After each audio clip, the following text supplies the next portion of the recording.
Who the heck is Pep Talks? I'm not gay, but I fantasize about Marco Rubio. Pep talks. Pep talks. Pep talks. Let's eradicate the Kung Flu. I'm literally coming. Pep talks. Pep talks. Who the heck is Pep Talk? They want our women. They want our children. Pep talk. Sometimes no means yes. Grab them by the pep talk. Grab them by the Marco Rubio. Obama is a racist. Pep talk.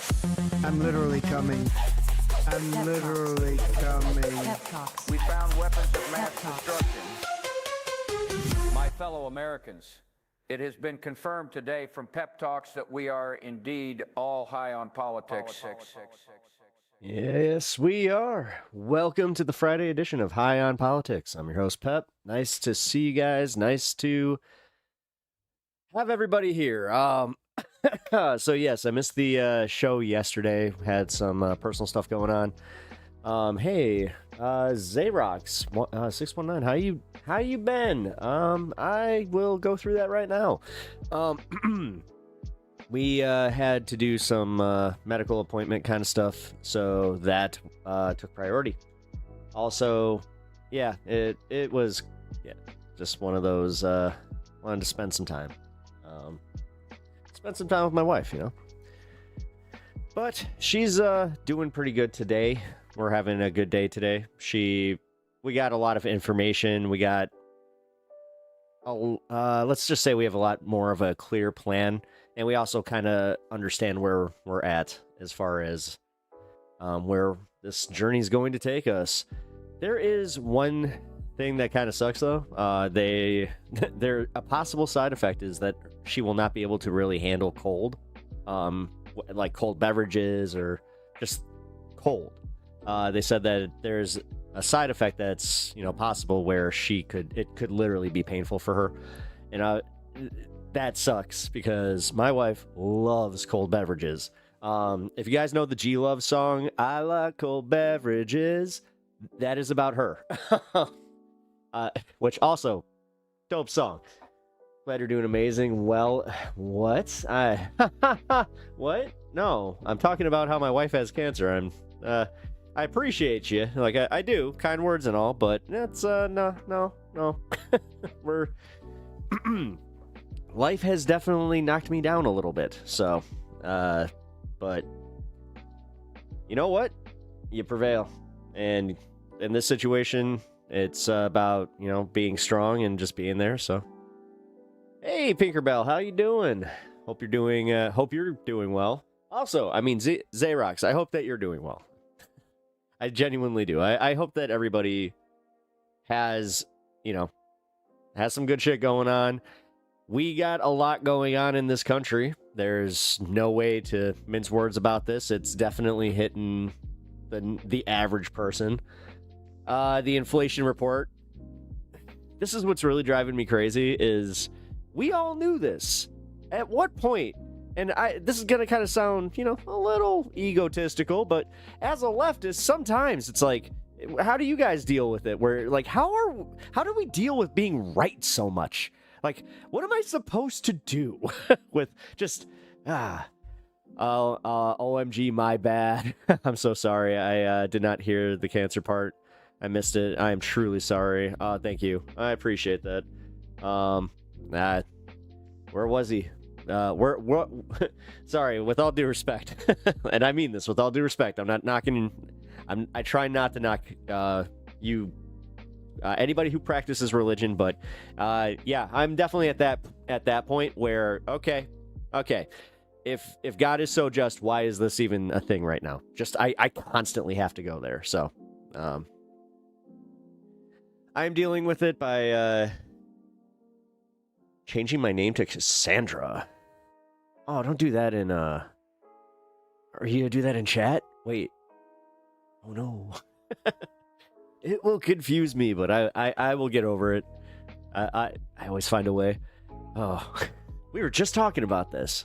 Funny enough, in the office there, we started bringing up how we don't like change, and how this definitely forces change. And then there's also like the small things where Like getting a new phone that has a new interface on it, and it just makes you angry because you're like, I can't navigate this the way I used to.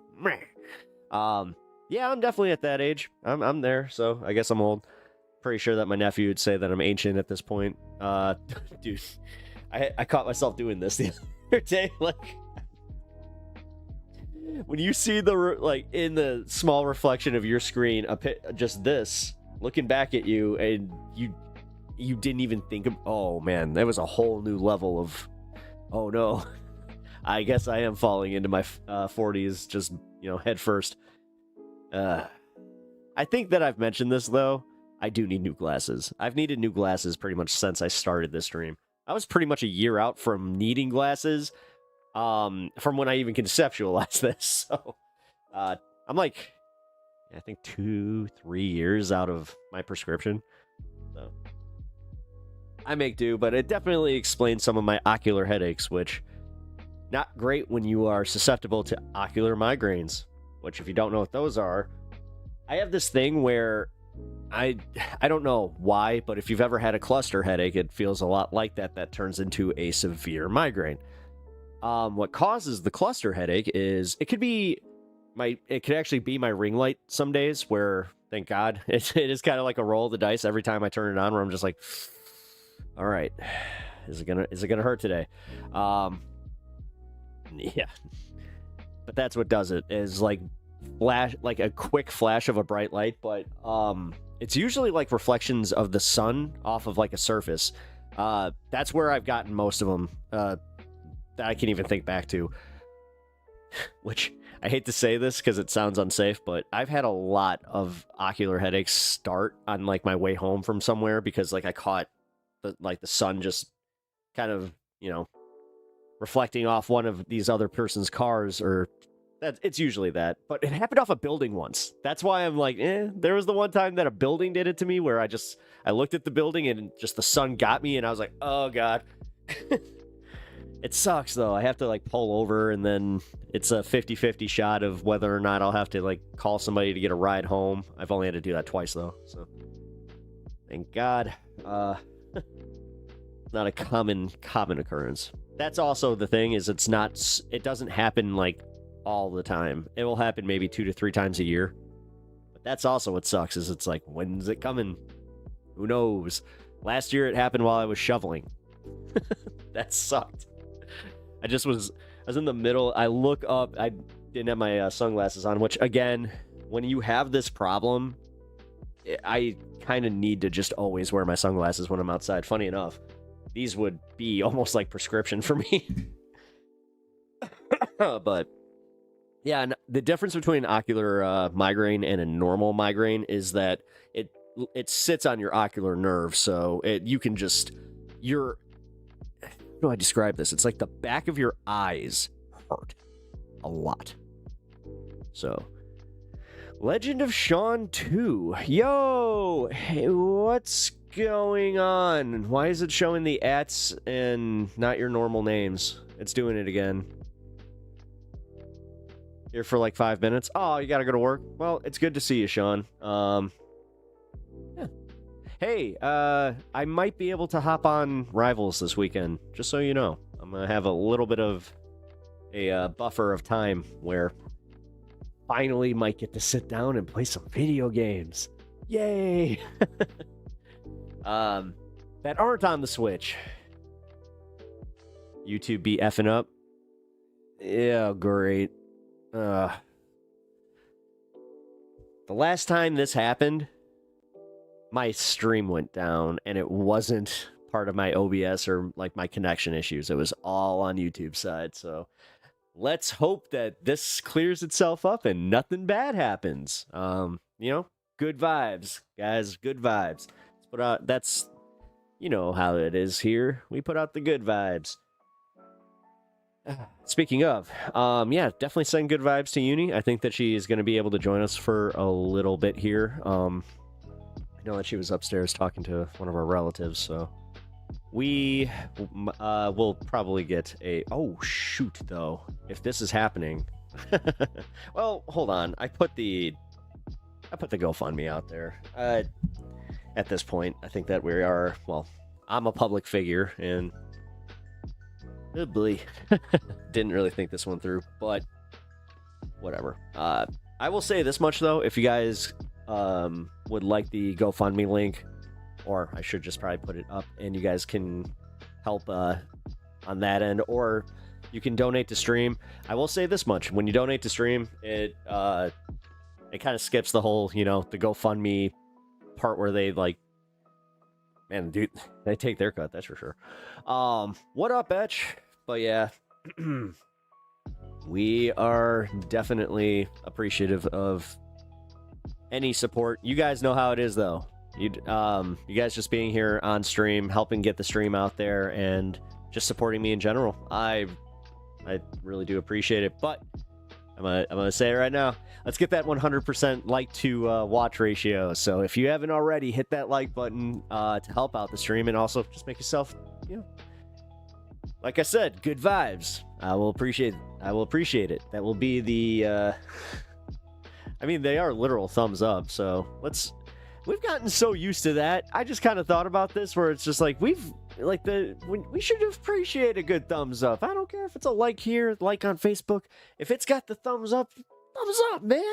Yeah. Now, how long until there's a new platform where it's just this, but then they're like, that's problematic? It's like, no, it's not. Yeah. I should start my own. It's just rock on to everything. The metal version of Facebook. But no, I appreciate it, guys, and I just appreciate you guys being here, watching. Like I said, minor apologies for missing yesterday. My biggest apology is the fact that I said I might be on stream when I don't know, guys. I'm wrestling with just keeping Thursdays open, taking that day off in the middle of the week here, but I can't.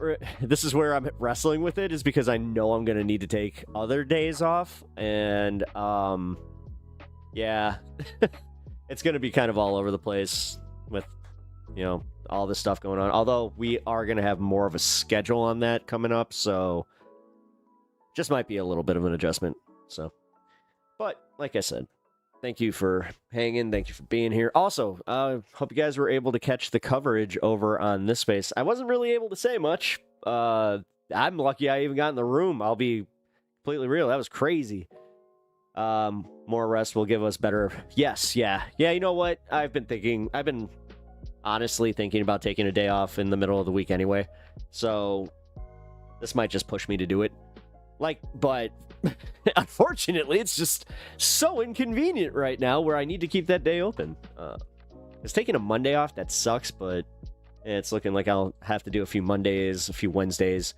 Not necessarily take them off, but they will just start later kind of thing. So, but I will, how I am. I will keep you guys posted. I will post all of my schedule shenanigans in the Discord. I will start also posting it on the YouTube, on my YouTube feed, whatever it's called.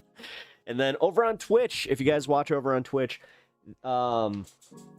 I do have the Discord open. So you know what? To celebrate this, I'm going to open the portal. I'm going to do a little Doctor Strange thing here. And if you guys have not already joined the Discord, please do so. I really appreciate that. Here we go. Look at this. It should work. Yeah. Discord's back up, baby. I don't like this whole thing that it's doing, though, where it's showing the @ instead of your normal YouTube name. Because does anybody over on YouTube, are you having this issue anywhere else, or did you have this issue anywhere else? Green tea lemonade. Why don't they call it green tea lemonade? They're like, it's green tea made with lemonade. I'm like, well, green tea's not made with lemonade, so because they asked, do you want lemonade or water? That confused me. I'll admit. Stream roulette. When will Pep be off that week? Nobody knows. Even not even him. Stay tuned. You know what? that's kind of where we're at. It's not the worst thing, though. It is kind of interesting. You know, we like to play games here and have fun on Pep Talks. We have fun here, so this just adds to that. I couldn't log in to my dentist service because of the AWS shit. Really? Man, I still can't believe that. Did you?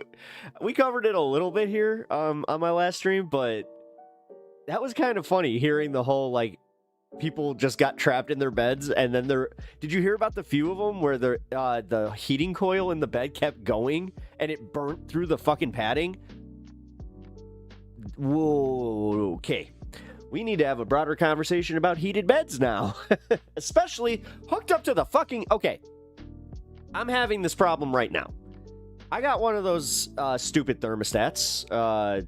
You know, well, they were called smart thermostats. Not anymore. Because this thing's... They're like, you've had it too long. We're not going to support it. By the way, go buy a new one. Do you know how much that pissed me off? And then, get this shit. They don't sell just analog fucking,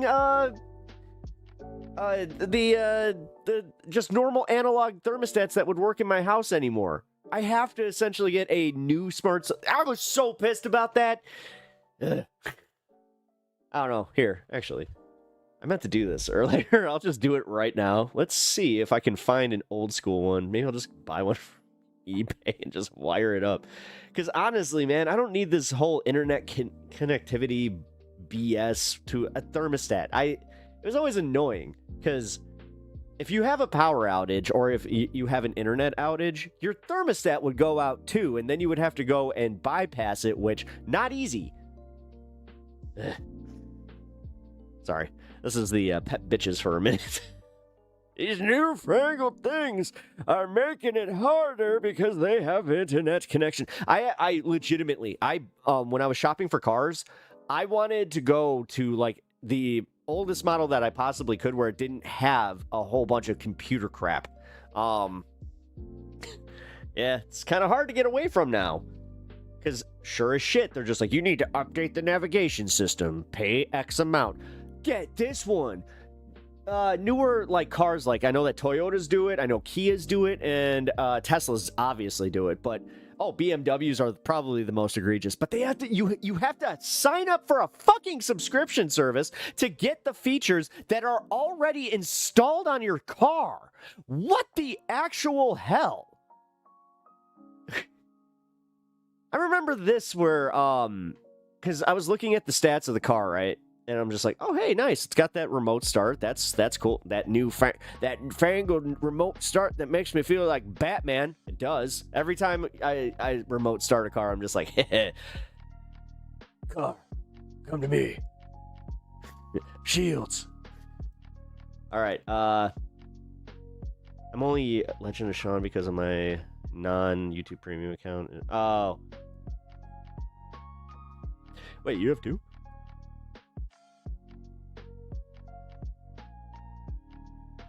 Wait a minute, you just exposed something. Well, you're lucky that I didn't do something yet. Next stream coming to you live from my thermostat. Nobody touch it, please. Oh man, I'm about to become my dad with that. My dad was your stereotypical thermostat dad. You touch that thermostat and you were about to get your fingers chopped off. My favorite thing. Dude, when I first started learning how to argue, that was one of my first ones where I pushed back. I almost remember it like it was my first revolution. It was Pep's first revolution. Viva la revolution! I will set the thermostat to 72. It's not gonna be freezing in here. Fuck. Dude, he would always have it set to 65. That is unreasonable. And then he's just telling you, like, no, put on an extra pair of socks. It is our fucking house. What? No, this is a comfort zone. Why am I dressing like I'm going outside sans boots? This is bullshit. Although I did have like, even like moving out of my my parents' house, I did have like a pretty decent selection of like warm blankets. I remember one of my girlfriends say, like one of my ex-girlfriend, she said that where when I was first moving out, she was just like, well, at least you have something that most men don't have, and that's good bedding. I was just like, didn't know that. And then yes, I moved in with my roommate, and then I kind of found that out like the gross way that it's just like, dude, when's the last time you fucking did your like bedding and washed that? It's like, what? Yeah, man, that was fucked up. When he would open his like his bedroom door, it would just like waft. It was fucked up. Dude. And we like, obviously we're like, dude, I was smoking cigarettes at that point, and I smoked cigarettes in that apartment. I know, whatever. You move out of your parents' house, and everything becomes a new world to you, where you're just like, well, I can do what I want. I'm an adult. Barely. Holy shit. But no, my first revolution was legitimately like, okay, Dad, you keep talking about like how much money you're gonna save if we don't, or if you turn these lights off, right? Trust me, if they had like an internet light timer, oh, he would have been all about that at that point. Because he had one of those Christmas light timers, right? That like he fucking hooked up a whole bunch of shit to. And yeah, that he would just kind of walk around the house, and he would do the thing where you just hear him in a random place in the house, just, why is this light on? Okay, we're just wasting energy at this point. But yeah, the thermostat was the biggest one, where I was just like, why do you do this? Like, you're miserable too. Yeah, you have to wear 2 pairs of socks. He was walking around, so you guys remember like the old starter jackets? He had one of those. I actually have it upstairs. It's his old Blackhawks jacket. But he was walking around the house in that, and I'm like, where are you going? He's like, oh, just gonna watch some TV. I'm like, that's it. No. And then I talked to my stepmom about it, where I was just like, hey, you need to do something about this, and he is being unreasonable. I know that you don't like this. Why? Why are we living in this dictatorship? We are a family unit. We need to have a vote, and there are more of us than there are of him. It actually worked. I got to live the last few years of living with my family in pretty decent comfort, where I was just like, okay, look at this. And you don't know how good you have it when you get to experience that, and then you move out and start paying for your own electricity bills, and then immediately I was like, oh, I get it now. Oh, dude, that also sucked because my first apartment did not include utilities. Ugh. Trump is mad at Canada again. Yeah, from a commercial. I saw that. That was... Okay, we'll go into that a little bit later in the show. But yeah, I saw that Canada aired a commercial, and that's what set Trump off. That's hilarious. That's just objectively... That's funny as fuck. It's just like, you guys... Did you do it on purpose? Like, you have to wonder. It's like, what did you think he was going to do? Look at the man you are dealing with. What are our electricity bills? Oh. What are our electricity bills? Man, you are lucky. Like, I will say this much. If you guys are in apartment living and you do not have to worry about your utilities, especially, dude, like, you don't... Wait a minute. I'm not sure if this doesn't make sense, because do they have surge charging for your rent then? Because no way, because have I just had that bad of landlords where they would just check the meters and just be like, all right, this unit used this much? Because we had that happen once where we got charged a lot more. They were just like, this was in our second place, obviously. But yeah. This is how early 2000s this is. Do you know what the main draw of power was? We hauled this giant big screen TV that his dad had for a long time, and he was going to get rid of, and my roommate was just like, I wanted that TV. in my room since I was a little kid. I am living this dream. We lived on the top of a 3rd-story brick stone. So I don't know what the fuck we were thinking, because this was one of the heaviest, like, this was one of those really heavy ones. So we had 4 fucking people move this thing up, and we barely made it.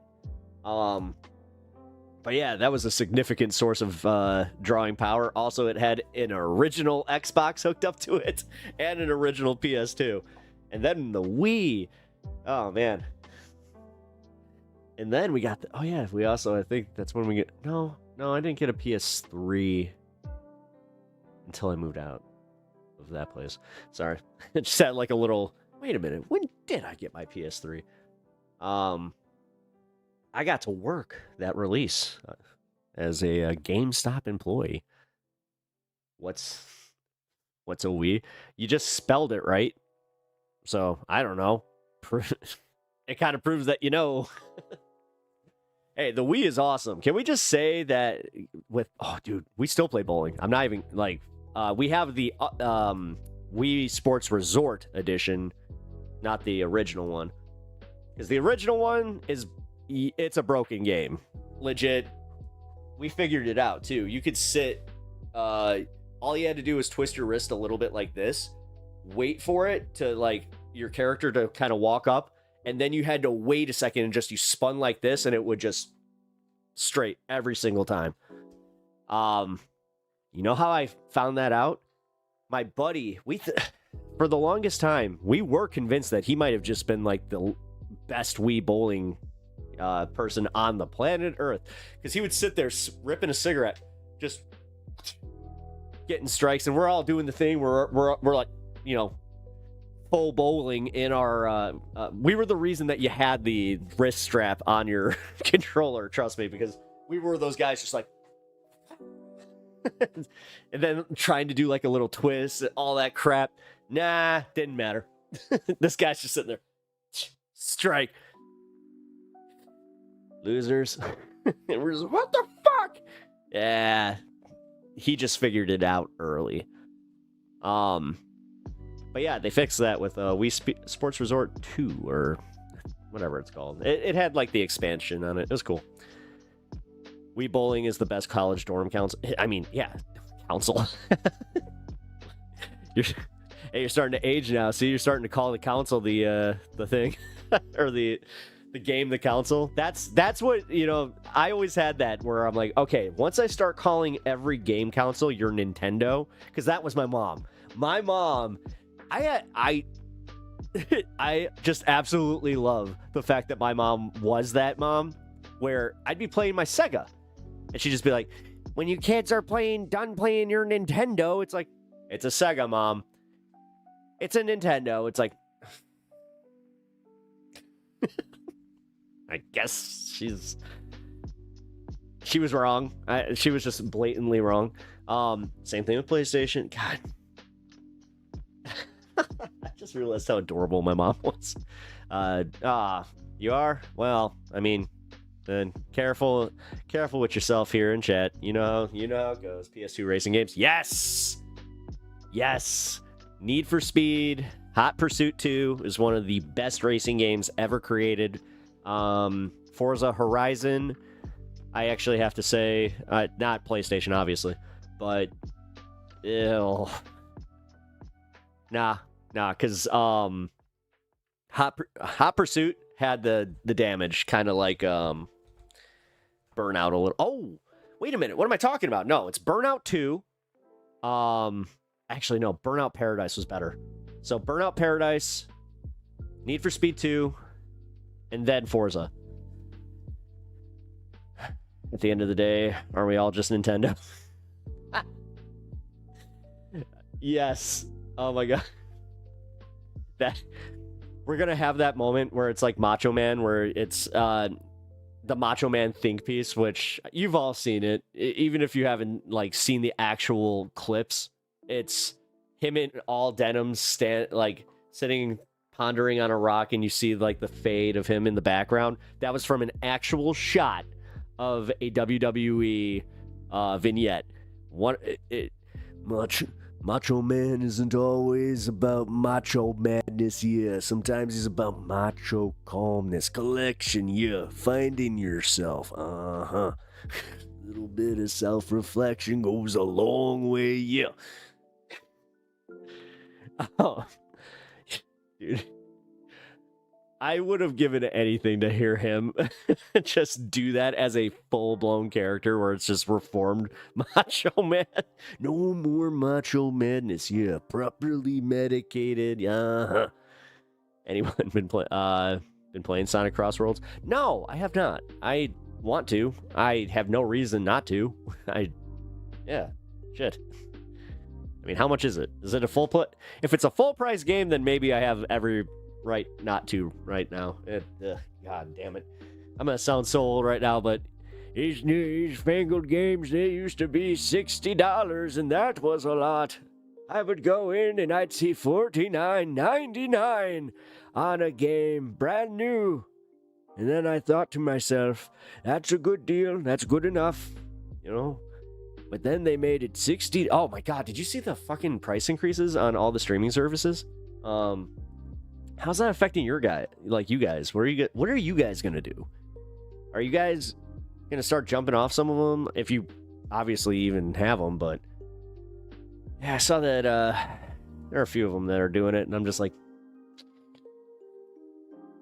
yeehaw!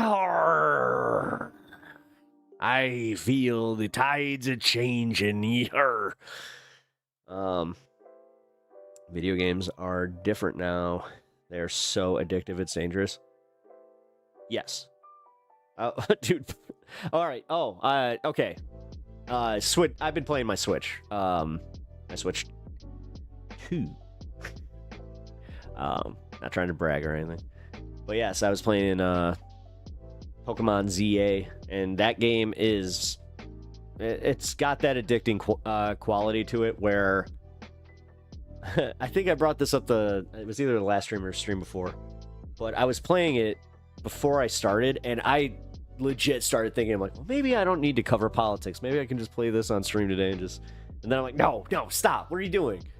But it is a testament to how good of a game it is. I'll say that much.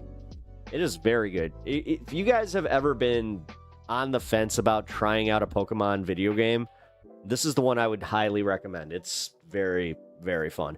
It's almost like someone played Pal World and was just like, yeah, maybe we should put a little work into this now, you know, instead of just running the same system we've been running since GameCube, you know. Daily goals that you miss if you don't play are the worst. Yes, those types of gacha things. I mean, they do that with your standard phone games now, though. It's dumb.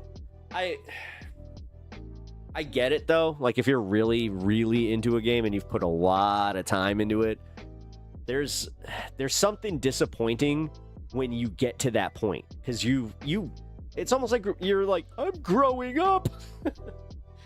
I want to get the new samurai game. Yeah, dude. Gosu Yotai.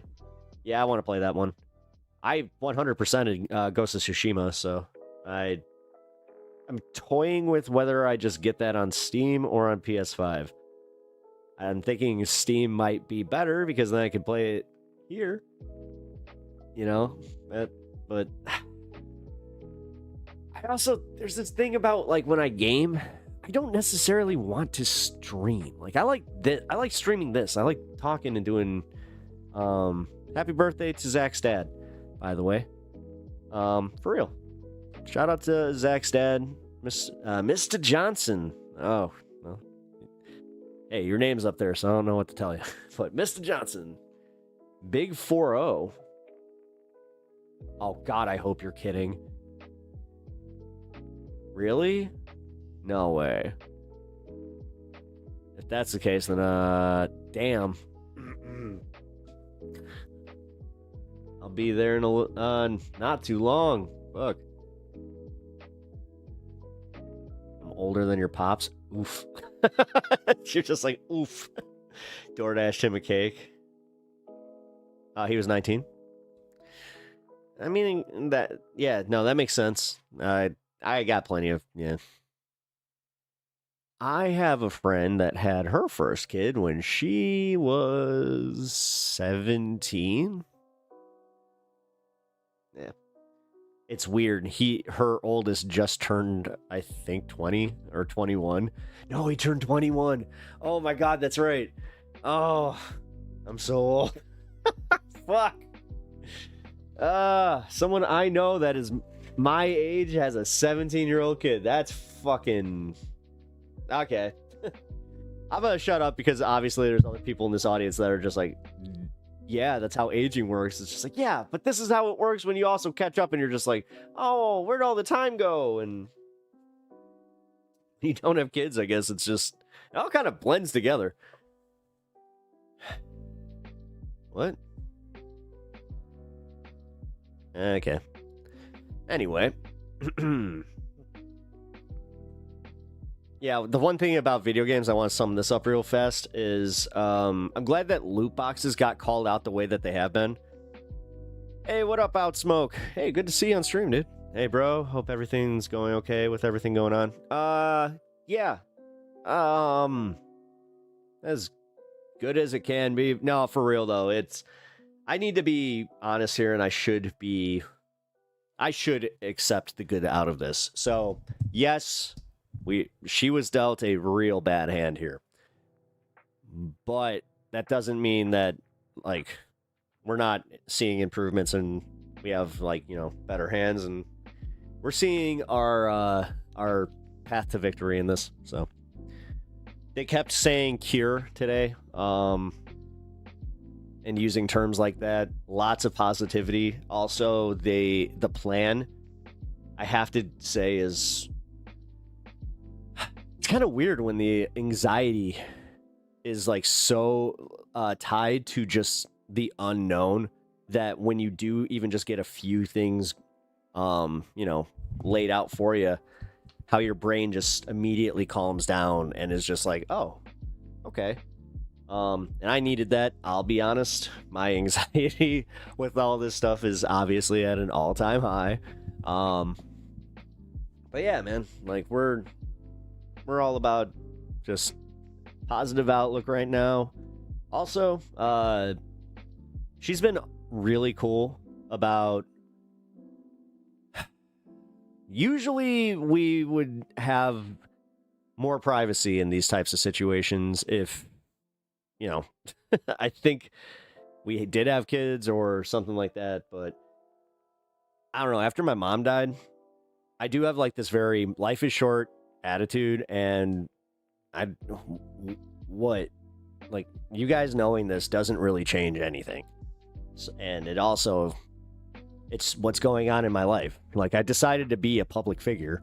Trust me, I did have to weigh that one when I started this. And yeah, why not just let my life out there? I don't give a shit. I really don't. When somebody, that's where it's like, what are they going to do? Use it against me? If somebody comes on here and is just like, oh, your wife's cancer, blur, blur, blur, public figure. I am, though. Hey, don't be a dick. Yo, got a friend in chat burning me. All right, let's see how it is. Yeah, can we get... Yeah, you know what? All W's for Lori. For Uni. Like I said, public figure. I don't come on your stream much because then UT fills my page with BS politics videos. Just from watching... You know what? That makes a lot of sense.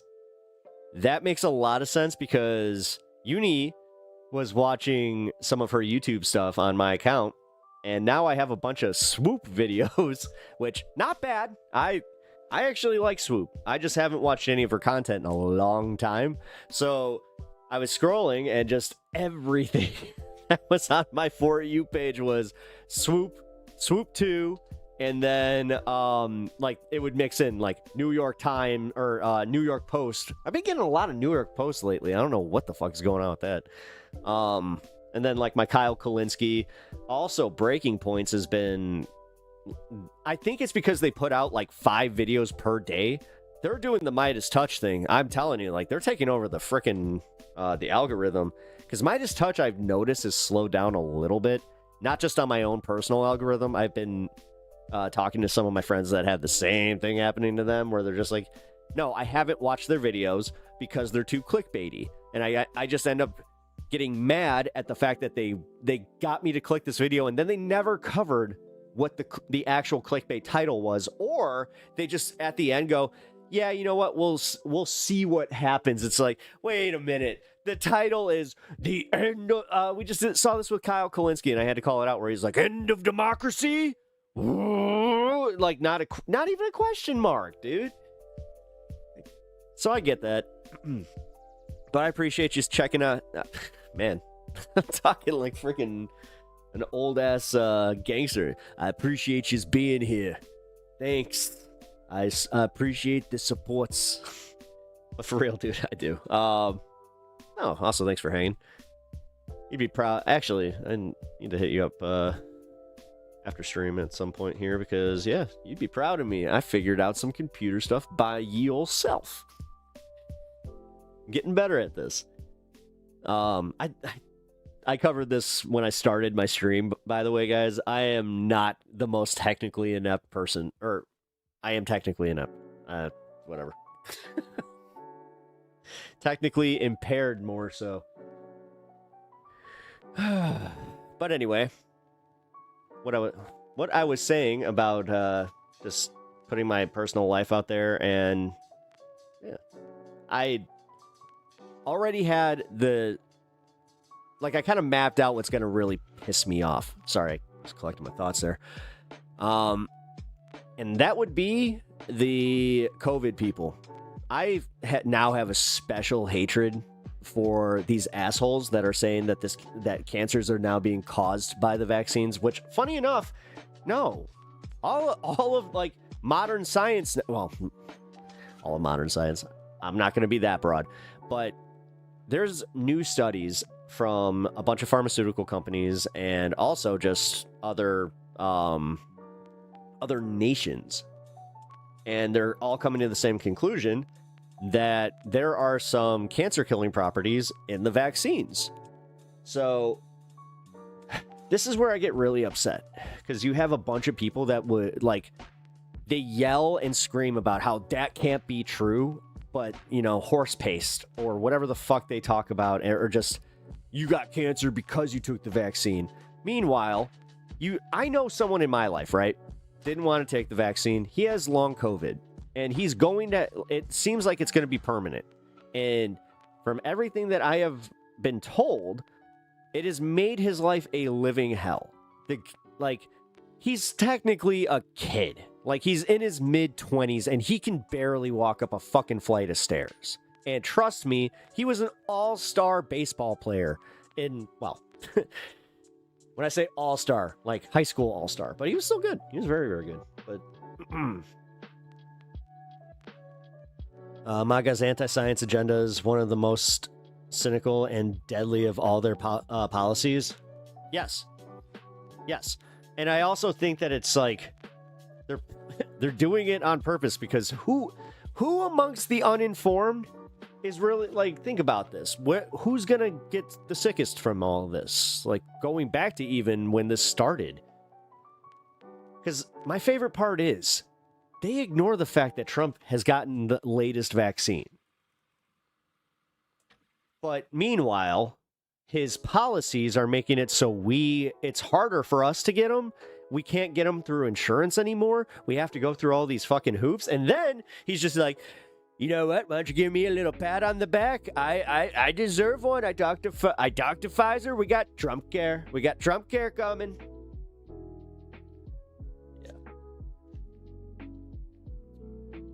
Yeah, but going back to what I was saying about why I'm getting so angry about this is just how blatantly unscientific it is. Where even if, like, I'm going to entertain it just for this argument here. Even if this were possibly true, I have spoken to a doctor about this, by the way. This wouldn't be showing for the next, like, 2 decades. Like, that's when you would start seeing this en masse. So, the shocker that the people that are going out and saying this shit don't know how fucking cancer works.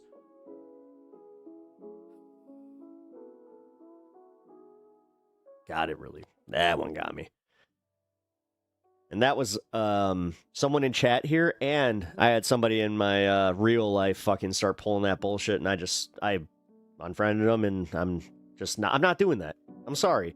I don't need to hear this fucking, I bet she got the jab. Okay. But he warned us about Tylenol, so it's a win. Yeah. Dude, I can't wait for that lawsuit. We'll see, though. We'll see. Haven't heard anything about it, and they have just kind of, taken that one. It's almost like they made a deal where it's like, we're going to sacrifice Tylenol because he's going to give us approvals on something else, or where he's going to make a deal with us somewhere else. Like, whatever, man. The fact that today's inflation report came out, and then the stock market still rebounded just on like, hey guys, it's okay, we'll be fine. And he reneged on the Canada deal. Whatever, man. Again, this is where I keep saying I'm in a weird position because of everything else I'm dealing with, where I just kind of go, all right, this is what we're dealing with. But I just saw at the No Kings protest how many people are fucking pissed. Now, everybody needs to be aware of this. He and Pete Hegseth were doing their press conference yesterday, and they just said it. They said the quiet part out loud, and then you have Bannon come out today and say that Trump is going to have his third term. They're just preparing for civil unrest. And they're not even waiting until the 2028 elections. They're going to do it in 2026. So have fun, guys. Like, this was the test. Like, and I'm not saying this to us. Like, I'm not treating us like it's like, oh, we were part of the problem. I'm just saying, when I say have fun, guys, I'm talking about MAGA. I should probably stipulate that. We're not in for the fun. And like I said, it doesn't really do us anything to just be like, I guess we were right again. God, we're so good at this. It sucks. It sucks to just watch all this happen, but see the dumbest people get all the attention, on purpose, by the way, to keep everybody from asking the harder questions. And then, sure as shit, once the shit does hit the fan, gotta vote yes on Prop 50 in Cali. Absolutely. What up, Donald? How you doing, man? Good to see you. Donald, what a great name. Doug Ford gonna run that ad. I pissed Trump off at the World Series now. He should. Oh my god, he totally should. I mean, they're sick of his shit. And you know what happened? I remember seeing this. So he is. He is. Good for him. Look at that. I'm telling you, not making a joke. I know, I just got that, and that's crazy. We live in the fucking most insane time. That should be a joke. It's a good joke. But this is real. So the joke is real, and now this is, again, just hilarious. Now we get to watch the World Series, and he's... Yes! In between ice commercials, it's gonna be the one from Doug Ford. I love it. I've seen many local ads on local news saying don't vote for Prop 50. Obama is the only one that I saw in an ad saying vote yes. Well, yeah, that makes sense. What the F is going on, kids? Rome Dog, good to see you, brother. Haven't seen you in a minute. How you been? Obviously going through some stuff. Rome Dog, have you been here since the whole announcement from, like, about a week and a half ago? It's kind of on the corner of the screen. Yeah. MAGA needs to realize that the horse they backed lied to them, stole $20 from their pockets in front of cops, and MAGA needs a little, yeah. I mean, they do need the shocked Pikachu face. They need that whole like wake up people, but even with the inflation reports, you have too many people out there that are willing to just go, that's fake news. No, everything's, because again, they're still on this shit where it's like everything that is against Donald Trump is fake. I do love how, you know what, this will be the first story of the day. The most outrage that I have seen from the GOP right now is not even from the government shutdown at the Democrats. It's from Donald Trump not listening or waiting for congressional and federal approvals to start knocking down the East Wing. That was a PR nightmare. And the thing is, you had a lot in the GOP finally just go, oh, dude, slow down. We're fine with you doing the coup and like taking the country and like not having elections, keeping us in power because that benefits us. But you can't be that brazen about it this early. Like, dude, wait. And that's what they wanted. They wanted him to wait.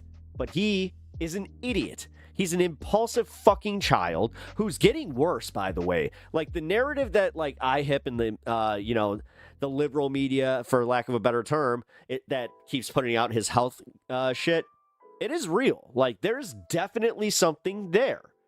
Whether or not it's, like, again, paying attention to the cankles, saying he's had a stroke, all this shit, that doesn't help. I'll kind of go and say that I have actively started ignoring health reports. Not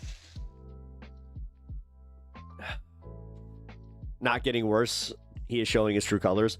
Well, this is what I was saying about it sucks to always be right when you're a leftist. When it comes to analyzing what's going on and just telling people like, hey, this is why you should, start paying attention and fighting just a little bit more. But nah, they'd rather focus on how, well, there's leftist infighting and you guys want communism and socialism and like all the isms that are the bad isms. Meanwhile, ignoring the blatant fascism that they are supporting. Which, whatever, dude. This type of idiocy, I'm trying to just accept that this is it. Like, this is what we have. Like, I've been pushing back so hard against this shit and getting angry about it for how many years now that, yeah, maybe, again, because I have a certain amount of clarity on what's important in life now. Now it's just funny. Because like I was saying, though, he's just doing it at the wrong time. And he can't hold it in. Like, do you think that they're pissed at him? Or do you think that was strategic? Because the government shut down, that he did this, where he's just like, fuck it, government shut down, let's fucking do it.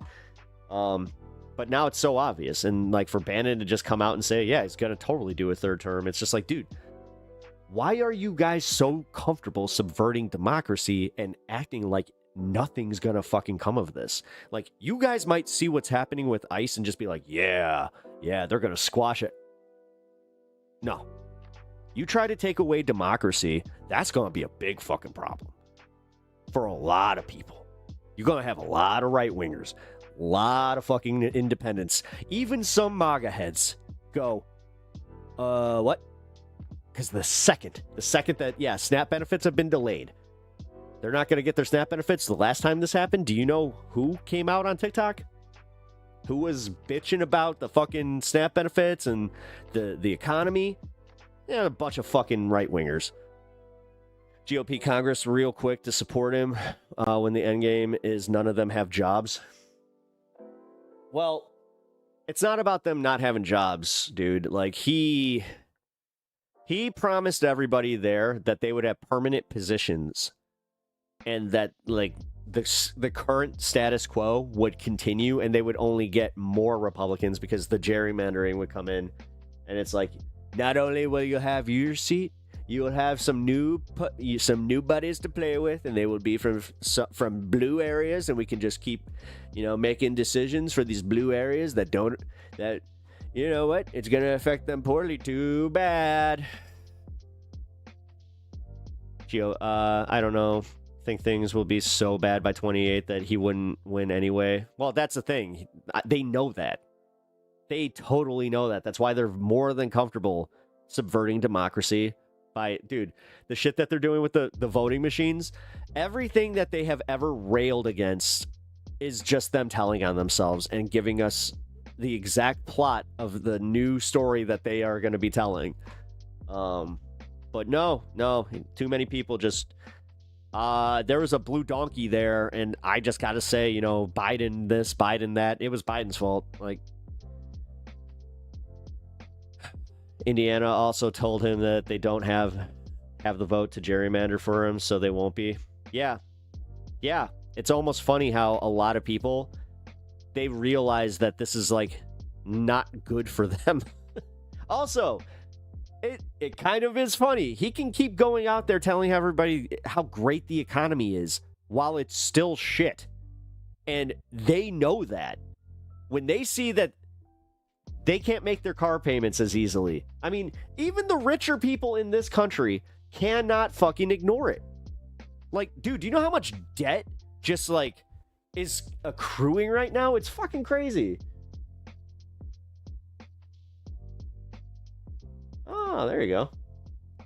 That's the way to do it. Also, that helps me out over on Twitch. So, and it's a better chat. You will find that the Twitch chat is a lot easier for me to engage with. Also, here, guys, if you haven't already, follow me over on Twitch. I really appreciate the support. I was trying to grow the Twitch channel as well. Never know what's going to happen in this new media landscape, so we have to have all avenues. I'm going to be activating a Kick account, more as a just-in-case thing. I do have to be careful, though, because I know that there's certain terms in my contract right now. Yo, thank you for the Bezos subscription. I really appreciate that, dude. Thanks. That's awesome. Why didn't it give the smoke noise? Gotta kick it with Pat. Hell yeah, man. Well, gonna kick it with Pat. I like that. As I said, I have to sit down this weekend and I have to go through my terms. I have to do the most boring thing ever. I have to sit and read the terms of service so I don't make a boo-boo. Oh, hell yeah, dude. I just realized, I got more subscriptions than the goal. Sweet. That's always cool. It is so disheartening seeing how fiercely the Democratic establishment is fighting against people like Mondani and Plant. Well, again, it's obvious what they're doing. Now it's so obvious what they're doing, and that's why they're pissing their pants, because the jig is up, dude. Everybody is seeing through this, and the more that they go, no, lefties, no, and people are like, why? You're not doing shit. Yeah, just let him ruin it for himself. Guys, just let him ruin it for himself. We don't need you fucking this up. It's like, Suggestion, take a picture of the TOS and have AI analyze it? No. Absolutely not. I mean, no. Funny enough, that might be against TOS. Who knows? Yeah, what sucks, though, is because I'm on multiple platforms already, I have to go and reevaluate those. But, yeah. Whatever. I do think that, regardless, I'm going to have my Patreon. I forgot to... I was like, okay, let's get back on track here. Yeah, my Patreon is going to be active coming up here. I'm going to be doing a subathon. Oh my god, that's going to be in like the next 2 weeks. And still deciding on just how we're going to tackle that, because obviously some stuff happened. So got to plan out what day, how much time I'll be able to allow to it, what we're going to do, because the way that I've been looking at planning this is I'm going to do half of it on Twitch, and then the back half I'm going to do a simulcast to Twitch and YouTube. Just start a like a second one, but we'll see. But anyway, this Graham Plattner thing has really taken a turn. I have my own opinions about it. I will get to those after we start analyzing some of the coverage around it, because Majority Report had some pretty good stuff to say. And then there was the Jolly Ginger, or the Jolly Good Ginger, who, if you guys don't follow him on pretty much every social media page, you should. His content is fantastic, and he is, I think, I'm trying to remember the lore. I don't want to get this wrong, but I think he said that he was a military interrogator.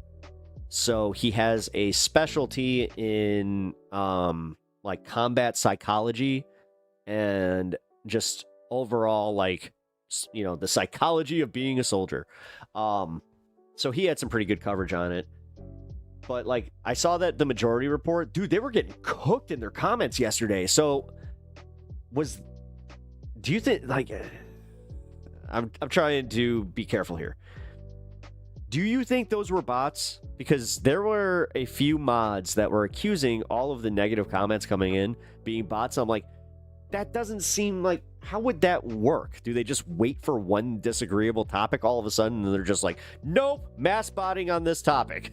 Or the way that I viewed it, where I'm just like, oh, they have an unpopular take with their audience and now they're getting cooked for it. And it seems like the mods are responding by going, nuh-uh.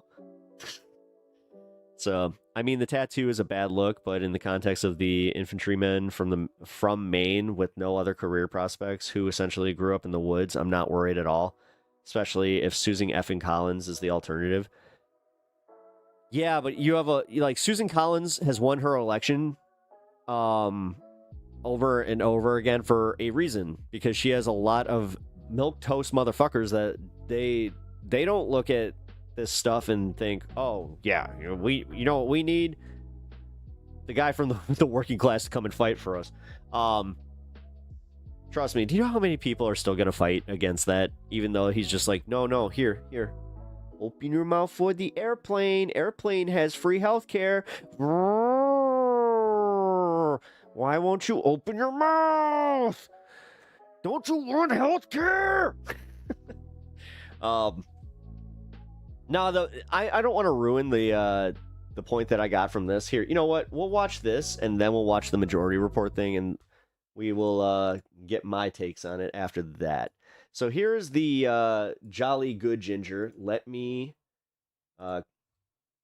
list him in the chat here. Hit that link to follow him. Here is his breakdown of the situation and just why that tattoo has a Nazi affiliation. It is getting the coverage that it is, and it's not just the psyop. Are you a secret Nazi? I am not a secret Nazi. So that was Graham Plattner yesterday on Pod Save America podcast, where he basically outed himself. He gave the podcasters some opposition research on himself, which is not something campaigns would traditionally do. Normally, they'd wait for the opposition to release the information, but it would seem that Graham wanted to get ahead of it. That's weird, because does that mean that somebody told him that this was going to drop on like Monday? Now, keep that in mind. Put a pin in that. In fact, I'm going to ask you to put a pin in a few things while we have this conversation. Now, everybody's talking about this. Don't do that. I'm bad We at know that. the end result here. He's got the tattoo on his chest. It's a Totenkopf, a word that I didn't know 24 hours ago. Now I'm quite familiar with it. And so there's a lot of back and forth. I didn't know that's what it was called, but I did know that it was like the pin from the that was on like essentially every hat. What it was. Did he get the tattoo knowing what it was? Is he a secret Nazi, or is he just stupid? Listen, I spent 13 years as an Army interrogator. I was highly trained to read people's behavior, analyze their words, and analyze their actions, and draw conclusions which other people's lives depend on. I've watched Graham's interview. I've analyzed the facts. I've analyzed his behavior. Let me tell you my conclusion here. But first, make sure you like the video, leave a comment, and tell me what you think, good or bad. And after the video, if my analysis provides you some insight you didn't have before, hit the subscribe button. Let's look at this objectively. Now, for the interest of transparency, I'm going to tell you I like Graham Plattner. I love the campaign he's running in Maine. I hate that Janet Mills entered the race. I don't know how Democrats can be so fucking tone deaf. Did you guys hear that Janet Mills legitimately, when asked, like, does she think she has good prospects? And she's just like, maybe. Not be able to read the room that you And then she's like,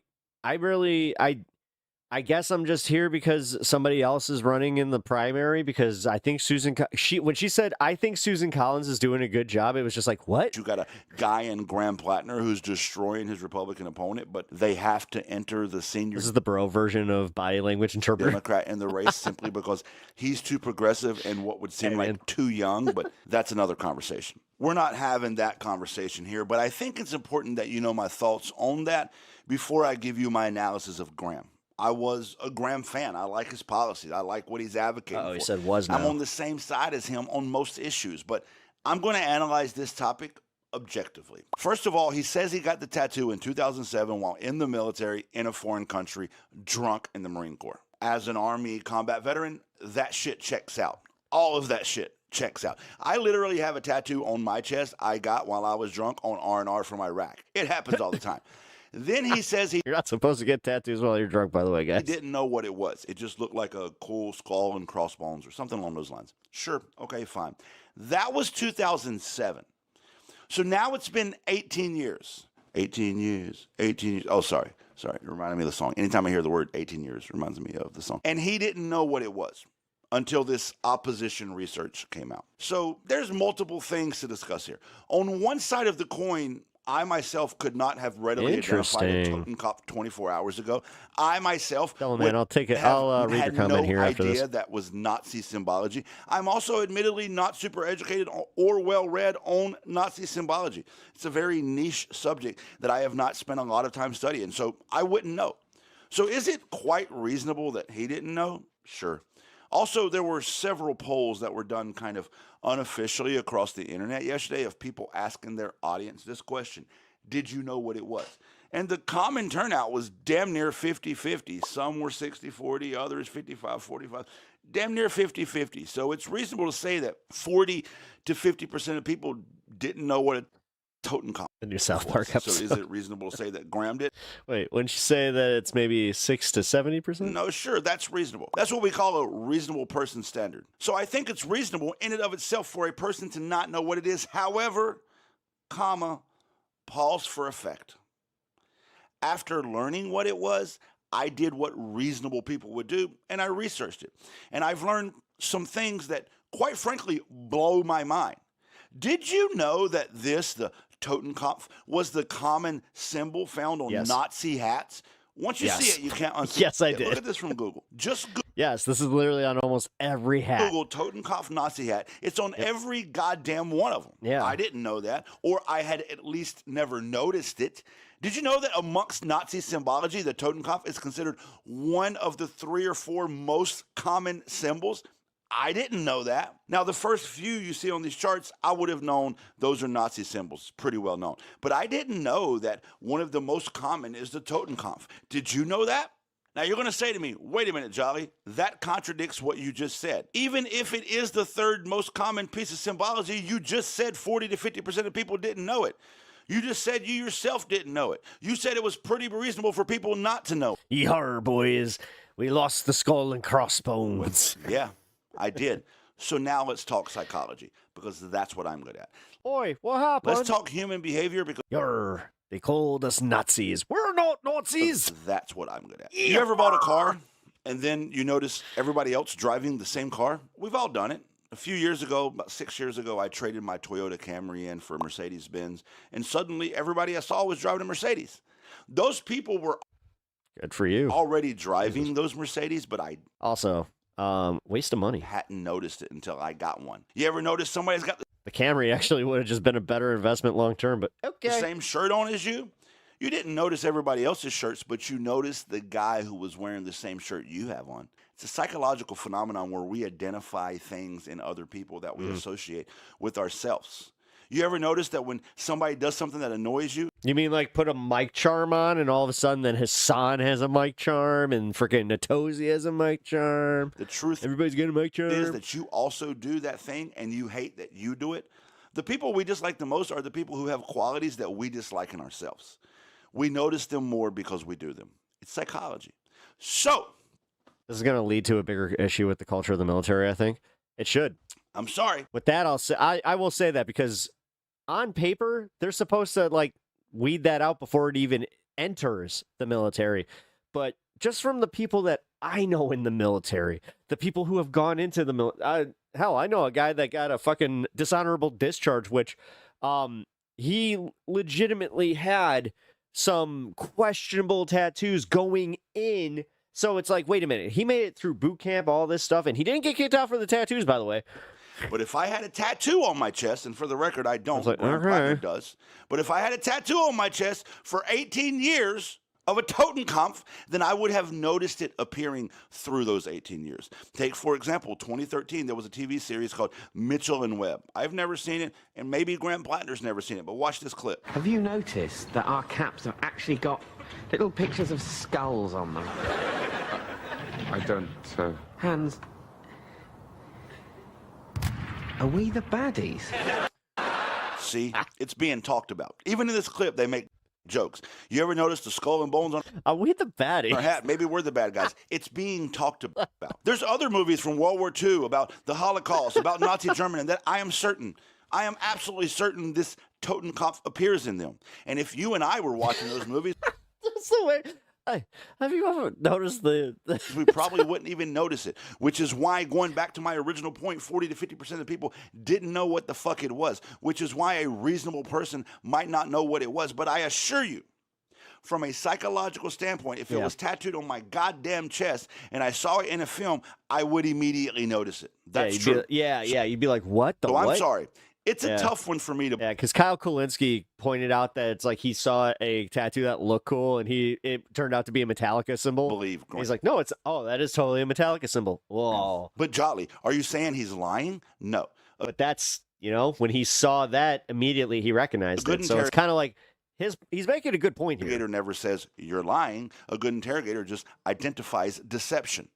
That's our job. We identify deceptive behavior. Now, to be fair and balanced, Fox News pun, I can't prove that he's lying. I can't prove that he knew. And to be fair, he may not have known. What I'm saying about the Totenkopf is not 100% foolproof. I'm just saying that more than likely, probably most likely, because that's just how fucking brains work, that if you had the fucking tattoo for 18 years, you would have noticed it pop up on a TV screen, a movie screen, a book. Especially this guy. He doesn't seem like a book. Like a dummy. He's pretty well educated. So what does that mean? Yeah. That brings me to my next point. Does that mean he's a secret Nazi? No, it doesn't mean that. Not necessarily. I've already told you his story, that he was drunk in another country somewhere as a Marine and got a tattoo that he thought looked cool. And I don't think when he put that on his body that he knew what it was. That's my opinion. One of the biggest reasons for thinking that he didn't know what it was when he put it on his body was the Reddit posts that were leaked recently where he was basically progressive as fuck. He was saying ACAB, and I love that shit. He was saying that, these racist rednecks out in the country, and I love that shit. He was calling white people out for doing white people shit, and I love that shit. He was saying shit that I agree with wholeheartedly. And guess who wouldn't agree with that? Guess who wouldn't agree with his beliefs in the Reddit post from his P-Hustle account? Nazis. Nazis wouldn't agree with it. But while we're on the topic of the Reddit post, let me interject here that he also posted on Reddit a joke. I'm not saying that. I mean, I know you're being funny here, but why black people don't tip, and they asked him about did he never go to the pool or the beach? that on Positive America. His answer sucked. He said it was a Nazi alphabet picture book. Guess what T is? legitimate question because he used to bartend in Maine. Wait, what did you use when you got your tattoos to make sure that they weren't Nazi symbols? The Nazi alphabet picture book. What? Are you fucking kidding me? Maybe, I don't know, maybe. Oh, hey, Herbert, what up? Maybe when you typed out that dumbass question on Reddit, you didn't see the problem with it. But all these years later, especially while you seem to be much more educated on these matters, you still think that's a legitimate question? You worked in Maine, my guy, where it's like 95% white folk. How many black patrons visited your bar for this question to be Oh, yeah, he did say that. quote unquote legitimate? Get the fuck out of here. Yeah. This question is rooted in anti-blackness, and your answer is indicative that you haven't yet You know what's weird about Graham Plattner's situation right now? Constructed. There's this something with Kat Abu Ghazaleh just happened where she was talking about her rise. She went up by 13 points, which is great, and I'm happy to see it. But when she did that, she then showed, because I didn't know this. I didn't know that Daniel Biss, he's the mayor of Evanston, he is running for the same seat. And I was just like, wait, really? That anti-black. And he was up plus 18. But I digress. Let's get back to whether or not he's a secret Nazi. The job I had in military intelligence, there was times where people in my field did what's called clandestine operation.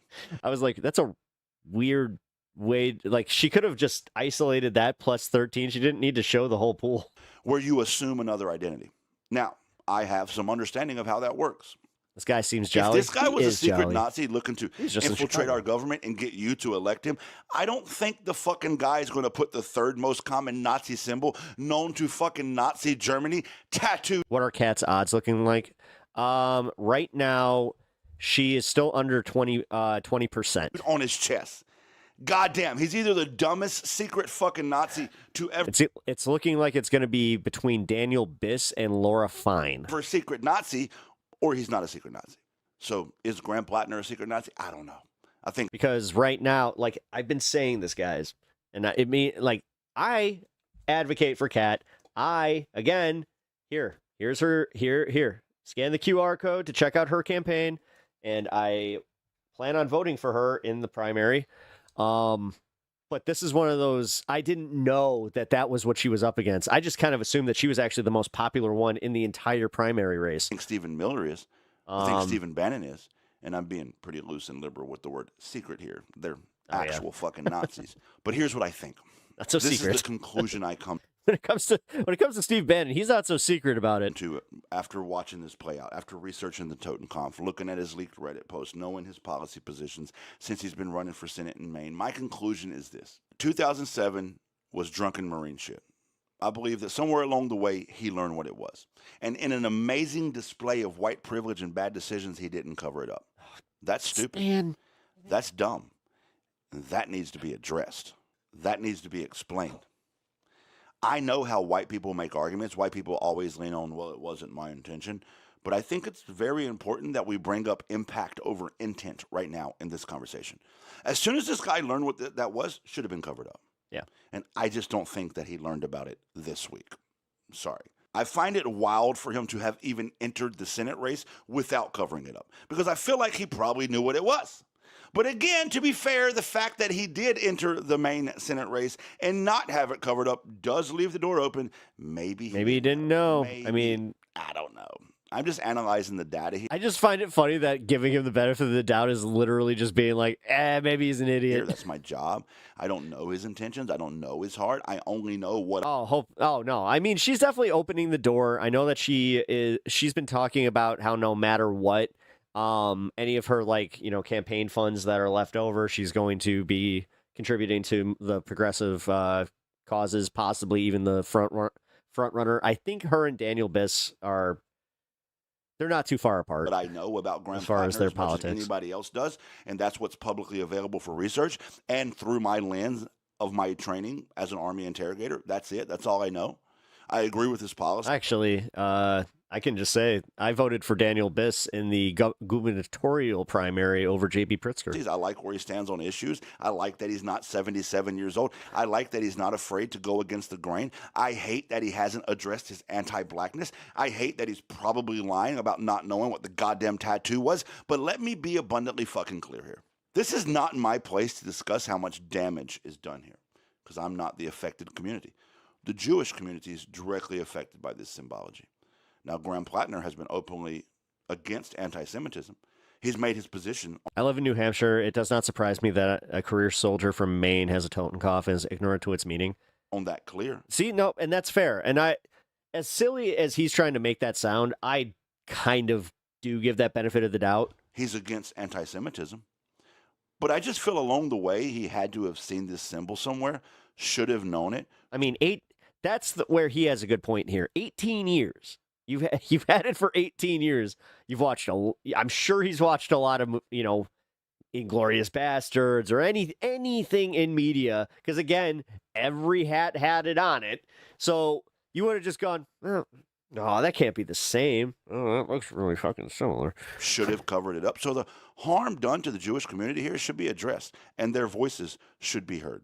And there's at least one person who told Jewish Insider a decade ago that he specifically called this tattoo his Totenkopf. Straight up said, "Oh, this is my then if he Totenkopf." knew what it was, Now then. he's denied this, but here's the thing: I think this is the conversation that we should be having. Why did you keep it? Was it the "it wasn't my intent" argument? Was it the "I didn't know what it was when I got it" argument? Or did you genuinely not fucking know until yesterday? That's just a hard pill for me as an intellect to swallow, Graham. Sorry. Guys, I don't know. But what I do know is, as much as I like his policies, he can't be the only progressive in Maine willing to stand on business. I gave him credit for outing himself on the podcast. That's not common. I give him credit for Well, outing himself in the podcast, I'm pretty sure that like opposition told him that they were going to be running that. facing it head on and saying, or they did something where to confirm that it wasn't like an AI video, they had to get him to see it, and he was like, fuck, I'm going to cover it up. He's not it's one of the two, dodging, and he's facing it head on. So I don't know what happens today and tomorrow and how this entire thing plays out. And I could be wrong in my analysis. I could be right in my analysis. I don't know how that plays out.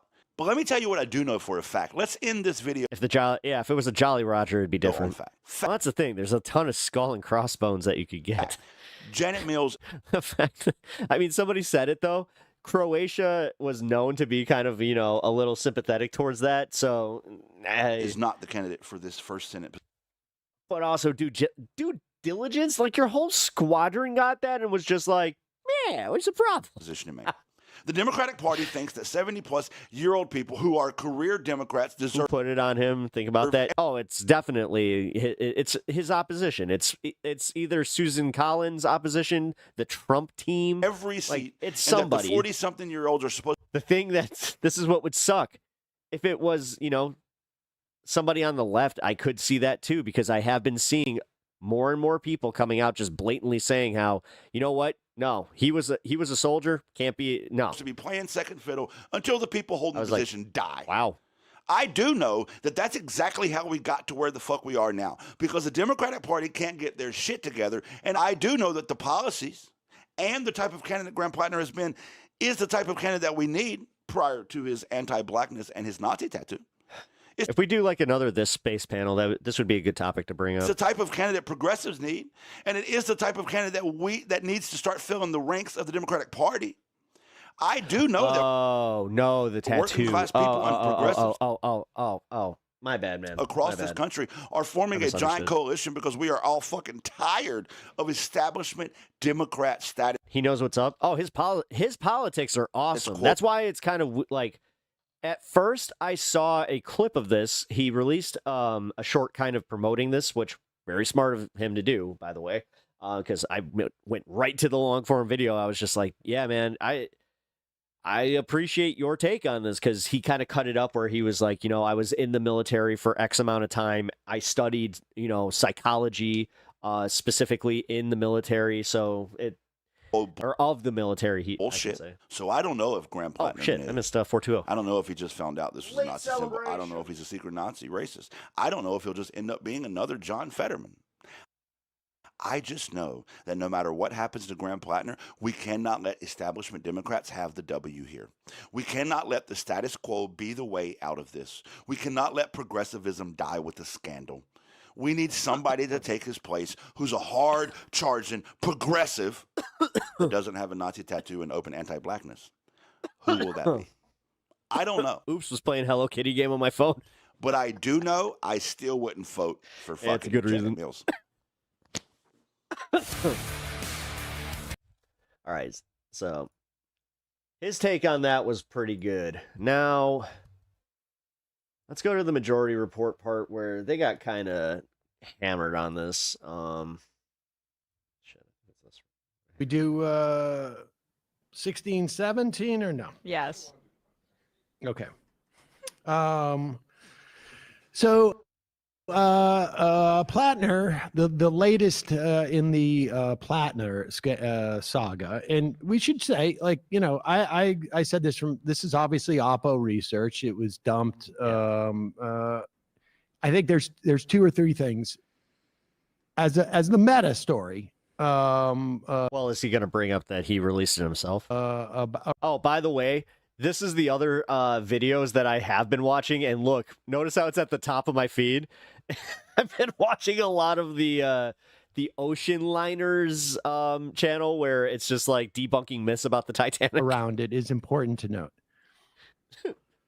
They don't dump opposition research this early in a campaign unless they feel incredibly desperate. Threatened, yeah. I mean, yeah, they definitely were not expecting the momentum there, and they didn't.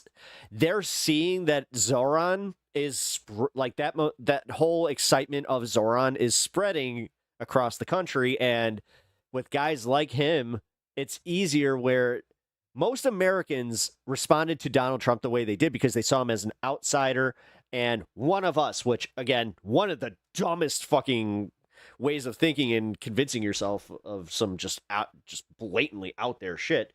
Because I cannot wrap my head around people that looked at Trump and was just like, yeah, he's going to stir the pot, but you know what? He's also one of us. He's going to do it for us. He's one of the people. It's like, but now you legitimately have people that are like, no, he's one of us. Like, this guy gets it. He was a soldier. He's working class, and that's a big draw. Mills must have had internal polling that showed also he's not like 90. Her like the race completely out of reach.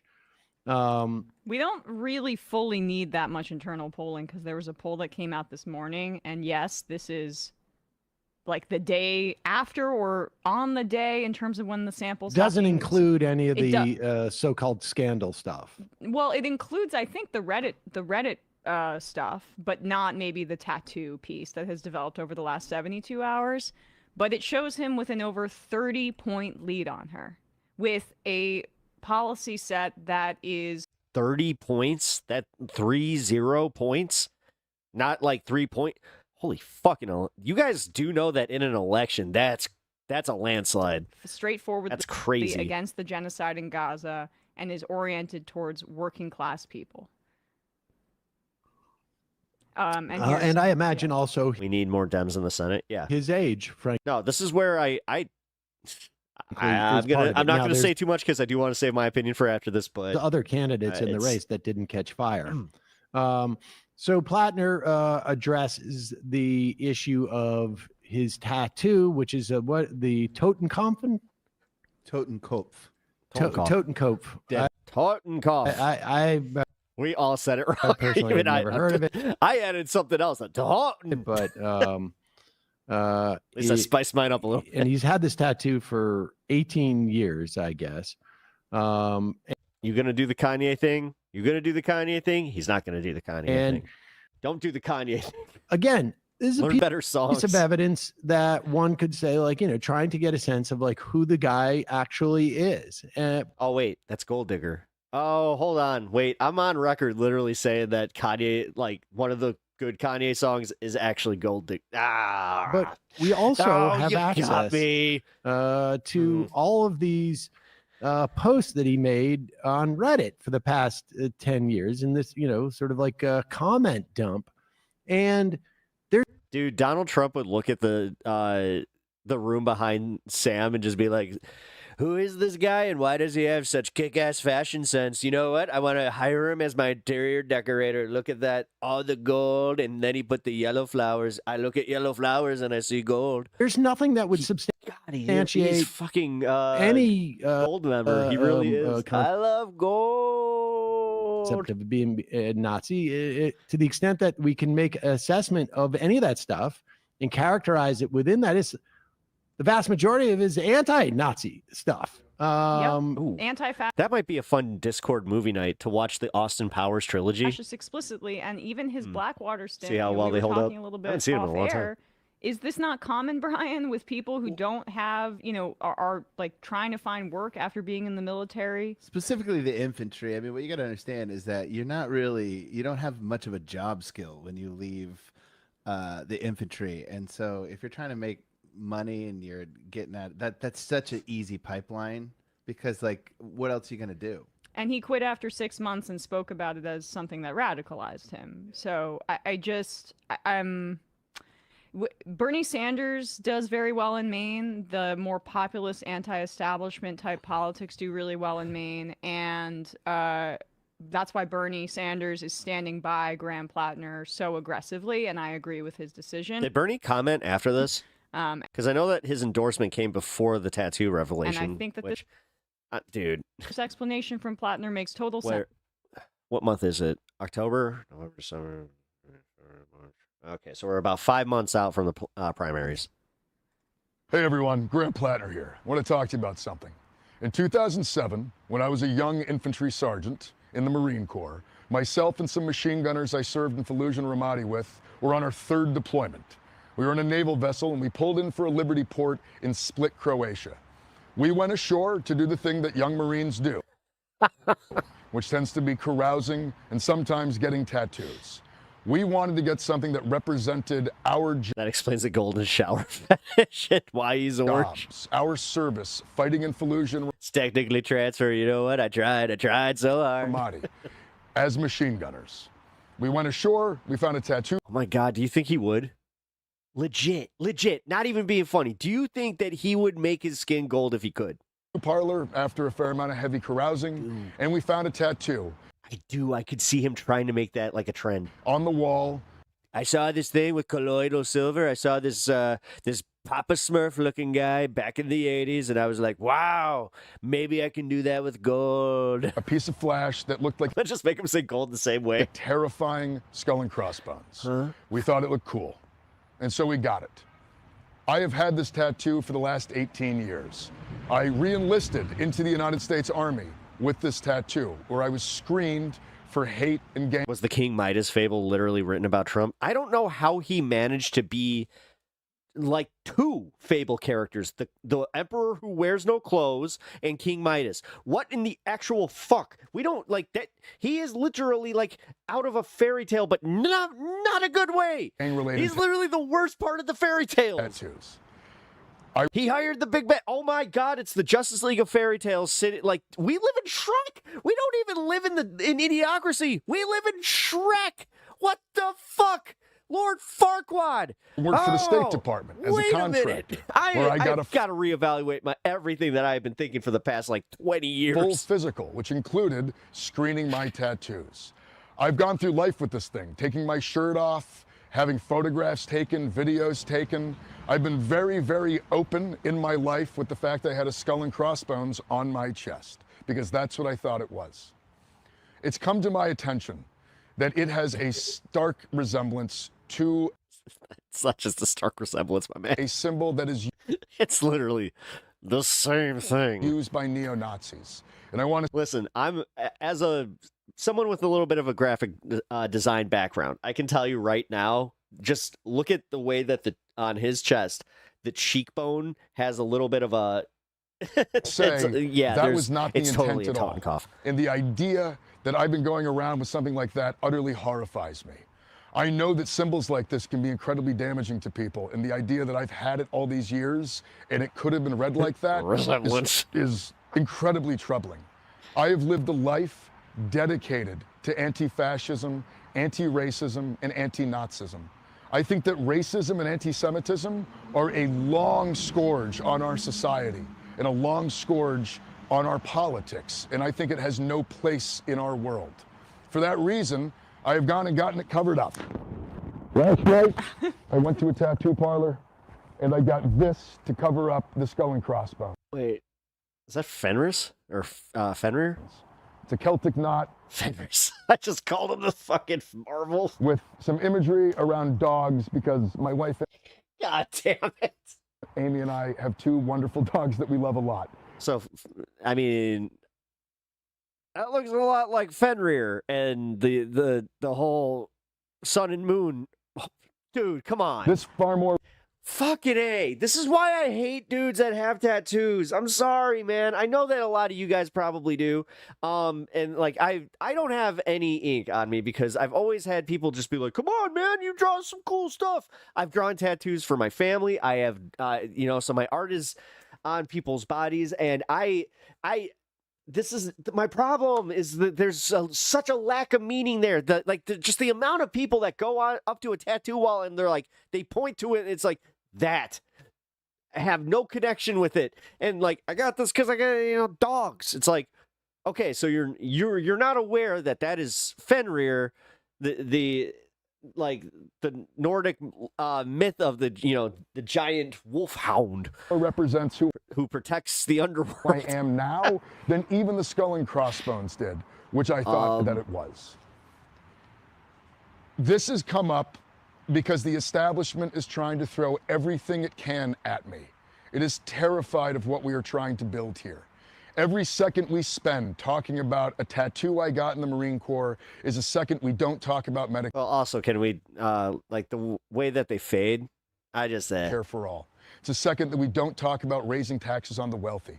Now, when I'm older, that's when it's just like, yeah, once the skin starts sagging out and just, there's not a lot of fight left in me, then it's like, fuck it. Second, we're not talking about full Yakuza. The material struggles of Mainers as they try to scrape through a system that at its core is I know you guys have tattoos, but sorry guys, I hate you too, maybe. Trying to rob them. And that's why tonight... No, you're cool. I'm just going back right out on the I'm assuming that every tattoo means something to all you guys. We're holding on. If it doesn't, then my main question is, why? Was it just like, okay, it looks cool, but are you still happy with it? Because very rarely, and this is completely anecdotal and I'm going to get in trouble, but I have had more of my friends when I ask them about their tattoos, they'll be like, oh, yeah, sometimes I forget I even have it, or it's like, I wish I didn't get this. Town hall in Ogunquit, where much like I've been doing for the past month, going around the state of Maine, making myself accessible to Mainers Did he just wait? In their communities, so I can. He just say tattoo I got in the Marine Corps is a second we don't talk about Medicare for all. Of Mainers as they try to scrape through a system that at its core is trying to rob them. And that's why tonight I'm just going back right out on the road. We're holding a town hall in Ogunquit, where much like I've been doing for the past month, going around the state of Maine, making myself accessible to Mainers in their communities so I can listen to them. I can hear about what it is they need to change in our political system. I don't think this is going to affect his campaign. And that is what I'm going to continue dedicating my time to. It does now. Thank you all very much. And I really appreciate your support through all of this. Sam made a good point about like why they did this, and they're panicking. Like that's full blown panic mode. If they can't wait, and we have a little footage of that town hall too. But go ahead. Yeah, Sam. but before we show the footage of the town hall, let's characterize Ogunquit, because Brian has been up there, and I spent a summer. Only one I know would do a tattoo like that. As a college kid working. Never got one. Hung out with tattoo artists though. Yeah. I'm not going to go into the stories, but actually, a tattoo artist did my art on my goalie mask. I was there 40 years ago, and it's a really sort of bizarre mix of a town. Like it's a beach town, a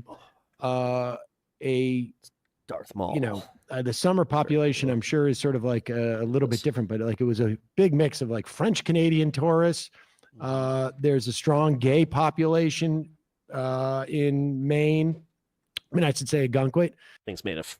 It's got a triple layer of Kevlar.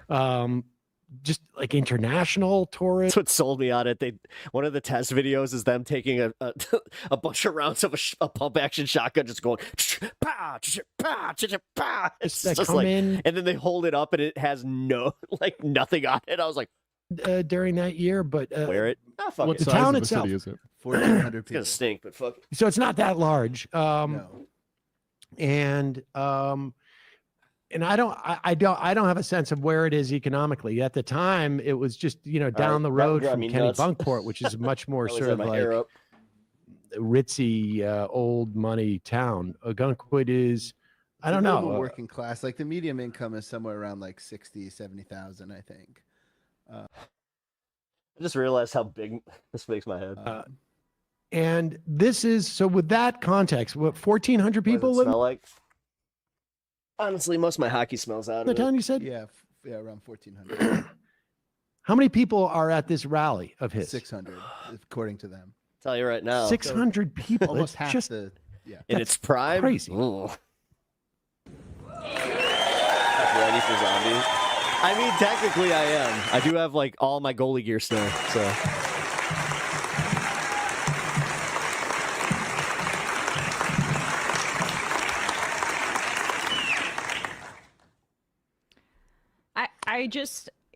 I was in the low 90s in save percentage. I was all right. I think it's entirely great, reasonable not- that he not maybe bad. didn't know the origin. I didn't know I believe the kids call it mid. when I saw it. I mean, I think I'm fairly well educated. I didn't know that was that kind of symbol. And then also, if you think you're going through these kinds of screenings with the government, you might just assume that, especially if you and your other friends have matching tattoos, that it's okay. And no cap. You know, look, the discourse on Twitter or within like leftist kind of circles Almost half the town on the internet is just not matching what we're seeing in Maine. I mean, that's where I say I think he's all right. In terms of the poll numbers, and if you look into like the crosstabs of who Plattner is appealing to, it's like some of the best numbers I've seen for a primary Dude, it takes some balls to stand in between the goal and a slap shot. Candidate Dude, I've taken a slap shot to the balls. That sucks. that speaks about like Medicare for all. You know it's bad when the ref is just like, we're taking a minute, boys. Billionaires in this way. And if people want to go back and listen to our interview with him or my I mean, when you're a goalie, like you wear a cup that is befitting of a goalie. You know, gotta hold those giant cojones that you were just talking about. Too much. But no, when I took out the inner cup, it was cracked. I was just like, oh damn. interview with him from a Yeah, few months that reverberation, that one got me. ago. My opening question to him Yeah, was, because no matter what, you feel the are you another Fetterman? And You get he, that lightning bolt to the unequivocally brain. answered Just- no and explained why. And much of it is oriented around his desire to end the genocide in Gaza, and he speaks about that incredibly clearly. And, you know, like... One of the worst injuries I got was I didn't know how bad it was until I took my skate off, but I took a slap shot and I blocked it with like the edge of my skate, and it hit, like it definitely hit my toe. It this is gross, guys. Just gonna warn you here. It literally blew my toenail was on like a hinge. It was just, dude, it was bad. It was bad. To rebuild the I finished the Democratic game, though. Party in a way that isn't these like focus tested, squeaky clean, professional class candidates that always underperform. That in was states a shitty drive home, though. like Maine. Oh my god, the way that also they had to cut my laces to get the skate off. The folks have to have some sort of Because like right when I sat down, I was just like, ah! reckoning with the fact that like we're not going to just dismiss people because they're veterans or something like that. There may be some things in their history that they'll have to explain. It may not necessarily be that squeaky clean, especially because there's no equivalent left. Okay, Emma, this is one of those things where I hope you apply this to everybody then. Okay? Wing Moving on. Oppo research dump capacity. Because I don't have any specific example, but I know that she has listened to some Oppo research before and just been like, see? For these centrist candidates that can be deployed on them in this way. People have to understand that this is specific to Maine and their political environment, and this is a much more rural state. And oh, you know what? It's almost like a trauma response to Fetterman and Kristen's, to cinema. In the You same know way- what? I think that's what this is.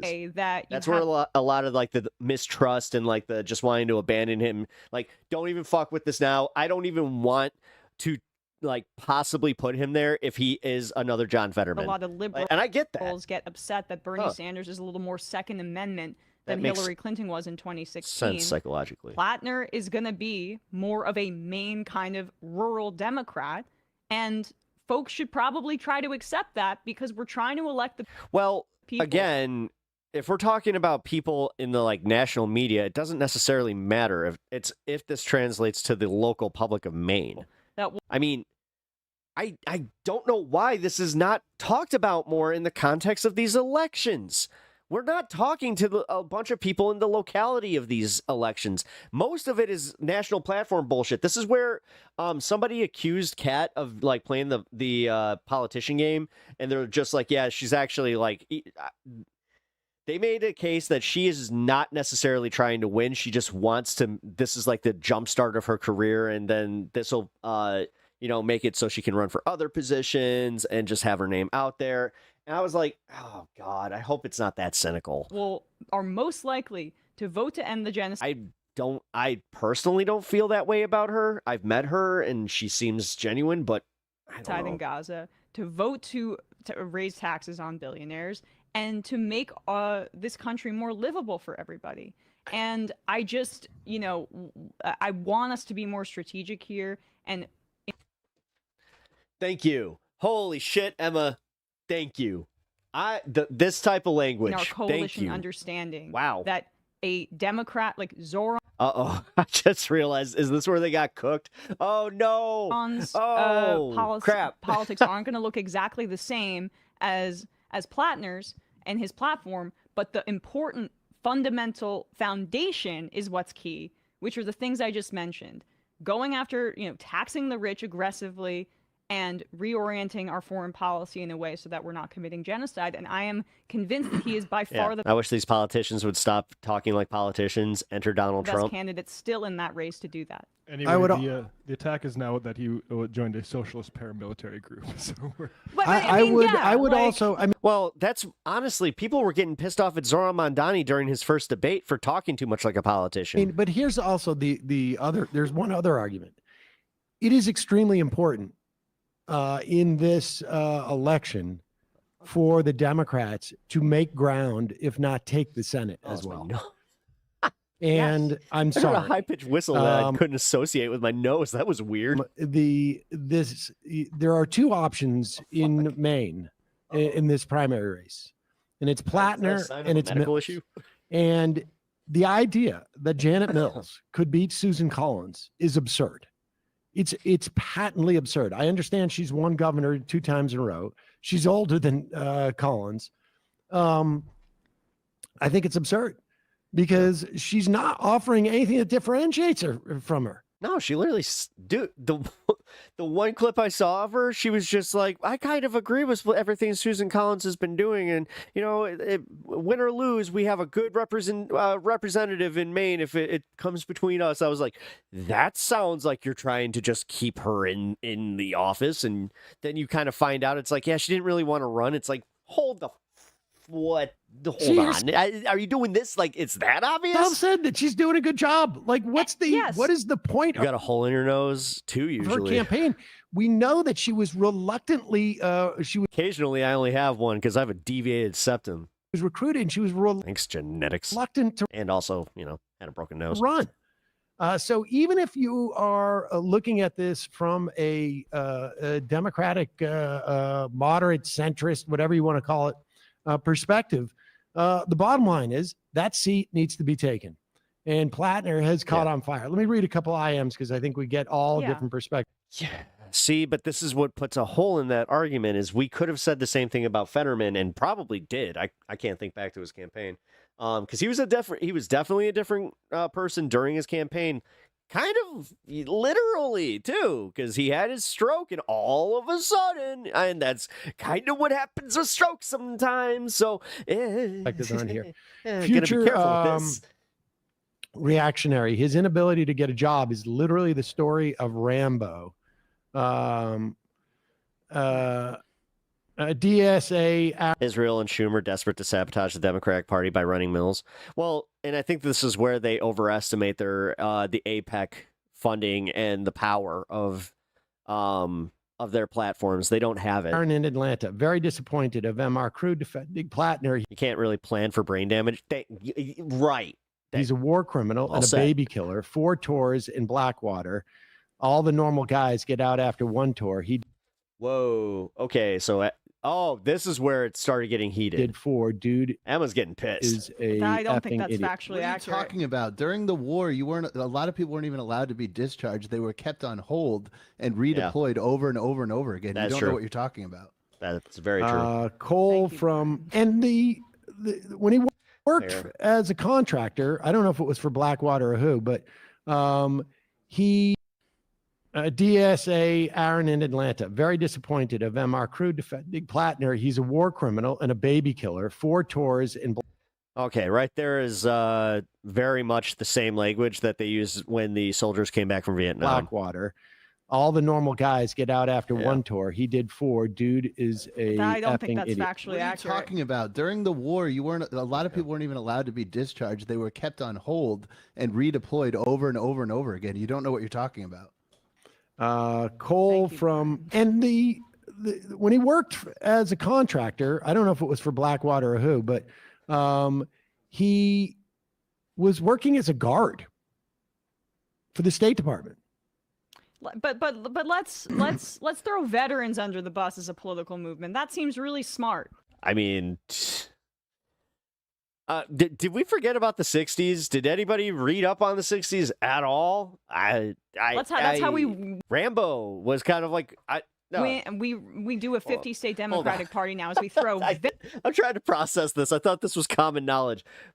We live in 2025. Nothing's common knowledge anymore. Everybody forgot about the Nazis. Like the last few people that fought in World War II are still like they're about to join. How do I say this nicely? I was about to say they're about to walk the Rainbow Bridge, but I'm like they're not animals.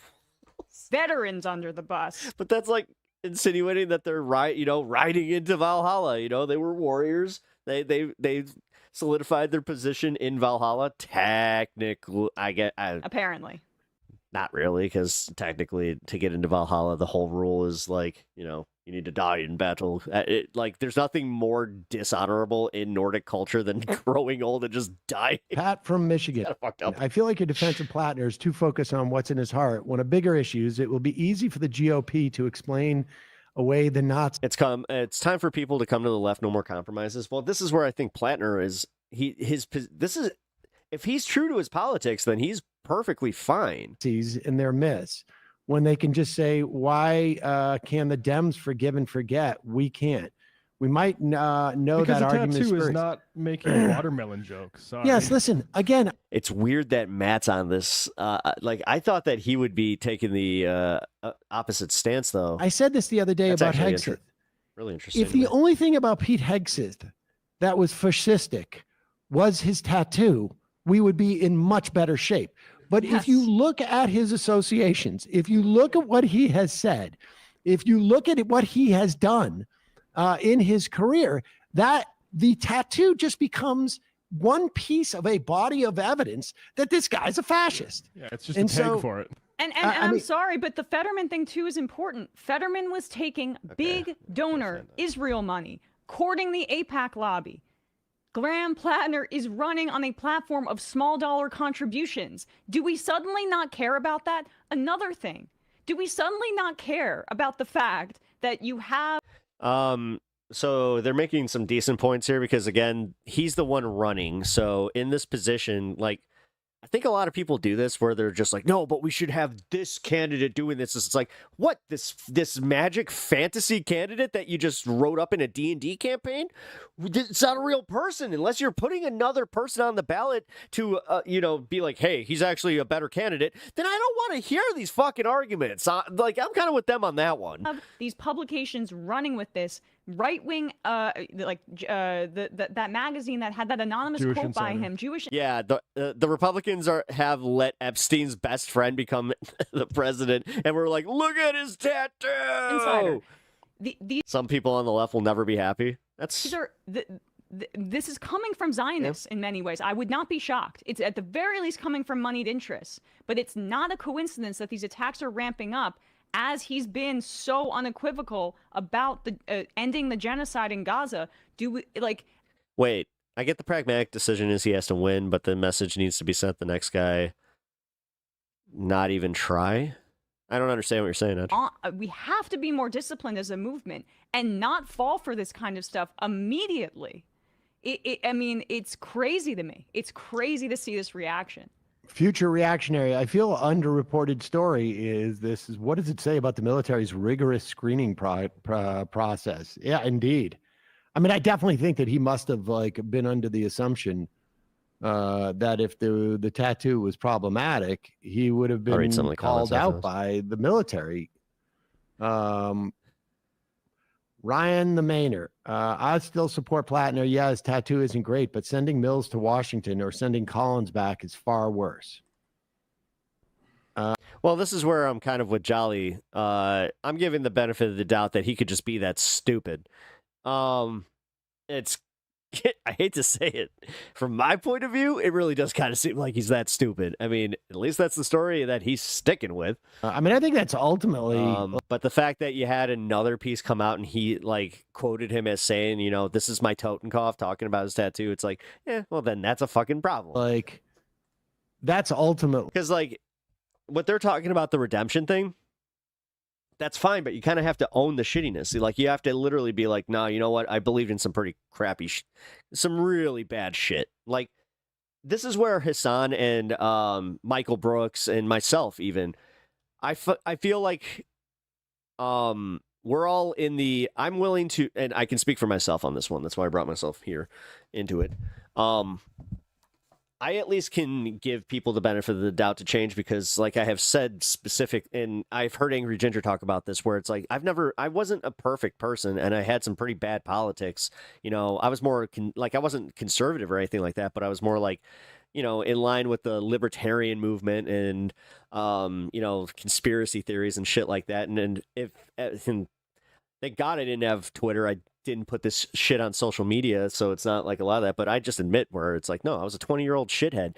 And if I held everybody to the same standard that like they tend to hold people to, I'm like, that's kind of whack. Like, you got to give people the ability to grow, to learn, because that's part of bringing somebody to your side, because we kind of get lost on that too, where it's just like people start learning, they start pivoting their politics, and then, you know, then somebody just comes up, they're like, did you know that this person believed that? And you're just like, yeah, you know what? You did believe that. You know what? They're right. Fuck you. It's like, but I was learning, and I went, oh, so you don't like me? Well, I guess I'll go over to these guys since they apparently don't like you guys, and honestly, kind of meanie. The easiest, that's the nub of it. I mean, you know, people can argue as to how enthusiastic you should be about it, but I want to hear. Some people just can't be the leaders that can be trusted. We're in a place where no chances are the left. case for Mills. Yeah. We have. Well, I mean, we're in a position where they're openly planning to coup the next election cycle. Two options, because they got a bunch of internal polling in the White House, and they're panicking because it came out publicly, like just this week, which means that they saw this last week, that they are down significantly to the point where, like, if they don't get the gerrymander, then they're fucked. I want to hear the case that Mills, and the Supreme Court has not done them a lot of favors by not hearing this until January, and it looks like that's sticking. This is going to be better. I'm cautiously optimistic on that, but Supreme Court has also shown that they have the capacity to really fuck up this country at the most inconvenient time. So I wouldn't be surprised if they did it on Christmas just to give them just to be like, or right before the Christmas recess, and just be like, yeah, you know what? Here. Also 14th Amendment, by the way, here. All the issue sets that people, I presume within the context of this audience, support. And B, I want to hear the case that she's going to beat Susan Collins. Yeah. Presuming that she's still vigorous enough. Well, see, this is where the argument's getting lost. And Etch, I feel like I'll just say, like, it seems like everybody wants to argue about his tattoo, not trusting him. Again, the Fetterman angle. But I brought this up before. Where's the alternative? We're getting very close to the primary. They do have an option to do something like that. But we're in a position of, do we get the right winger, or do we get the centrist right winger or left winger who's going to just pivot right wing, or gladly just try to lose the election? Like, I kind of see where they're coming from, because they're even admitting where it's like, yeah, this isn't great, but it doesn't mean that you shouldn't support them to campaign by the time that the I mean, he did cover up the tattoo. He has done a lot of, you know, amends on this. He was the one who got out before the op-ed came out. Election rolls around. but you got to make that case. Now, here's where we can set up a little question here in chat. Was that better? I don't know. Nancy Bass, I'm about a half hour behind, but I just want to say I would double my monthly contribution if you brought Sliwa on as a co-host. Oh yeah, we're gonna watch the. I actually, yeah, fun. Actually, they covered the Sliwa call. Did you know that they're one of the ones For like that covered the full thing? I tried to look through all like the New York Post and all this. They had just it was 30-second clip of it. It did not do it justice. And not in studio. It would get old. It would get old after a couple of days. I feel like you would eat food. So we won't be able to say we will get it done the next election. Those are the things you do when you're running for office. Smell bad and stuff. It would just be annoying. Future reactionary Brian, can we get a quick rundown of the? I can, and since they're kind of wrapping it up here, I'll just give my my 2 cents. I personally think that this is, again, kind of a nothing burger. I don't think that he is a secret Nazi. I really don't. I'm leaning towards he is that stupid.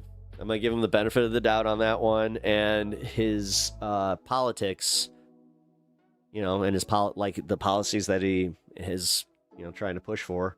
And the fact that he is a grassroots he is a grassroots guy. Bernie has endorsed him, so politically, I see him as being good for the movement, and I mean that's why it is disappointing that this is even a thing. I will say that much. But Your Honor, my client is fucking stupid. Every once in a while. I mean, hey, I don't necessarily fault everybody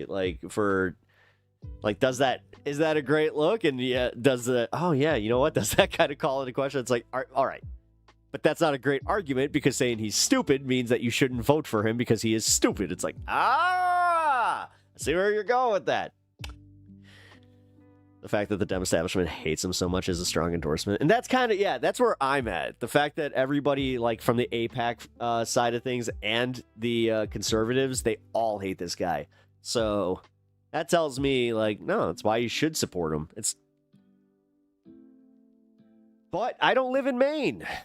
That's part of the problem that I was going to bring up here, is that as much as this, great national story, I get it. But there is this whole, okay, I'm not voting for this guy. I can't. I have absolutely no dog in the fight, outside of just, we need that seat. And that's why when Sam said that, I was like, oh, okay, so that's how I can speak about this. Okay, that is convincing, Josh. Someone by their haters. I mean... Oh, speaking of judging someone by their haters, here. So let's check the comments of this video. Is this the comments or is this the live? No, this is comments. Cool. Sam at Social Security Town Hall. Sir, we need to remove you. You are having too much fun.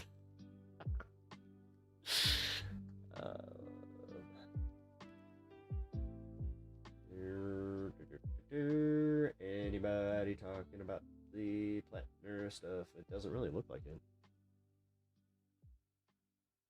That was definitely oh, here we go. This is definitely a frustrating one. I feel like Carissa is obviously coming from a great place, has inspired many people, and has the potential to do incredible things. However, I'm wrong. She seems to be attacking S work. Wait, who? That's not what I thought it was. Obviously, I was not able to watch all of MR, so...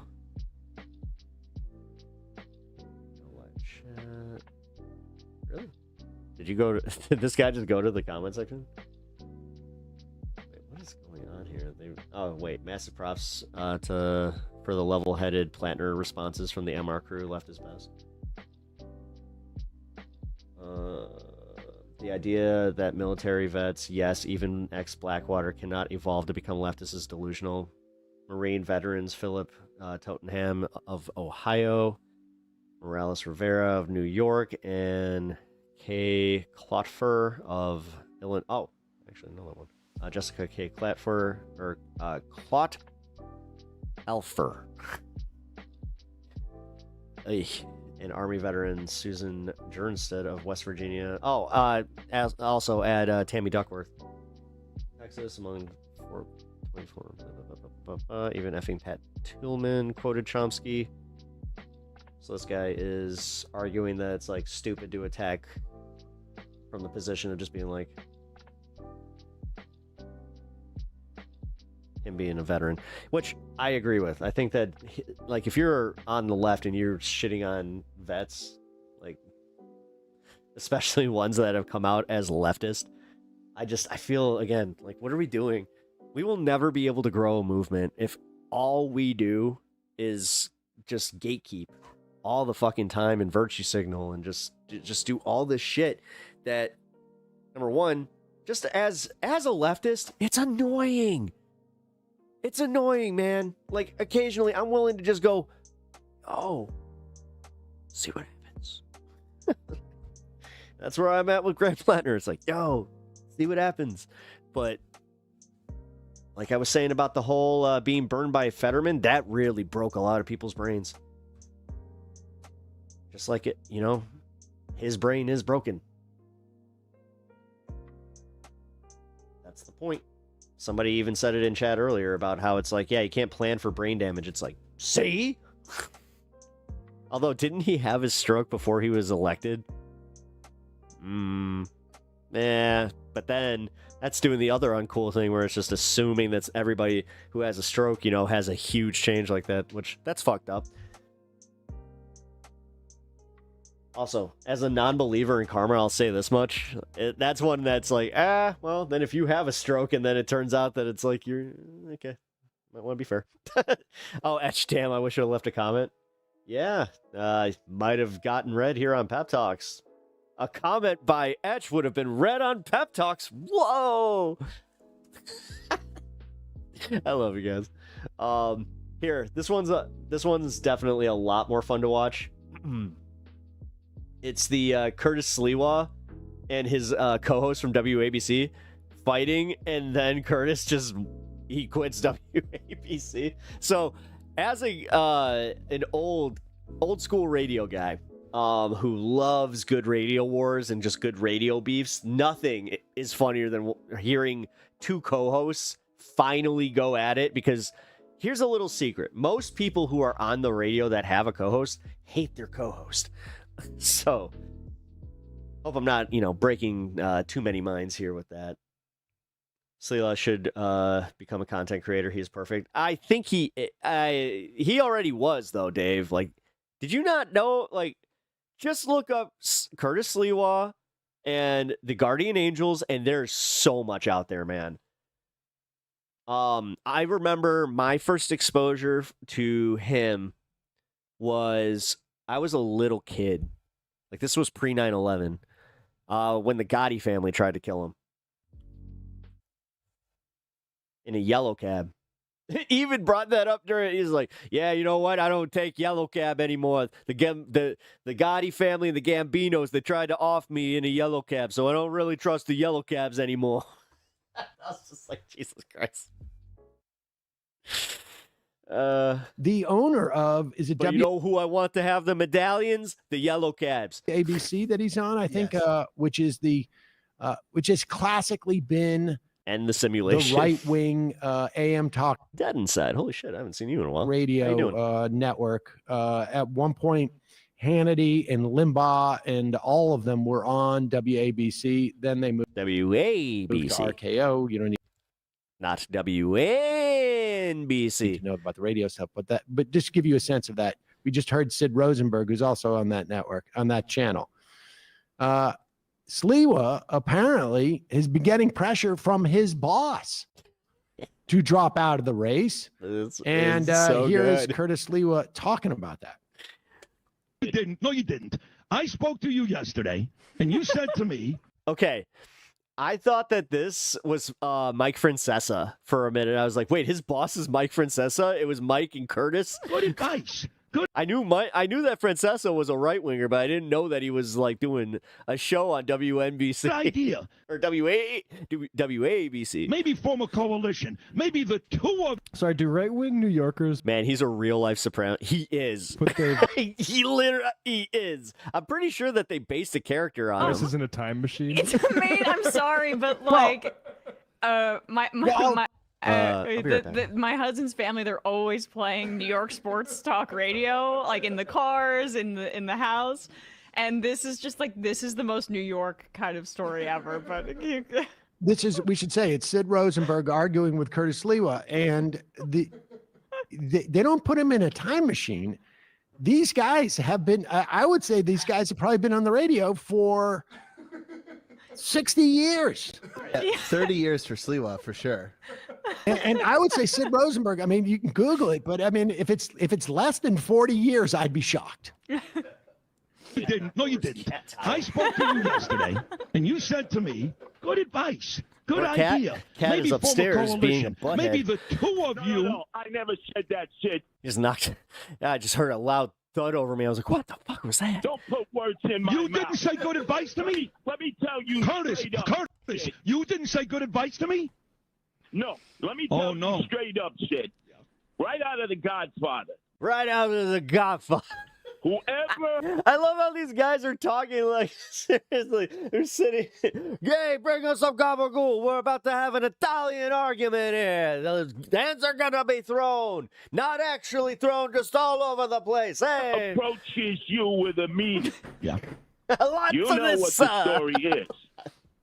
All right, now it's like Pep has gone too far. They turned on you.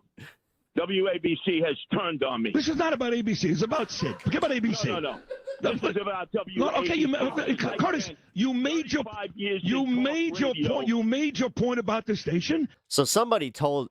I'm wondering if somebody told him on the phone before he even took the call, like, "Hey Curtis, this might be your last call in.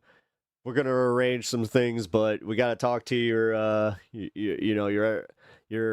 Oh my God, why am I blanking? Your management, and just this is gonna be a, I'm okay.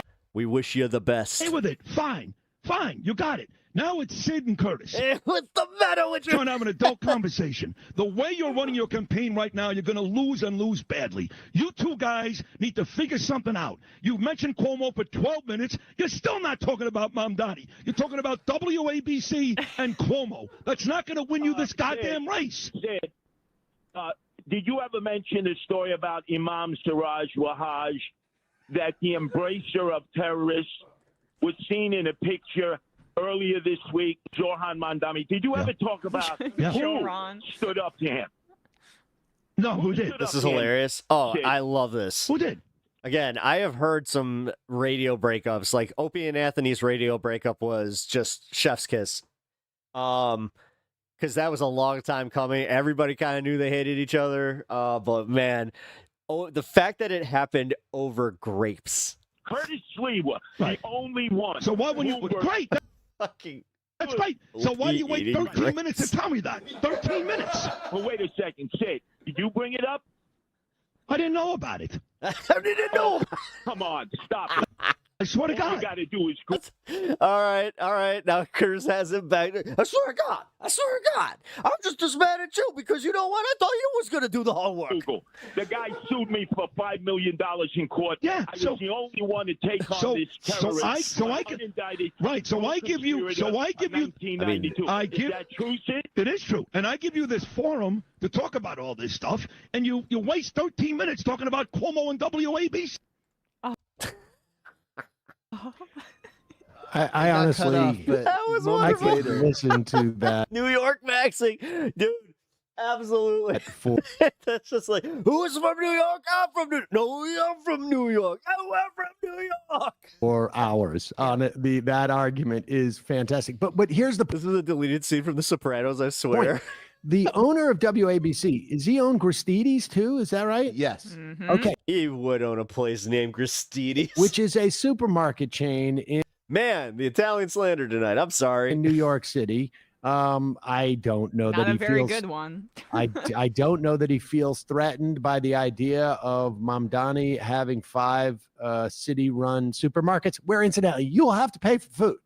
It's not going to be free. No, but This it's is in not a food dispensary. deserts where Grisidis won't even go. And also, he's been vocal, Sam. He's been like actually like foaming at the mouth, obsessed about this idea with Zoran. He's paneling So on apparently, Fox News. he basically told Sliwa, "Drop out of the race, or I'm firing you from WABC." That's what this argument seems to be about. Yeah, the And conclusion of that argument is Sliwa saying, and that's why you'll never hear me on WABC ever again. well, let's play this. And I Miss can't Muggle. find that clip. Oh wait, so we don't have any more? No, that it gets cut off there. Okay. I'm looking. Gabagool. That was But this is it's fascinating. Now, Sliwa that reminds me of a Mad TV. Did you bring the gabagool? is going Oh no, it's the Mad TV sketch where they're making fun of the Sopranos. It's Will Sasso going to and, lose oh my god, I if forgot he his stays name. in the race. But he had a pretty good argument, it seems to me, was like he has a responsibility in his mind to the Republicans who are on the down ballot, because if he drops out of the race, it's going to hurt the Republicans running for other seats. It's crazy. Like, if I was a Republican, why would you want to throw away everything you've been building in New York for That is Andrew a good Cuomo? question. For him to lose anyway, because it's Yeah. not like he would even win if Sliwa dropped out. Sliwa would still be on the ballot as the Republican instead of whatever Cuomo's running Independent. as. Yeah. Like, No, honestly, Eric Adams still being there is going to cause a bigger problem for them because they're just going to be like, "Oh, he's still here?" they've positioned themselves good. No one's talked about Curtis Sliwa this much in his entire life.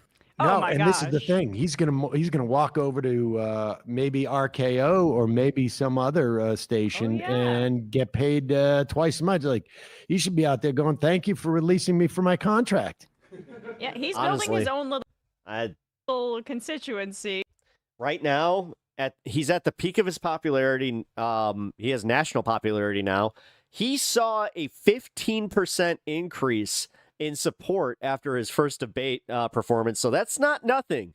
Yeah, we were saying this. We can laugh all we want. The guy is a goofy goober, but yesterday. Not sure it goes anywhere, but it can definitely turn you into some sort of like local celebrity. Or and I brought this up during the election coverage that this happened in New York. I don't know what the hell's up with this state, but Howard Stern ran for governor back in the 90s, and he almost won. Like, he started looking at early polling, and he was just like, I got to get out of the race. I'm going to win this. or have your own radio show. You don't have to deal with Sid Rose. It's one of my favorite stories he tells in his first autobiography, Private Parts. Sid Rosen. Sharing this stall with Sid. Incidentally, we may have a new announcement to make about somebody joining the Majority Report. He's gonna feed our cats. I like this guy, Sam Cedar. He's very New York, He mentions the Gowanus Canal every single opening of the show. What's more New York than bringing up the industrially ravaged Gowanus Canal? I always appreciated Brooklyn, obviously. I always ride the subway. I see Sam Cedar come on, and I just give a little, "Hey, Sammy." He always puts his head down. It's okay. It's okay. That's we're New York. He's dealing with the rap. Dude, I feel like, all right, I'm gonna catch some smoke here because, again, being a Chicagoan, doing this problem around here. I really deserve somebody just coming back at me like, "Hey, the Bears, you guys want to go watch a Cubbies game? Hey, go ride the L. Hey, you gotta take the blue line? Maybe we'll go get a giant lasagna pizza. We call it pizza here. Hey."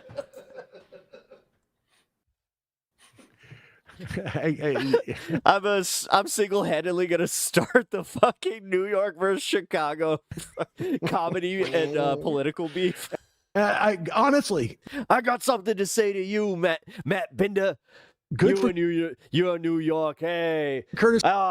Devil's Advocate Productions. I got something to say to you too. Sliwa, because the one chance that Cuomo, you call that a hot dog? That's not a goddamn hot dog. Your hot dog only tastes like New York because it literally tastes like New York. You sell it on street corners. has is it Sliwa just like your mother did. drops He out. took Now, it too do I far. think that all 19%? I think I saw the Keep most the sewer recent safe. poll The Gators do that. had like Mamdani at what was it at 43 to 29 was it, and then Sliwa with shit. another 20% Late. or so. I mean I think that's close to where it's at, and I don't think all of Sliwa's votes go to Cuomo, but most importantly, who got the endorsement of the Ninja Turtles? I think it's I think it's his one New York chance. Times, I heard it was turtles and a rat. every poll, the slimmest margin is 8 points for Mom. Bossa Nova. Right, and Sliwa's like getting I think like Cowabunga. 15 points or something like that, somewhere in that neighborhood. So it could make a difference if Sliwa drops out. Good for him for not doing it. The only other thing I would say about the polls is my Hey, where's my tip? Wise man saith, understanding is that forgiveness is divine, but never pay full price for a late pizza. Eric Adams' name's still going to be on the ballot. It is. He dropped out too late. Dude, I love that movie. And so when we are looking at these polls, the assumption is Also, did you know that the pizza guy who gets stiffed is the guy that's actually the costume actor for Michelangelo? A little bit of movie trivia. is that everybody's going to there's only The only one to not make an in-person appearance for the only 3 people that in the race whole in these thing. polls. Oh no, actually, I take that back. He does make an appearance. Just a more profound one is the lead character, Kato, I think is his name, the kid from Ninja Turtles 2. He played Donatello in the first Ninja Turtles. Polls. Like they're not polling Eric Adams, even though he's on the ballot. And you know what he's And- on under? He's on the Stop Exposing myself here. Anti-Semitism ballot line. So it's not out of the question that some really, really crazy Zionists could just pull the trigger based on the ballot line alone. Yep.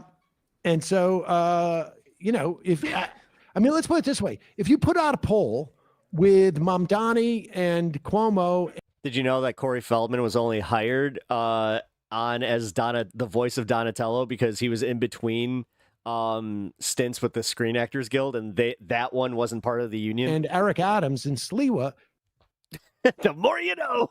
some people are going I bet you're a blast at trivia night. to I am. choose Adams because they're going to assume that he must be in the race, I am. I wish I could even just. and they're supportive of him.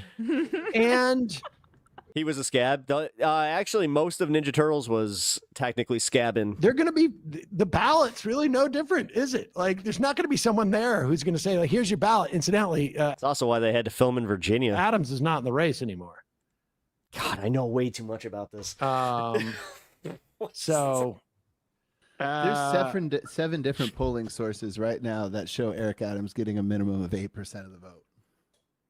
Did you know that April O'Neil was supposed to wear the yellow coat throughout the entire thing, and they put a jumpsuit, and she didn't like the way it screen tested, so she just chose to wear her normal clothes, and the director was just like, cool. I mean, so we'll see. Oh, did you know that Sam Rockwell was the kid that's in the lair that he's just like, hey, we have no rules down here. He's like, you guys cigarettes? It's like regular or menthol. That was Sam Rockwell. Also, in the background is the first debut movie role of one Ryan Gosling. Early Here voting starts Saturday. Sorry. Yes, don't forget, early voting does start You could make anything up right now. No one else would know anything about this. Hey, this Saturday. That's true, but I wish I was dumb enough to do that. Saturday, October 25th. I'm sitting here just doing like let's my play movie this trivia clip, where I'm just like, no, I know this which about I it. I think know this is- about it. I watched a documentary on the making of the Teenage Mutant Ninja Turtles for its 35th anniversary. I don't know. Mamdani on Schultz. Yep, we got it ready. Okay. All right, here it is.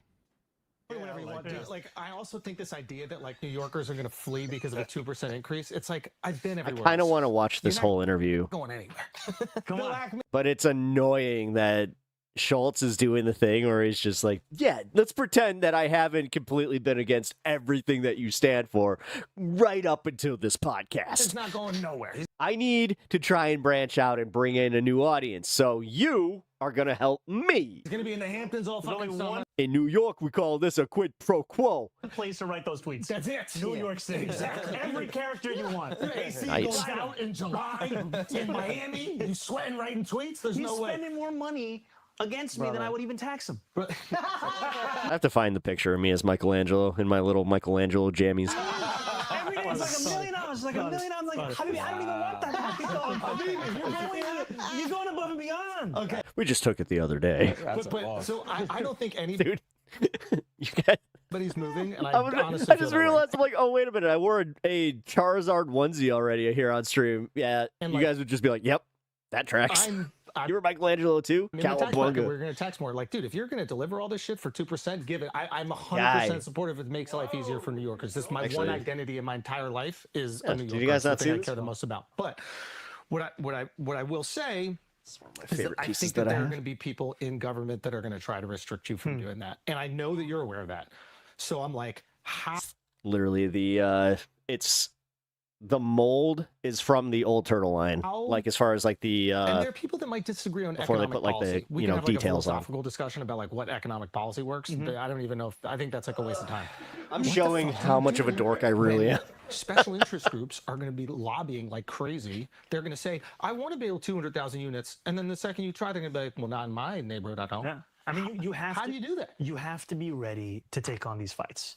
You cannot be naive taking to on the it right fact. now. And- Special interest groups are. but I mean, it's I appreciate Let him the answer, point please. because there is a reason why we haven't had progress, right? If you look, for example, at the Department of Education, this is the agency we spend the most amount of money on in any agency in New York City. Yep. Of the $40 billion we spend about $10 billion on contracts and consultants. Yeah. Those are a lot of people who are looking forward to the renewal of their contract. All right, for anybody from like that area, no. If it's like as corrupt as it is in Chicago, because like that's one of the most known forms of corruption in our politics is like we have our aldermans who are always corrupt as fuck, which that's where we need to start really replacing them in Chicago. And then they give contracts to their buddies, and it's so well known, and it's like we also just accept that it's like, oh, we're all gonna get locked out from this stuff. No, it's Like I remember this happened. They opened a Chick-fil-A, right? And this was like in the loop, and we all went, oh shit, because there was this old deal that we had all heard about that they were never gonna do. They were never gonna do that. They were never gonna like put franchises in like the main corridor of like the loop. That was literally one alderman just being like, well, they gave me lots of money. to educate you nerds at Bronx Science. You know, some of us dumb kids that went to regular public And then the mayor just being like, they gave me money too. school. You know, we don't need all that money. You know, where'd you Eat more chicken. go to high school? Baruch College. He goes in to call out McKinsey, yeah.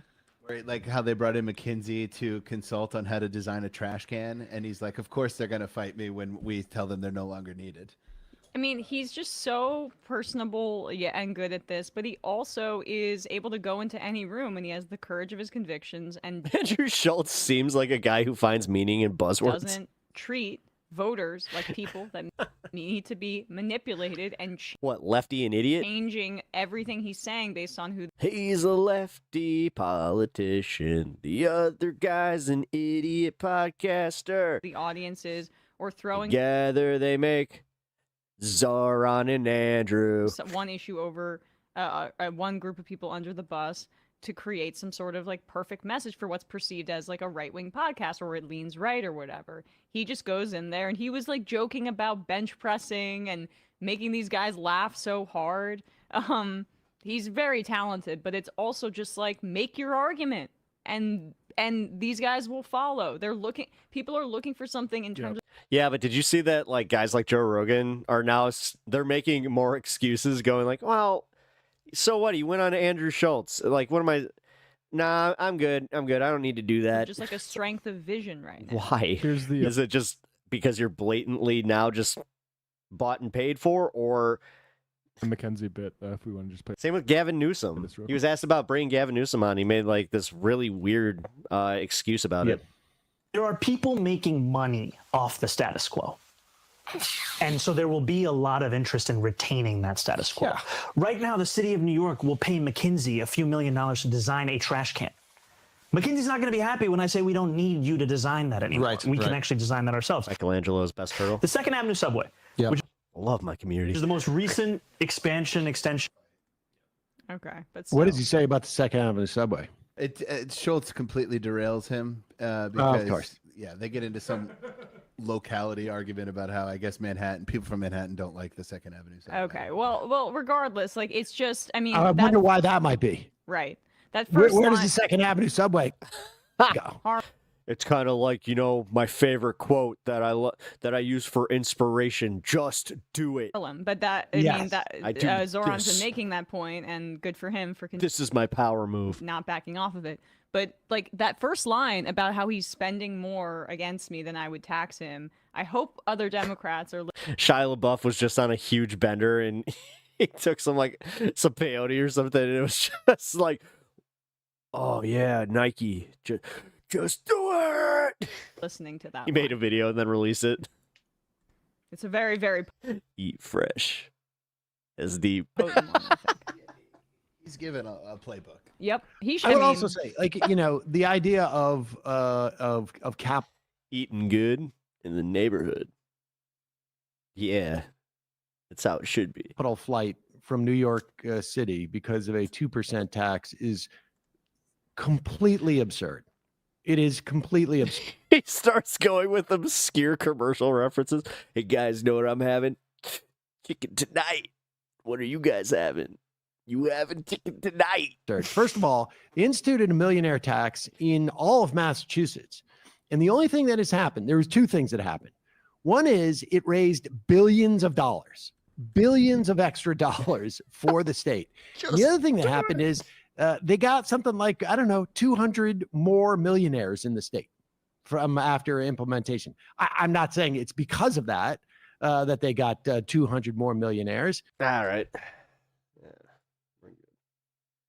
We got the important part about that. Sliwa losing his shit. Easily Shia's best work. No, his best work was getting Mia Goth as a partner. Good job. All right. Hey, come on. You don't like him as Sam Witwicky in Transformers 1? Objectively, Transformers 1 is a banger-ass movie. When that end, my name is Optimus Prime. And then he just goes. Oh my god. And also just, I love Optimus Prime. That was so cool. The fact that they gave Peter Cullen a new lease on his career, I for that alone, I may not like the Michael Bay movies a lot. The first one, again, good. But yeah. The other ones, nah. Bumblebee was good, though. It's a movie, I'll admit that. Listen, okay, I don't want you guys going all Emma Vigeland on me or like Sam Cedar or Matt, where you just start talking about comic book movies or any of these, and it's just idiot slop and then assuming that I'm also finding broader inspiration. It's like, guys, I'm not watching this just being like, yeah, this is how I formed my politics. Although, let's see, did Optimus Prime help form my politics at all? Honestly, Bill and Ted did the most. Be excellent to each other and party on, dude. Yeah. And the dude, if I'm talking about pop culture reference, like people that like definitely inspired me, and yeah. The dude was actually more of an accidental one where I remember the first time watching that, my buddies were just like,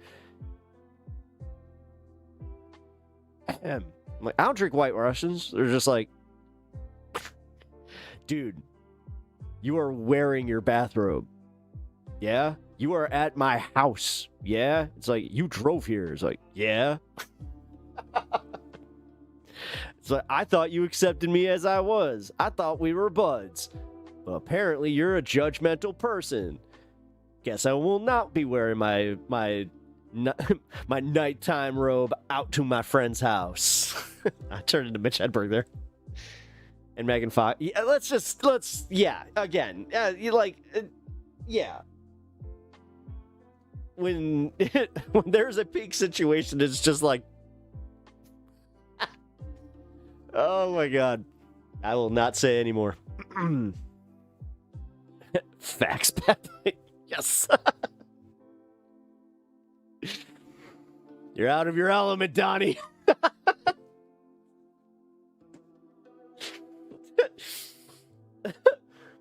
Dude, Walter.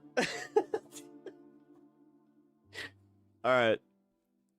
The first, when I got it, I think that I might have told you guys this story, but when I picked up my mom's ashes, I was devastated, but there was this small part of me that was just like, I couldn't help but think of the coffee can scene. Just going.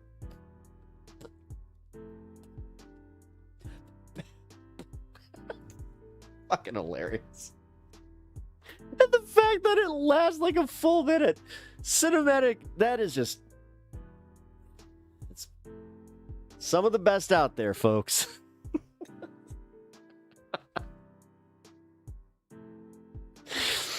Oh, the ash... Yeah! Every time I watch that movie, dude, I lose my shit. There's a few of those scenes. When the Germans show up to his apartment, his questions are fucking just... As he's getting his ass kicked, dude! It's not the Rock, man! Nah, it's... Also, can we just admit that, yeah, Jeff Bridges is just... He's inspirational. We are nihilists. What do you think? I think we can play with him a little bit more. I just realized I think that's where I got my German accent, my German impression from. Oh no. Yeah. Dude. And it's such a perfect movie that they even got Sam Elliott to do, hey there, dude. Like, was there ever a man that was like made to narrate a story about the dude? Like, also, I don't know, like Sam Elliott was like one of the first, I was a pretty young kid when I saw Roadhouse, which, I don't know who showed that to us, but I do remember just being like, boobs! Yes! But I also was like, all right, I like Sam Elliott in this movie, where he's like, all right, mijo. And he just whoops that guy's ass and headbutts him.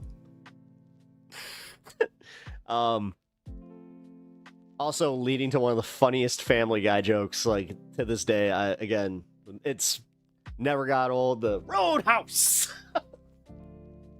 Starts kicking him.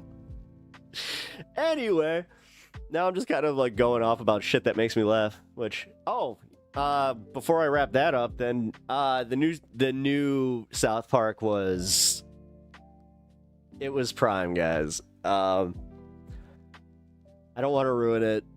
I don't even want to say the joke because it'll ruin it. Although I do it. It is one of the first episodes that I found myself being old as shit and going like, all right, Google, you tell me what the hell this means. If you know, you know. Alright, well, let's get to some other stuff. I have, like, such a backlog from all the other stuff that I didn't cover yesterday. White House under demolition. That's what I wanted to do. let's take a look and see just how the residents of Washington, D.C. are reacting to this. I knew about it a month ago when they first put out the pictures of that god-awful space he's building. And when they said it was going to be 90,000 square feet, and the White House is only 55,000 square feet. I thought it was a typo. I thought, We go big or go home, bitch. you can't just do that. I think it's incredibly unfortunate. I think he was dishonest about his intent in terms of we're not going to touch anything, like it's going to be close, but not touch. Hey, Dave. Hey! Touching, and then, now we're completely demolishing it. It's not clear who's paying for it. I know he says there's donors, but, I live in Texas, and Mexico was going to pay for the wall, and, I mean, so far that hasn't happened.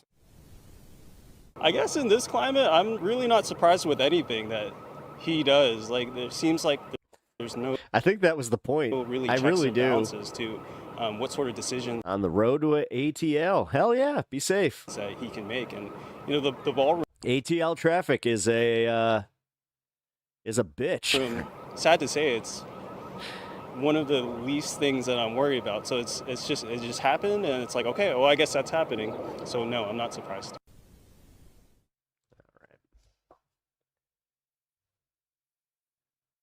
Hey, he made him a literal robber baron. Do you think he used AI to do that? I think he used AI to do that. Can we not? I'd like to not. All right, so Sagar, he's going to have a little meltdown here about this. This is something that apparently he cares about. I can't be the only one which is watched with great alarm as the entire White House East Wing will now be demolished in favor of Donald Trump's announced presidential ballroom. Here he is laying out the reasoning. Let me just, before we even play it though, let me describe this. Of course, he had announced his plans for the ballroom.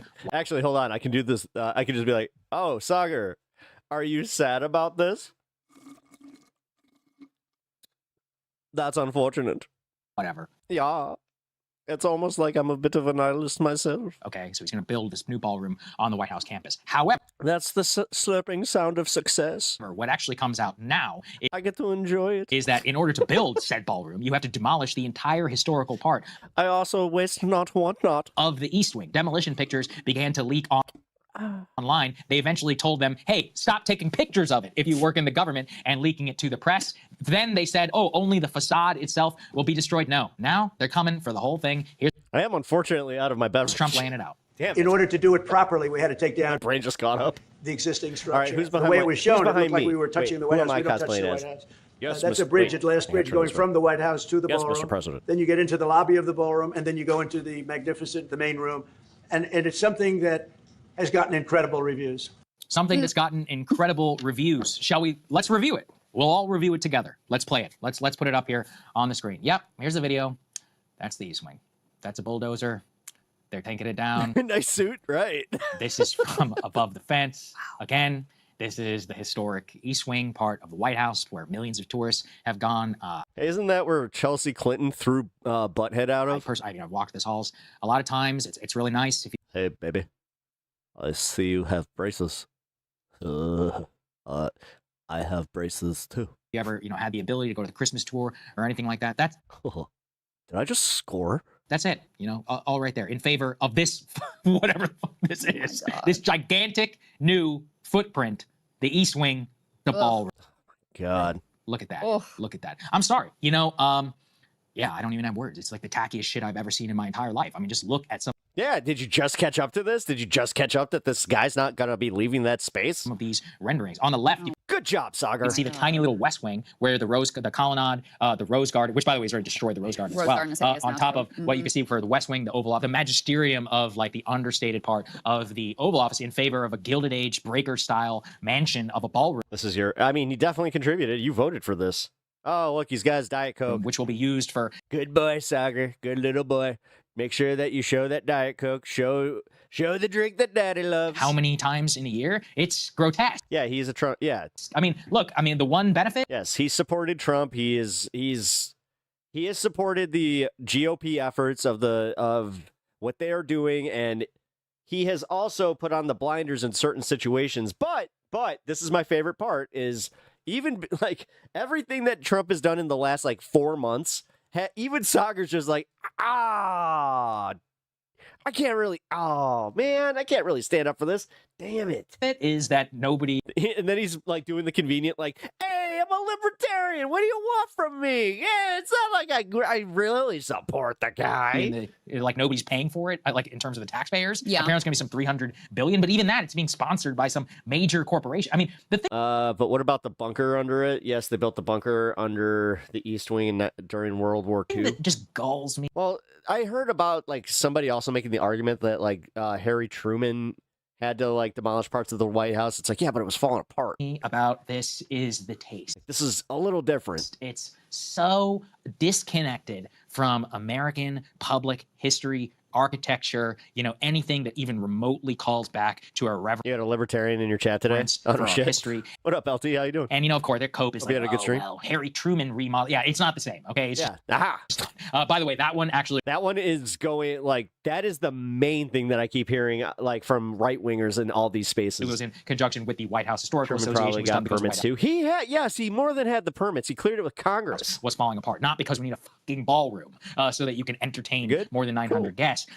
They even say they're going to modernize it, which makes me literally want to have a brain aneurysm. If you've ever been to the East Wing, the entire point of the... Speaking of brain aneurysms, did you hear about Kim Kardashian getting a brain aneurysm and blaming it straight up on Kanye? Now, place... We might need to just cover that it after has this. deep history. Well, okay, we'll cover that in the fun half. Put AC vents or something like that. Okay, but fine. still... But funny. Nobody, I mean, I'm just imagining glass sliding doors and fluorescent lighting in the East Wing, and it's going to give me an overall brain aneurysm just looking at all of this. Now, here's the final question. Gave me a brain aneurysm. I call that the Kanye effect. With Mira Tandon's take that the images of the White House could swing the election. I was like, look, Mira, you're after my heart. Okay?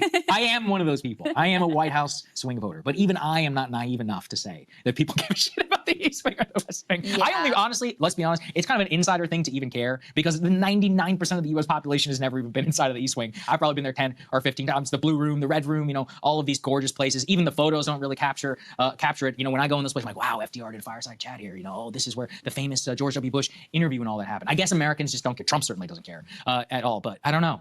Maybe I can hopefully inspire some reverence for our great architecture in favor. The big ass and sex tape lady had an aneurysm.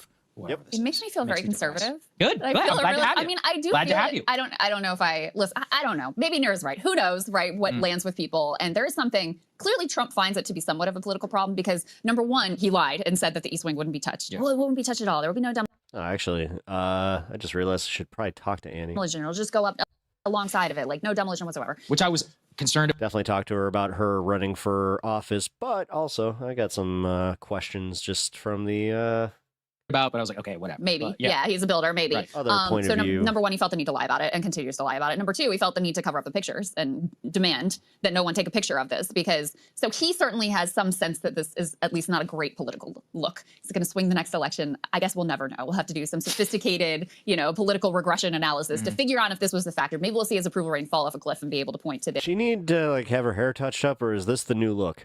To this renovation, demolition, whatever. But it does make me feel very conservative. Good. It makes me feel because I mean, I do feel this sense of like, this isn't this is all of ours, like all of our nation's history, like all of these historic things that occurred in these spaces. And you just feel the power of a king to just knock it down. Yes. That's are you guys just catching up to like Crystal? You have been covering this for a fucking long time. You should not act surprised. Like this indignant stance that you have here is kind of strange. Where the fuck were you? Without asking anyone. It literally took a bullet. He came in like a wrecking ball. One's permission without going to the I did. Look at me. Yeah, I'm gonna ride it. I don't know. Public and seeing if that was something that people are interested in. Like, forget the money, but just, you've now destroyed. It's literally just. It's not even him riding the wrecking ball. It's just it's swinging by a necklace. A space that cannot be rebuilt. And I can't remember. I wish I remember who was saying this, but there was another progressive who was. It's disingenuous. I mean, it is because again, we can talk about all the alarming shit that happens in our country, and she can this is where I was bringing this up. It bothers me that it really seems like her and Kyle can do this thing that unfortunately after we watch their content, we cannot just do where we just click off. We don't talk about politics. We don't think about politics. And here we got to take care of our $1 million house and, just make sure that all that stuff's in order. Was saying, like, why does this bother me? And then, like, yeah, this is why it bothers you so much. This is why. Is because it's an actual physical act of him stomping on our democracy. But the most you can muster up is just like, that's our house. That's our house. I'm a little sad about this. So succotash. Much. And their analysis, and I think there could be something to this, is that it is a physical representation of, like, Jesus, Trump and his long legacy that is now going to be left. And I think that's why he did Trump decide to knock it down because he's having a Trumper tantrum over the No Kings protest? Yes. Wants it as well. Yes. And also, he just doesn't give a fuck anymore. He legitimately does not give a fuck anymore. Yeah, we're fucked, guys. Like, I'm not trying to even be like, oh my God, alarmist. I'm just saying, like, prepare for the worst right now. It's going to suck. He's going to try and subvert the elections, and trust me, he's going to do it in a very ham-fisted way. And so, when it was just one term, and this was... It's all I know is ham fists. Look at me. I got tiny little ham fists. Some of the emotions that I think they smell like ham. We all grappled with when Trump got reelected. They're sweaty, too. When it's just one term, that can kind of be an aberration. Hillary's a bad candidate, and there was backlash to Obama, and all these kind of... You ever microwave ham? It smells a lot like that. Weird, Russia and whatever was going, Comey and whatever was going on. When he gets reelected a second time, you're like, oh, this is not an aberration. And wins a popular vote. Yeah, this There's my next sign. Trump smells like microwaved ham. This is actually where our country is now. And so I feel like this is sort of a physical manifestation of that. Oh, with ketchup. Which is why I do find it really disturbing. I think that's fine from, like, some ham with ketchup. I love it. Point of view. I'll just give you a more value neutral one, Yeah. which is that it's the White House. It doesn't belong to you. It doesn't belong to anybody. Is that you are at the mercy of history in a certain sense, as in you assume the office. The office doesn't assume you. Yeah. And this ballroom's just another vehicle to grift money from all the all the contractors are gonna. That's really what it's about. Is that the point is that the office is supposed to be bigger than everyone else. All previous renovations. You're a guest in our house. I know this this is the way that it genuinely. should be looked at. This sounds cringe and quaint at this point to even talk this way, because this is how they talk on MSNBC. But it is unironically true at a very base level of no. Well, it's almost like occasionally MSNBC is genuine in their, like, stance on, hey, this is our republic and this is supposed to, like, no, like you just said, you're a guest there, motherfucker. It's the people's. It's not your house. It is. You don't own it. The White House. Now, previous renovations that have happened include Harry Truman. By the way, it was super controversial when he added the Truman balcony. It was not. People were not happy about it.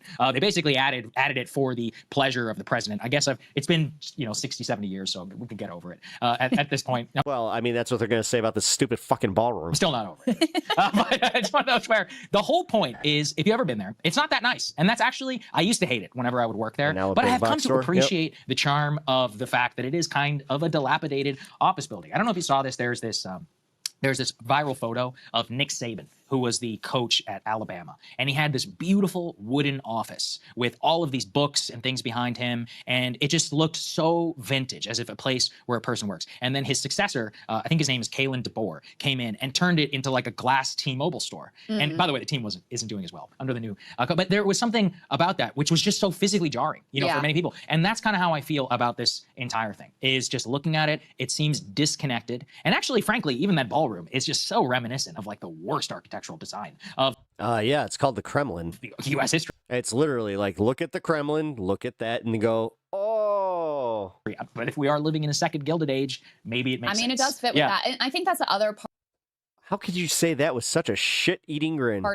Yeah, again, guys, like, this is where, I don't know, man. That bothers me too is, this is, some of the money is coming from the, like, extortion that he's doing on these, tech platforms. And I think some of the, like, YouTube fealty money. How are they going to talk? Like, I don't know, man.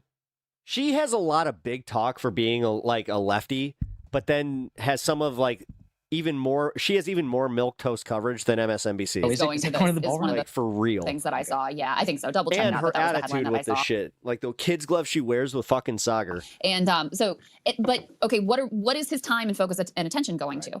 Building out this hideous, gaudy, like, Gulfy meets Versailles meets Mar-a-Lago ballroom for a bunch of rich elites who can come and suck up to him and pay tribute and bring their gold bars or whatever it is to get their, their goodies. And so even, like, the purpose of it is gross, let alone the visuals of it. So yeah, it does bother me. The pictures of it are visually jarring. Is it going to sway the election? Near, I don't know about that. I'd like to believe it, but I don't know. Us in Northern Virginia, you never know. Stand up. You just never know. Look, what I would hope is it inspires a love of history, and part of the reason why watching the Careful there, Sagar. You go a little too deep, and then you're gonna get more of them antifas. Transformation of the Oval Office and of the ballroom or the East Wing and all of this is because at least previous presidents, some had a deep reverence for the things that actually happened in that room. And I've told this story before, but one of the things that really hit with me whenever I was interviewed Trump, it was maybe the first or second time, is the first time I ever went into the Oval Office, I was like, that's the Jack Kennedy shot, right, at the desk. Yep. And I thought about Nixon and Kissinger praying on the floor right before his resignation, or Eisenhower and where he would play his goal, all these things you've read about for years and years and years. And then I'm looking at this man, I'm like, he doesn't think about any of that. And he doesn't even know about it. Maybe, I don't know, and probably not. But or Jackson, like, is this portrait of Jackson? I'm thinking about even the Oval Room itself, such an unusual shape, and the evolution of how that kind of came to be, the Resolute desk, the HMS Resolute. These are all the things that are like rolling through my mind. Now, that can be bad. It doesn't necessarily translate to political success or to great leadership or any of that. But in that moment, I was like, oh, he doesn't care about any of that. And, it's clear, obviously, in this is that, imprinting throne room, not ballroom, this view of like who America is kind of like, in his own. We did just have this No Kings protest. We could, you know what a hell of a time to just kind of throw that out there. Form. So yes, you're right in that it is a physical thing of Trump's legacy, but there. More broadly, I think it is I don't know. I think it's like a loss of history and a venerance of something. You can't get that back. You can't get back the East Wing. And however it does, they say they're going to modernize it. I don't want it to be modernized. It needs to stay relatively the same. That's kind of how we treat most of these places. It's like if anybody in Washington. You mean status quoism? You're almost like doing this thing where you're kind of giving up the whole like, yeah, this is what I want. Ever been to the Hart Senate office building? It's a glass. Oh my God, this guy got mad when they took the Taco Bells and changed them into boxes, which I got mad about, but box. It looks like shit. I'm just saying, he's right there with me. Compared to the Russell Senate office building. It's almost like he doesn't like the whole like capitalism thing that's happening, where when it's unfettered and you just kind of let it go. When you walk the halls, yeah, this is what you get, Sog. You see signs like this was John F. Kennedy's office, this was LBJ's office. That's how it should be, in my opinion, just to ground people down to at least something that they are remotely connected Sagar, to. you need to steal the Declaration of Independence. I agree with might be a little easier now that the East Wing's open. It makes me very sad. It makes me very, very sad, especially for the future generations. Wait, I don't even. I had a dream. Hold on, because my wife and I we've done multiple tours, and we were talking recently, like, oh, we could take her to the White House, and I'm like, no, she wanted to get to see it. That's right. Took that away from me. Yeah. One thing I will say about Neera's point is, I think if it was like Obama or Biden who did it, the Republicans would be able to make it. The right would be able to make this an effective campaign issue. Yes, you're absolutely. Can the Democrats pull that off? I don't have that level of confidence. Yes. Then help them. There's something a little bit annoying, like when she speaks to a more center audience, obviously. So maybe, I don't know, do something about it, Crystal. Fucking Christ. I don't know. I'm starting to get a little bit pissy about some of this, like these people that this is their job, and they're trying to convince you to come to them for alternate like opinions and news coverage, and this is how they act. Okay. Yeah, and that was some tax bracket fucking shit. Or like definitely shows the different the class difference there. Alrighty.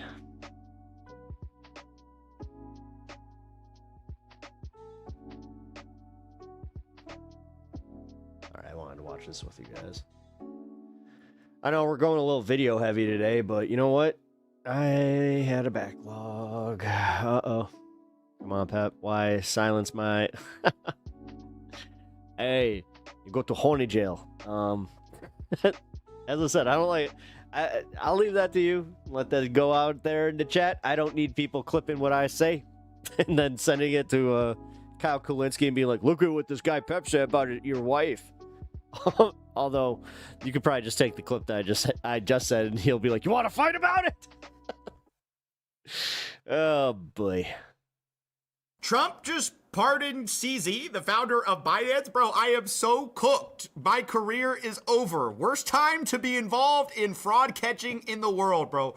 There is just a pay to pardon going on here. Look, I got the whole timeline in front of me. I'm going to go through it. Let me just tell I'm glad that he's finally kind of like losing his shit where he's just like, guys, I tried not to be political. I tried my damnedest, but fucking A, if you can't recognize how corrupt this administration is, this is on you. My mindset, it's rough out here for a CoffeeZilla. Whether or not you're a stan of the Trump family, it doesn't matter. I mean, this is just straight up corruption, which we should be all against, right? Should not be a political issue.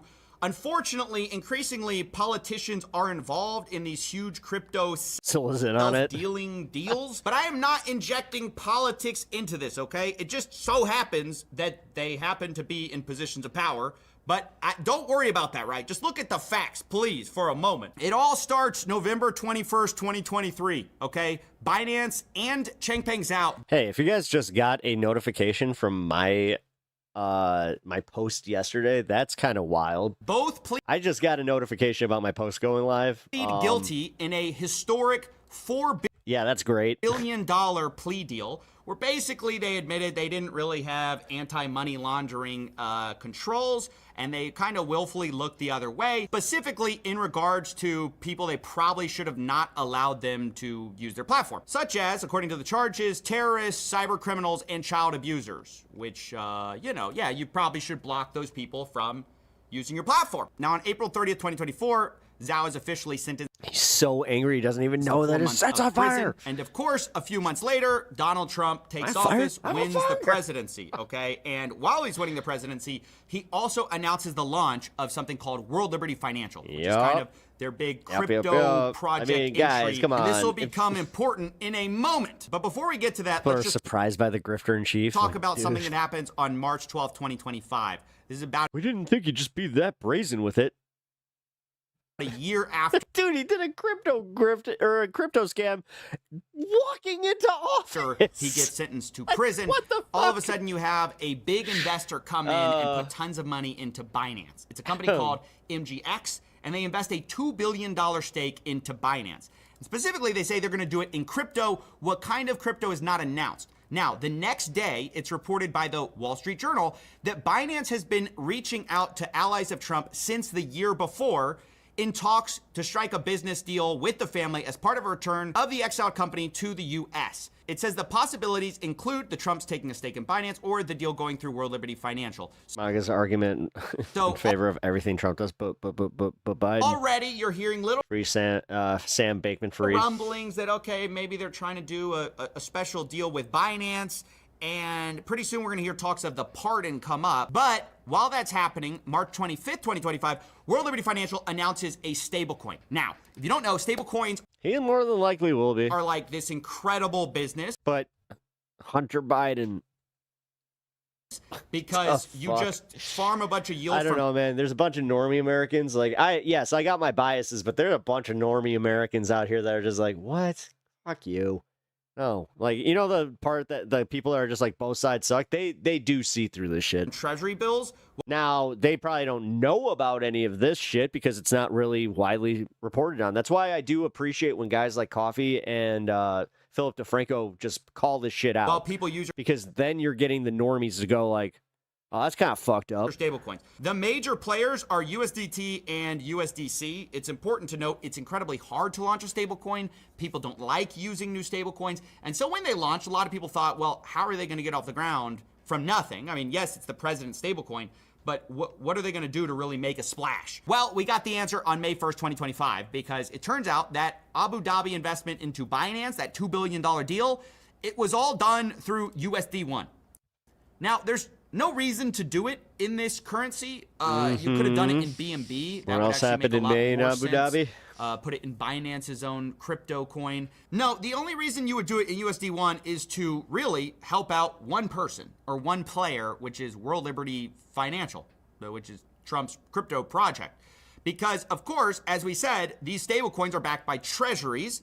And unless you redeem the $2 billion, if you just hold it in USD1, what you're doing is de facto making the World Liberty Financial Group about $60 to $80 million a year because they're just farming the yield from the treasuries at 3 to 4%, right? So it's $60 to $80 million in risk-free revenue for World Liberty Financial just due to the fact that this $2 billion deal was put in USD1. Very curious, right? Why would they do that except to maybe curry favor? Well, a few days later, Binance CZ announces that he applied for a Trump pardon, right? Oh, interesting timing, right? Right as they're announcing that it was all done in USD1. The next month, World Liberty Financial announces they're partnering with PancakeSwap, and they're doing a Yeah, the normals don't even know how the dollar is $1 devalued. million reward trading campaign to increase USD1 usage. They don't give a shit because a lot of these people.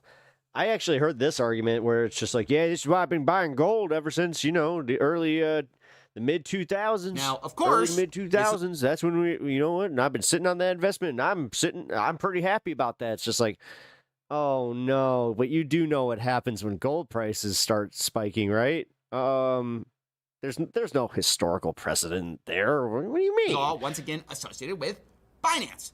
Now, on September 15th, 2025, we all of a sudden hear that there may have been some favors being done, or at least the appearance of favors. Go back to the gold standard, Jesus being Christ. done in that big. You got a bunch of these motherfuckers sitting out there, just like they want to act like it's still the Wild West, where it's just like, wahoo, I'm gonna go trade in some of my gold bullion that I found back in my yard for a U.S. dollar. Weehaw! Deal where Fuck the $2 billion you. investment, as I said, part of it was MGX.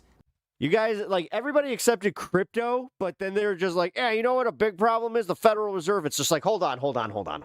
You don't get to do that. You don't get to do this crypto bullshit and then go, yeah, the federal dollar and the Federal Reserve is a real big problem. You know, they make up, like, prices of money, and then they... Now, what was discovered by the New York Times What up, Ryan? is that right at the time, Yeah, Halo's coming out for PS5. What the fuck timeline is this? I know. I don't like that. that they were making this I'm genuinely kind of upset about big that. investment No, Master Chief is supposed to be played on an Xbox controller. This is unnatural. into Binance, of course, which benefits World Liberty Financial immensely. They all of a sudden get access to a bunch of special AI chips. This is according to the New York Times. One of the Sheik's investment firms would deposit $2 billion into World Liberty Financial, a startup founded by the Witkoffs and Trumps. 2 weeks later, the White House agreed to allow the UAE access to hundreds of thousands of the world's most advanced and scarce computer chips, a crucial tool for the high-stakes race to dominate artificial intelligence. Many of the chips would go to G42, controlled I'm not against it. I just feel like the council wars are over. by the Never thought I'd live to see the day. same Sheik. Interesting. So one side of that deal got a benefit. The war has been won.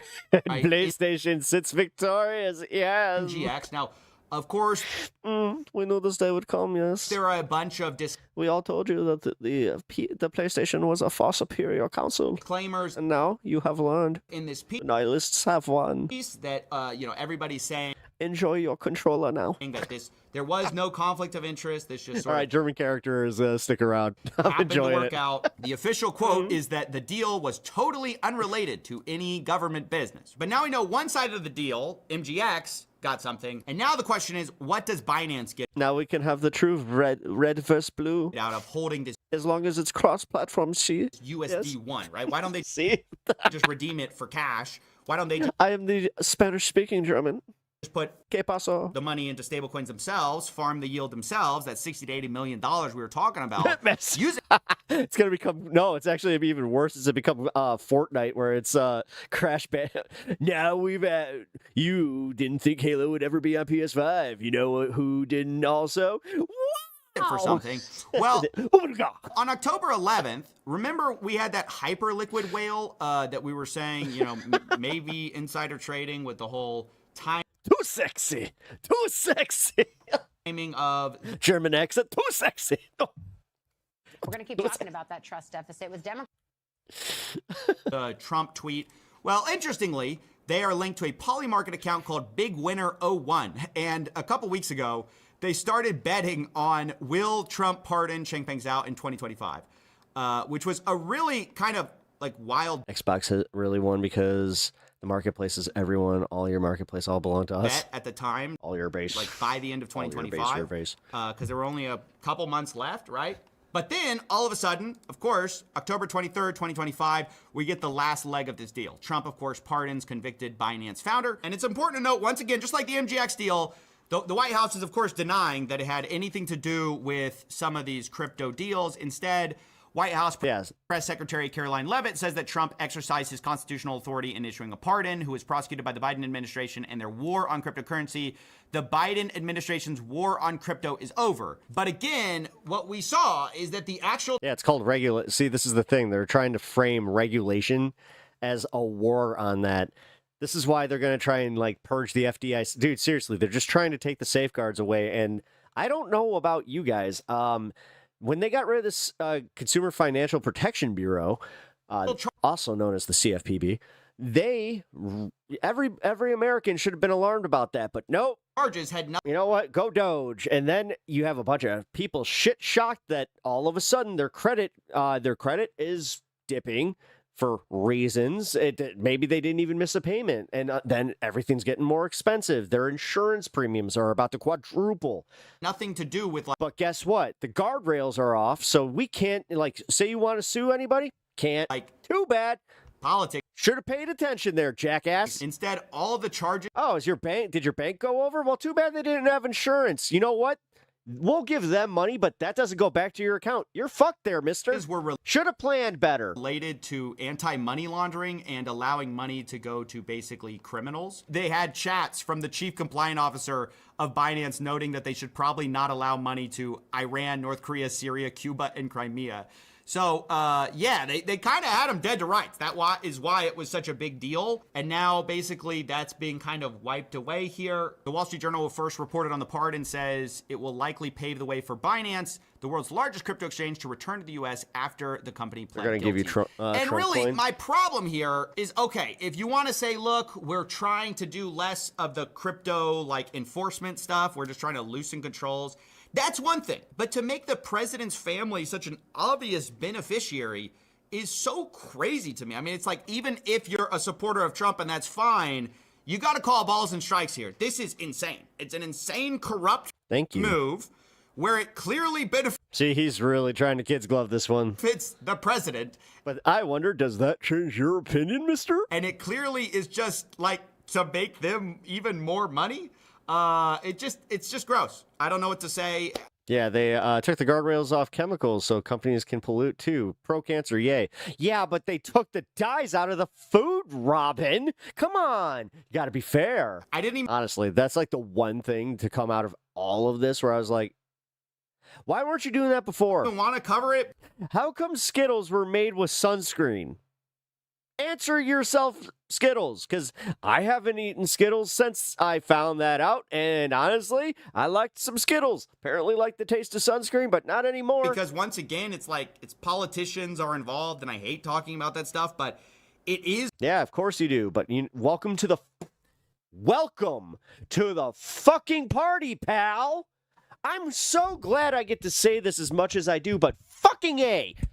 2025 is now the year where you don't get to not be political. They did that too. You can't blame the left, schmuck. This is one of the biggest fucking Christ, I'm so sick of these assholes that for the past 10 years have been, I don't want to make it political. I don't want to make it political. I just want to call balls and strikes like I sees it. I just want to give everybody a chance and not listen to everybody's bullshit. Blurdy, blurdy, blurdy, blurdy, blur.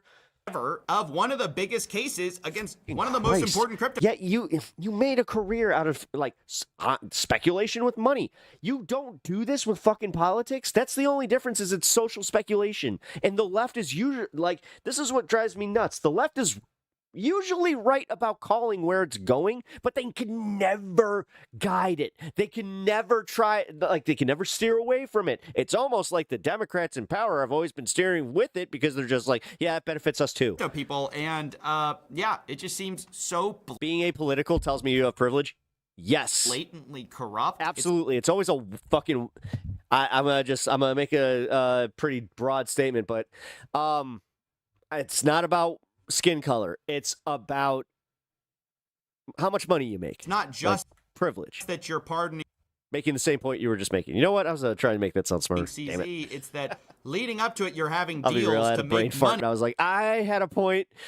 It's not there anymore. I'm gonna try and I'm gonna just try and get the. Yep. Nope. It's gone. Off of that pardon. I mean, you literally can just look at the market cap of USD1 and see the effect this deal has had on this coin. Before they put the investment into this, there was no interest almost in USD1, and all of a sudden this giant spike is when there was this inorganic investment into USD1, right, by the Binance deal. Almost all of the success of this coin, to the extent it has been successful, was because of this deal. It's just like a pay-to-play obvious thing that's right in front of everyone's face. So, yeah, that's basically it. I don't know what else to say. Yeah, get out of fucking Bitcoin because, again, it's almost like anybody with half a fucking brain saw that, having no regulation on this is going to be very bad for people because there's no incentive to not be a bad person and to try and fucking do a bunch of pump and dumps. There's literally no regulation. There's no regulatory body. And now that Congress is also saying like, yeah, you know what? We are technically the regulatory body, but fuck it. Go on. Fuck them. Fuck them poor people, man. Get that bag. Convince them. You know, the saddest part is they're trying to convince like the right wingers. The people buying into this are gonna be the ones holding the bag. And this is the saddest part. They're the ones like that are actual supporters. Like, I don't know what's in their stupid little brains. Like, I don't know what they're missing. Because, listen, this isn't like me trying to be like, oh, you're just stupid because you're not on the left. No, it really isn't. Although I do kind of feel that way a little bit. But that's not my broader point here. It's that if everybody can constantly just play these games where they ignore everything he's doing and then just go, well, you know what? Doesn't affect me. And most of these people are like, well, it affects me in a good way. I'm making more money. It's like the movie They Live. Oh, yeah. It really does feel that way a little bit. Like, being on the left feels that way sometimes. And, like, I know that's why, like, the allegory is so popular. I love the fact because it's one of my favorite movies, and it has been because I was always a Rowdy Roddy Piper fan. So when I saw that he was going to be starring in a movie, I was like, hell yeah. Well, okay, that insinuates that I was alive when it came out. I think I was alive, but I wasn't old enough to look forward to it. I looked forward to it when my cousin told me that, hey, did you know Roddy Piper's in this movie They Live? But because it had a skull on the cover, I couldn't watch it when I was home. So I went to Minnesota to go visit some family. My cousin had it, and I was just like, well, let's go. It was actually kind of a scary movie when you were a kid. There's a little bit of that. And as an adult, I will just say it has one of the best fucking fight scenes ever. Like, you want to talk about well choreographed and is brutal? The fight scene that he has with Keith David in the alley is insane. Also, shout out Keith David, fucking one of the best character actors in Hollywood. Voices Spawn in so many different things that you hear. All right. Well, I'm glad that Coffee is kind of been forced to, like, he got pushed into politics by literally being like, guys, this is as corrupt as it could possibly be. And he kind of nailed it with, like, I don't care if you're a Trump sycophant. If you can't recognize this, then you have broader problem. And, like, it's almost like he caught up where it's like, you have broader problems. It's like, no, Coffee. You have broader problems. Because also remember, you invest in these things. So you cannot, like, this is where market volatility is at its all-time high, and you can't trust it. That's a problem, guys, for anybody that pays it, like, that actually pays attention to this and has lived through these cycles. But that's also the benefit of being a 25-year-old crypto asshole. A lot of these guys, they do this shit where it's like they convince all the people their age and people younger that it's just like, well, you already missed out, you know. Is Philip DeFranco like this too? A little bit, actually. Yeah, he's become more political. He's been talking more politics on his secondary page, and people are just figuring out that you can figure out his politics. Like, it's almost like Phil needed to kind of see that this was going to happen at some point, that when you cover news of the day, you're going to show your biases. I know he's really good at trying not to, but this is also where he's kind of a shithead because he tries to hide his biases. He's not very good at it. Most of his audience, is left-wing and gets really mad at him when he'll start to try that, like, with a smile on his face, like sweating with fire behind him, going like, this is fine. Welcome to the Phil DeFranco Show. Have you checked out my merch? Hit that like and subscribe button. And also, here's an ad, and tell me what you think in the comments down below. Like, fucking Christ.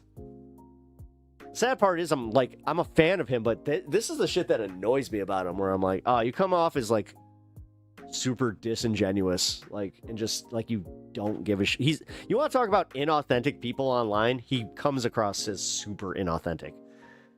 Oh, hey, 420. Oh.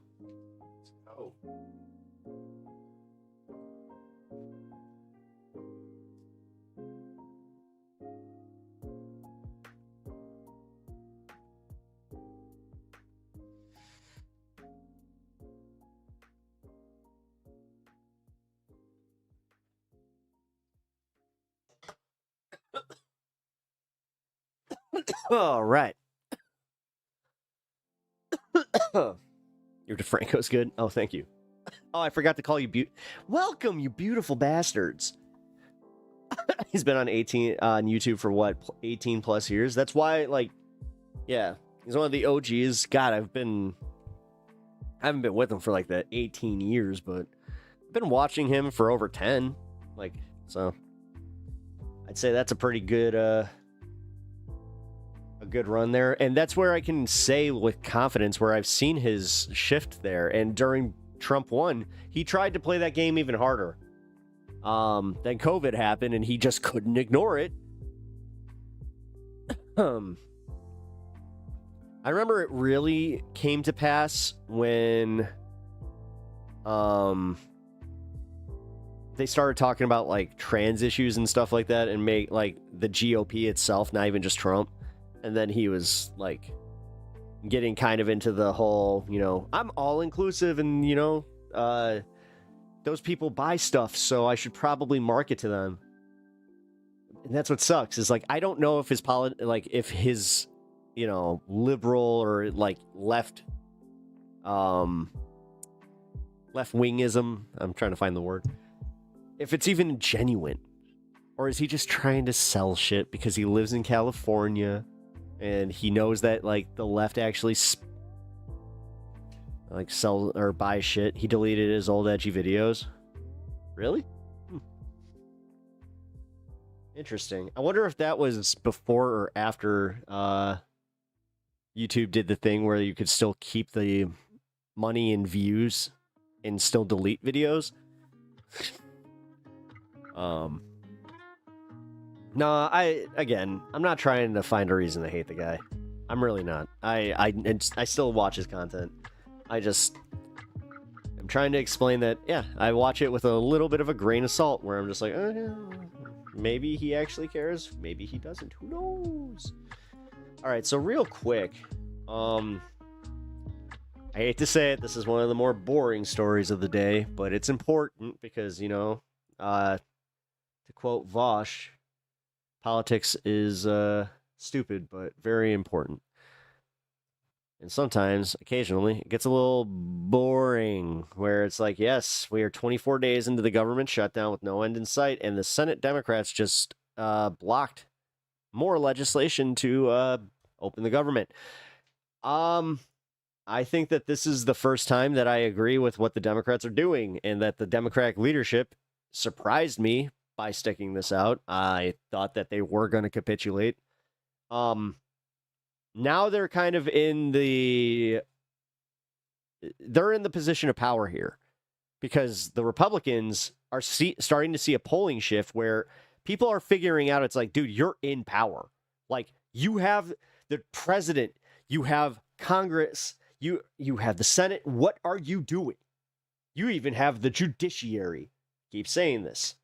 What are you doing? And you're when your average American who doesn't even know the branches of government goes, well, I don't even know how many, like, what is there, 15 branches? Well, they control it all. How is this the Democrats' fault?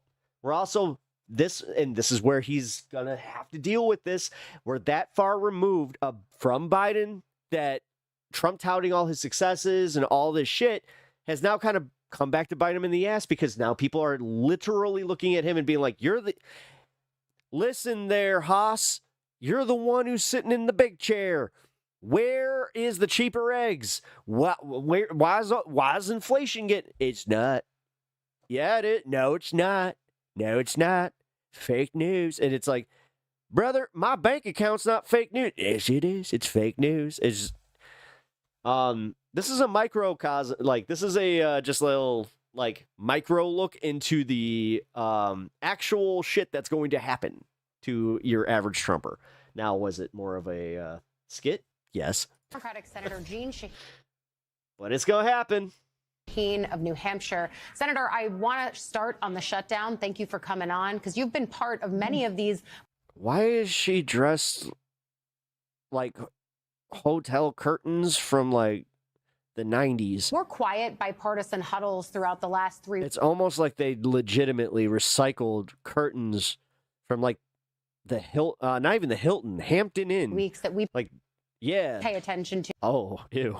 You know what happens on those curtains? In the halls of Congress. We've seen Leader Thune float a guaranteed vote, if not a guaranteed outcome, on ACA subsidies. You told me when he did that, no deal. So what's it going to take to shake this loose?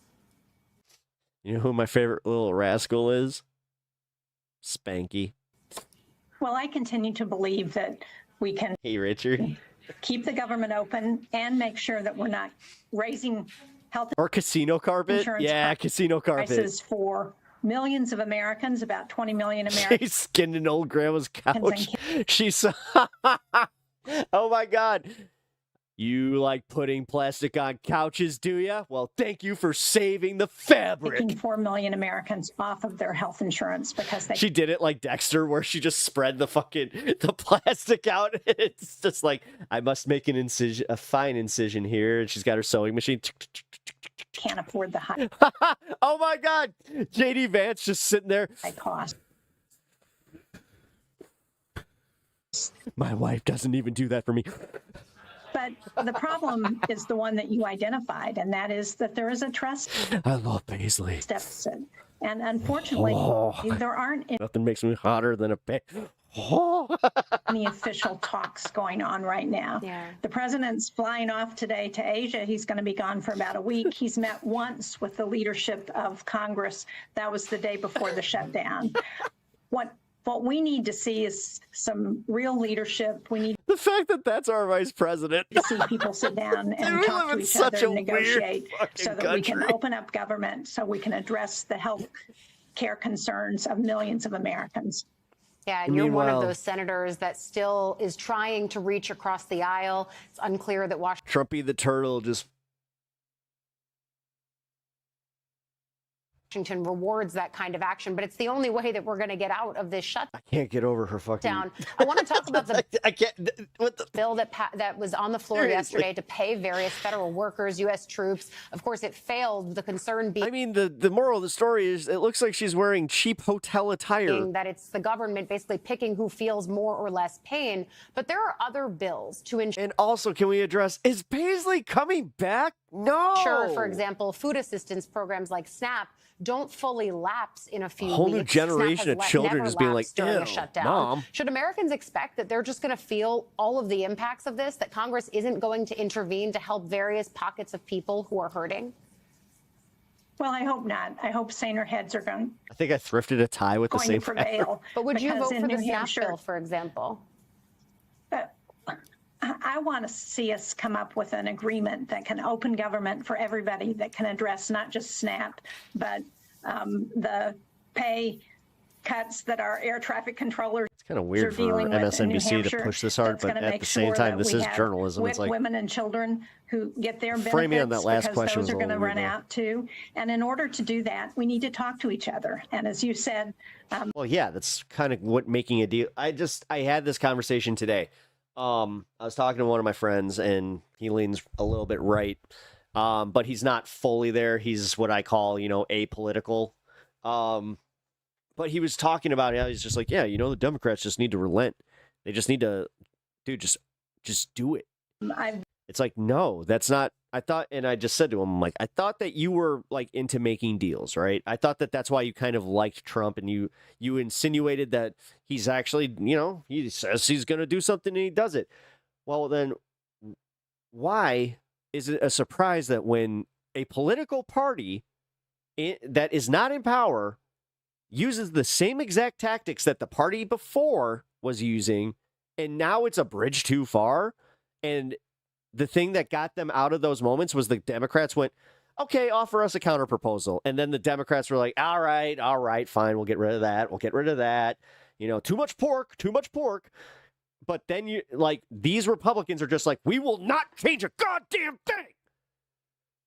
Pass it. Been in a lot of conversations, as have my colleagues across the aisle. But what's missing in those conversations?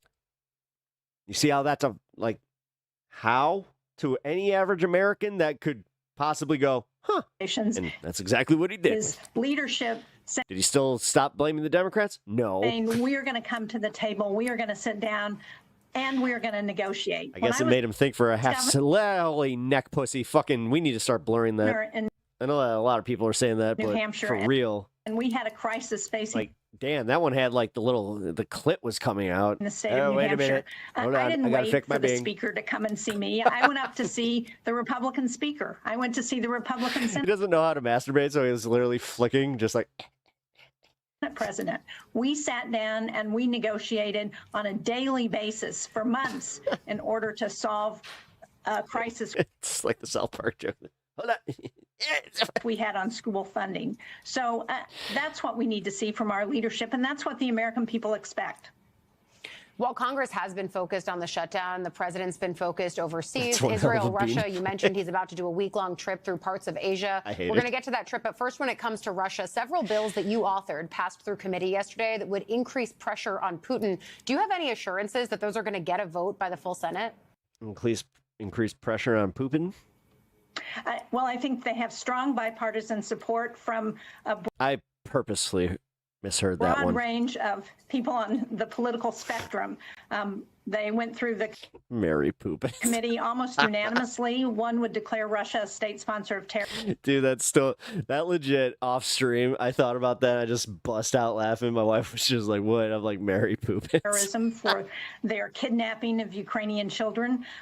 One would allow us to use seized Russian Sometimes my dyslexia is fun. assets and provide support to Ukraine with those dollars. And the third would address China's support for Russia's war machine.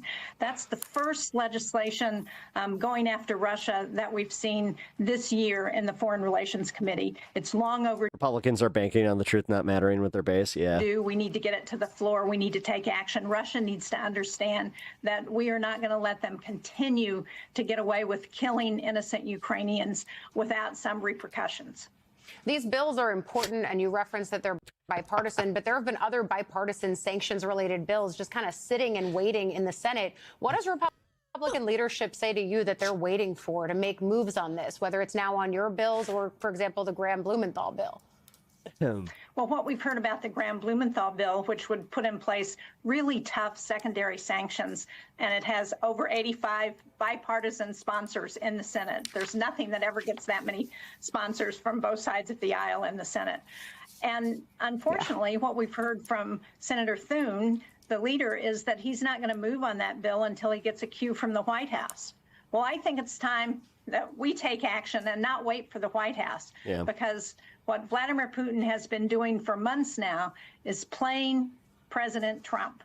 Every time President Trump is willing to take. Well, this is like, man, it's cute that they like the Senate and Congress think that they matter anymore. Some tough action against Russia. That's adorable. Putin calls him on the phone, and the action is withdrawn. Now, one exception. What combats the post-truth training is the whole "my bank account ain't fake news." Of that is this. That's where, again, most people are like waking up to this. This is why he has it went down, guys. He has a 64% fucking disapproval rating now. He is that's crazy amongst independents, by the way. I do need to stipulate that. But still, sanctions that were just placed on Russia's two. And this is who actively disapprove, not the ones that do that wishy-washy bullshit of like, yeah, I approve. Well, do you disapprove? I won't say. Two largest oil companies, Lukoil and Rosneft. No one can deny stark reality. Well, again, just 2 weeks ago, this motherfucker's out there talking. You know what? Everything's great. We're in Tariff City. You were making so much money. We're making money hand over fist. Everybody's rich. Everybody in America is doing so well. Gas is down. Eggs are down. Groceries are down. I love the word groceries. I'm the one who, did you know that I invented the word groceries? Nobody thought about using groceries before me. Like, these are things that motherfucker has said, by the way. When I make fun of him, if anybody is just stopping by and you don't like when I make fun of Donald Trump, especially in those ways, it's because you know that he sounds dumber than Biden. Like, Biden was a problem. I just objectively will say that he was an issue. And I was never really the biggest fan, even voting for him. But yes, his age was an issue. But you know what is also kind of crazy is the fact that, yeah, he wasn't as bad as Trump. Like, Trump, just again, he doesn't make sense at all. I think that was a very positive move. I hope it's going to have some real impact. Yeah, a notable change in the posture, though, from the administration. It comes as Trump is set to meet with Chinese President Xi Jinping on the sidelines at the APEC conference. What are the hopes that you have, concerns that you have about that high-stakes meeting? Have fun with that, guys. Tell Hakeem I say hi. Well, I think China, unfortunately for us, is in a different place than they were in 2018 when the president talked about putting tariffs on the Chinese economy. They are in a stronger position, unfortunately, and I think that makes it harder to negotiate. They have about 90% of the critical minerals and processed. Why does he look so stupid? He always looks so stupid. Oh my God, South Park, do your job and make sure that's a freeze face. Of those minerals. Holy fuck. That the world uses that put. I just crapped myself. A real. Dude, speaking of crapping yourself, so not me, trust me. I'll talk about the few, near misses that I've had in, with great detail soon to come. But what happened today was rough. So we walk in and they're doing like a bunch of construction on this medical facility that we're at. Again, not a hospital. This is one of those ones where it's like outpatient bullshit. We walk in and the smell just hits you. And it's like, that smells like poop. I just said, oh, that smells like poop. And I'm looking down and there is a trail of poop. And I mean, like, a trail. This thing went from the door to the elevator to the bathroom because it was kind of like you almost saw the whole sequence play out. And then this dude walks out of the bathroom and he definitely pooed himself. And he tried to clean it up, did not do a good job at all. And he was standing in front of us and like we were supposed to take the elevator with him, and I'm like, no. I moved my wife and my mother-in-law. I was just like, nope, we're not doing that. Yeah, it was horrible. It was horrible, but at the same time, I felt awful for the guy because like he still went to his medical appointment. Like you could tell that he was also just like, I made an oopsie. Concern.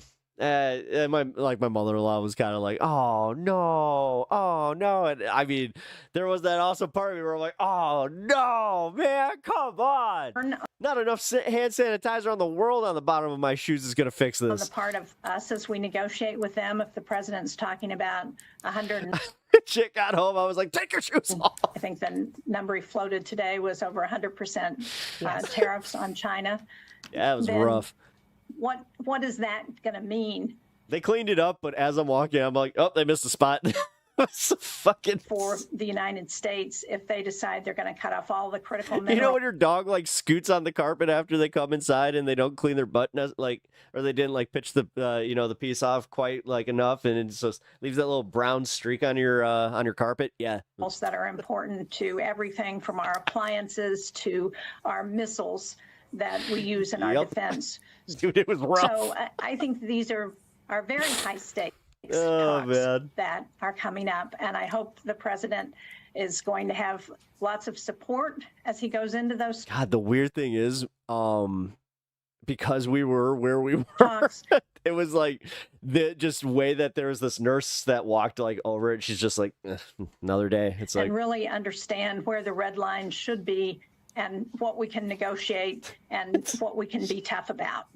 Yeah, high stakes from a national security perspective and also from a consumer perspective, because they are ultimately the ones who the costs of those tariffs get passed on to. Last question for you. I mean, I'm not perfect. I'm not perfect. I mean, I've never done that. Let's put it this way. I've had an oopsie, right? And I had a stomach issue that required me to get a colonoscopy when I was 14 when this happened.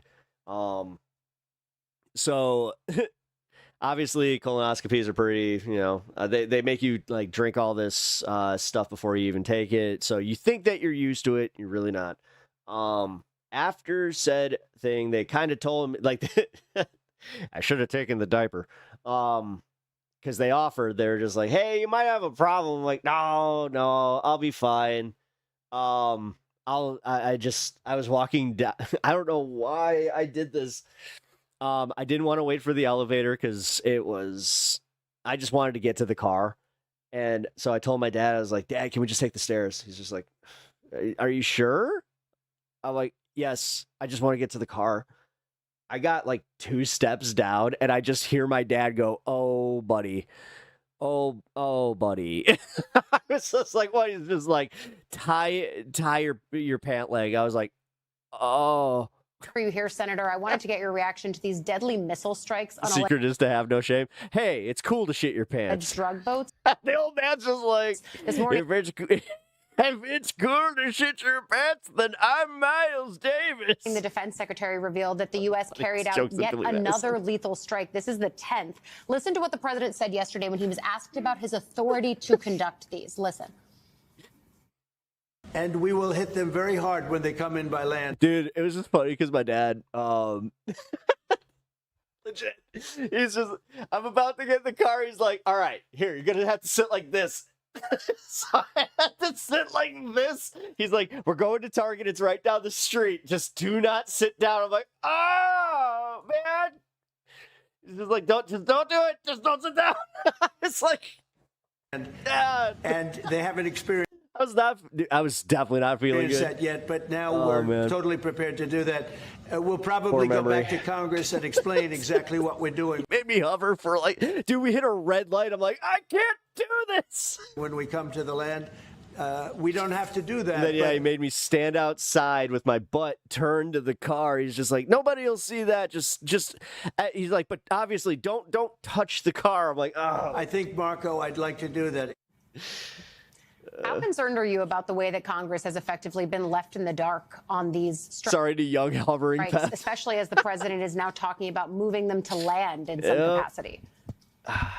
Well, I'm very Damn, I would have laid in the concerned. trunk. New Hampshire's had a real issue with the opioid epidemic. I do remember because they had to like Twilight me or what, like I was under Twilight. So I was definitely like, I was pretty fucked up. Epidemic and with substance misuse. So I think we need to get as tough as. I will never forget hearing my dad's voice behind me. Oh, buddy. Oh no. Possible on drug cartels. Because I didn't even feel it. The reality is that the fentanyl that's coming into the United States is not coming from. Also, should have listened, not taking the stairs. Colombia and Venezuela. It's coming from China through Mexico. The chemicals that are used to make it are coming through Mexico. That's what causes. But by the way, if you are of the age where you will be getting a colonoscopy, Yeah, take this story and just if they offer you the diaper at the end, take the fucking diaper. A very high percentage of the deaths in the United States. So we need to be clear about what's do going not let my do not let my life lesson go on. People on both sides of the aisle unrewarded are very with at least concerned about these extra making it better for what yourself. are viewed by many as extrajudicial, unlawful attacks Yeah, dude, that against sucks. some innocent people, and we've heard I had so many doctors tell me just like, "Oh, you're one of the youngest patients I've ever seen." It's just okay. from leaders in Latin America who have said that there I got a are severe stomach issue, bud. So I don't know what to tell you. innocent people who have been affected. But from our perspective, it's also a huge concern because we don't know how this is going to Turned out I had a stomach ulcer, by the way. escalate. And it puts at risk Americans. It puts at risk the men and women in Pep tip of the day: take the the diaper. military who have been stationed down in I beg you, learn from me, please. those parts of Latin America. And Hey, that's just me what we doing should that all on be this very chair was concerned like about. it And was now- muscle memory, where I was just like, oh yeah. Now the president's talking about taking action on land, and he's Liberal admitted losers. that the Uh-oh, CIA no, is Kirk's evil twins here. in an operation in Jerk. Venezuela, Fuck. and he hasn't told us what that operation is. And the Senate Armed Separated from birth. There was once Kirk and Jerk. Services Committee, which I sit on, we have made a request. Members have asked the chair and ranking member to Oh make my a God, that's your Dr. Jekyll and Mr. request for the legal basis, the legal doctrine on which these attacks are being made, and who they're aimed at. And we have gotten nothing from anyone after 2 requests for that. Yeah, I think This went a little longer than I thought it would. there's a lot of eagerness for that It's like legal the last question. I was justification. just We'll like, leave it there for now. Senator Jean Shaheen, thank you. We'll see you after the weekend on It's Monday. not Jerk. It's Crick. Back here in D.C. Get it right, Lib. Oh, nice. A troll high. No. Oh, Natchikit. No. This is a reg. No, it's not a. No. I mean, I'm glad that you. That this still works, but. Yeah, people who are in the know are in the know. Oh. Shh. Right. Shh. Right. That's how I ruined the bit. Damn it. No, I just don't want you getting banned again. Motherfucker. Dude, that was such a funny first day on this space, I have to admit. That. Oh, God damn it, they banned Kirk. I'll pretend to not know. All right, cool. Ban me! Ban me. So a fellow masochist is here. He wants me to ban him. I'll ban him so bad. It's going to hurt, but it's going to be good hurt. Okay? Now just lie down.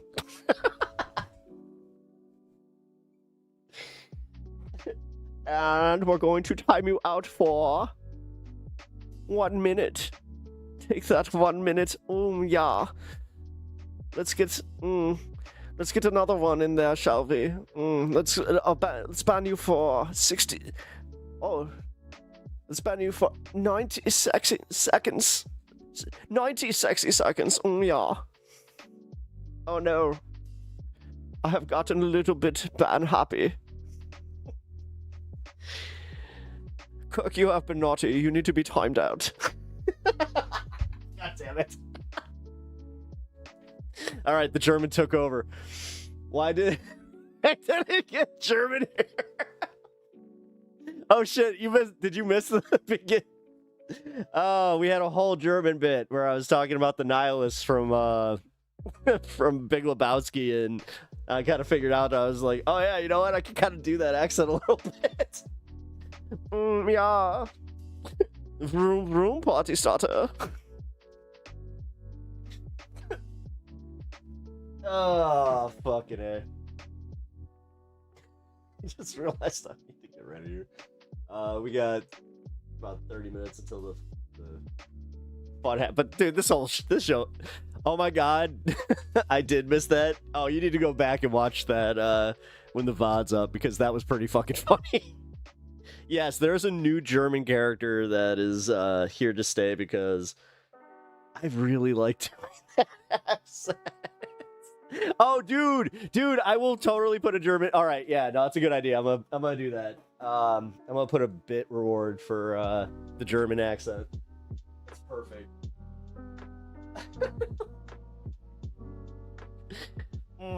Seems like somebody wants a little shout out on the Twitter. I blame the Coen brothers. You should. You really should.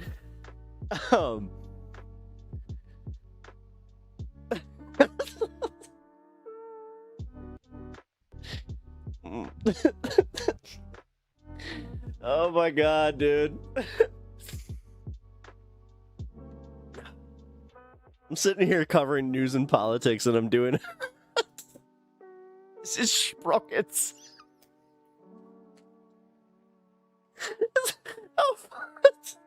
Oh, yeah, my name is Sprockets.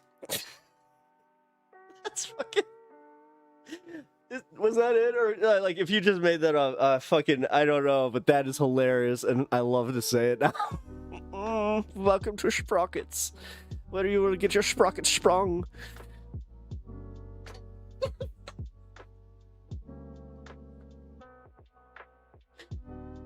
Touch my monkey.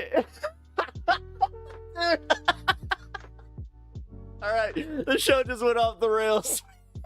I'm laughing too. Yes, it's Dieter. Yes, it's my Dieter. That's it. I think that's where I got it. Alright. I was trying to figure out where, because I thought it was the nihilist from Big Lebowski, but no, it's more it's Dieter.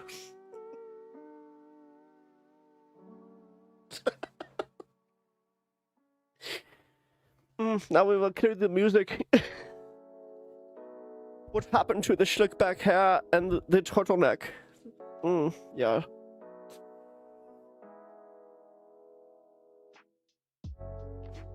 Oh, fuck. Alright. You guys had a, hope you had fun with that, because that was like... I haven't made myself laugh like this. Long time. And now we dance. Yeah, we like a little bit of Eurotrash techno. Oh my god. Only a Lib can do a metrosexual German from a bot. You want to see something, Mr. Bond? Or are you a bit of a prude? Yeah, well, too bad. I have you strapped up to a very, very sexy gurney. Now you're going to see some things. Oh, Dude.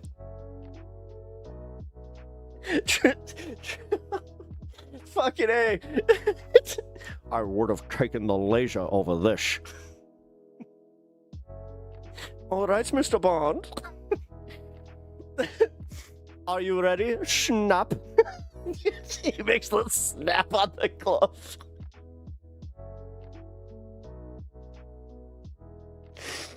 And for no reason, George Takei's in the corner. Oh my.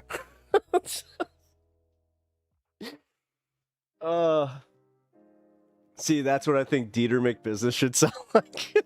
Wait, Dieter? Are you talking Dieter from This Face? That would be hilarious. Yeah, welcome to this space. My name is Dieter. We're about to talk leftist politics. First, I want to have on Greta Thunberg.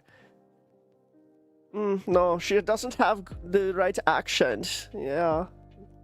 We only do the German here, not the Swedish. We don't like the Swedish. Your fish are ash.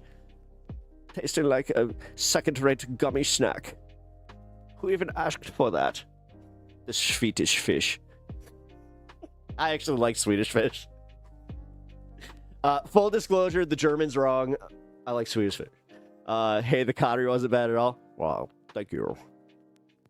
Well, this is what happens when Pep watches Highlander. I get back to my Sean Connery.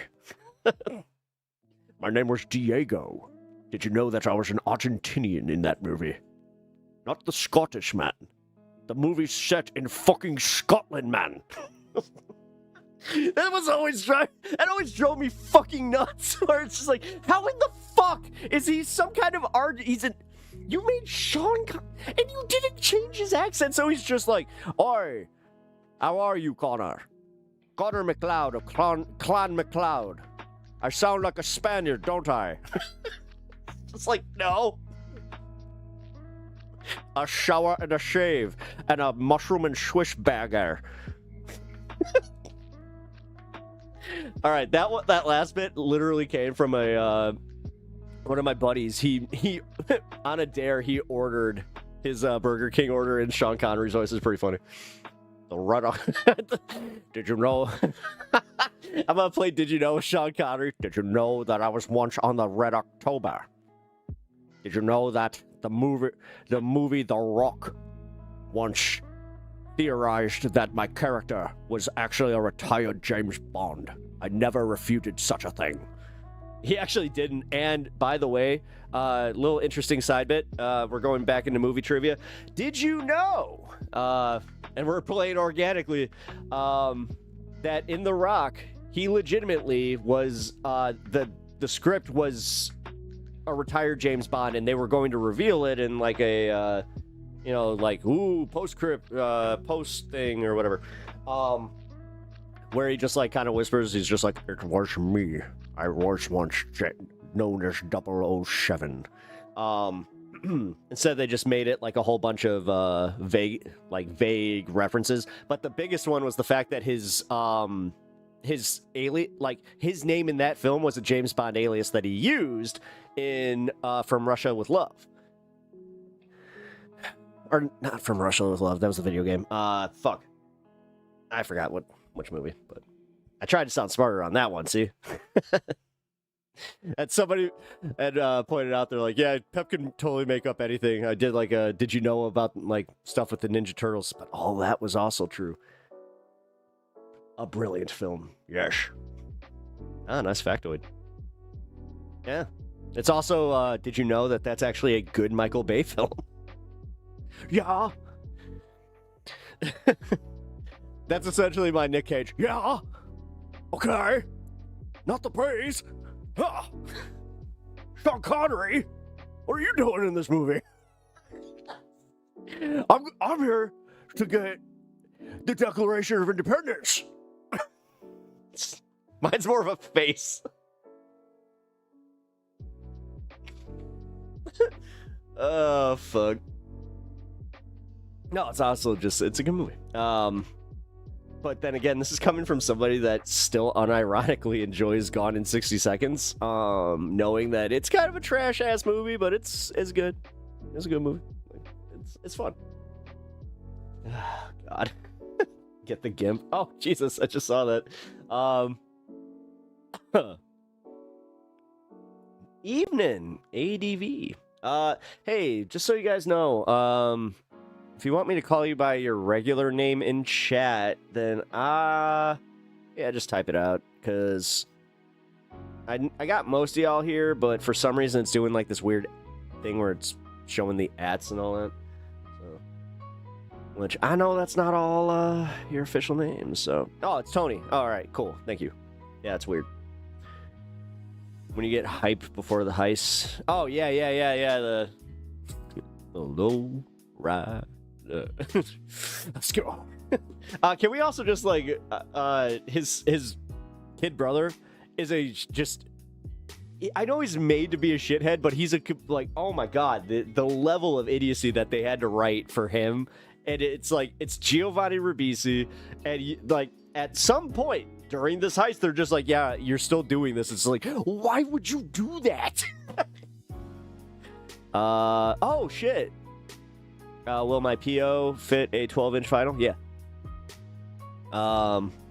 Yeah, no, I got like the extra space thing where even if it's like too large of a pack, they will have it for me. Yeah, they will have a little yellow form for me. They will tell me that it's waiting at the counter. I'm glad Nick Cage is appreciated here. Oh, dude, actually, like, unironically, some old-ass Nick Cage movies, 8mm, you know, decent flick. Why it's fucked up, but yeah, don't worry, USPS will make it fit. Nah, they don't play that. Actually, I have had pretty good experiences. But yeah, I'm gonna take his face off. Dude. Oh God, what was his name? Oh fuck. That used to be part of my Nick Cage impression. Lord of War. That was actually decent. Yeah, that was alright. I mean, it's based on a true story, so it was also like, okay, I lived your German impression for 24 minutes and it'll arrive in 3 weeks. Kiss from it. Renfield. Yeah, that movie wasn't bad. I liked that one. Like his modern stuff was actually pretty decent. It wasn't Mandy, was it? What was the one where he's like the weird recluse in the cabin? I forgot the name of it. I recently watched it and I was like, oh, that was actually like a decent movie. Oh no, it was Mandy. No, it was Mandy. Yeah, Mandy was good. Yeah, no. Every once in a while, I have watched a movie specifically to laugh at Nick Cage and just be like, oh, that was actually good.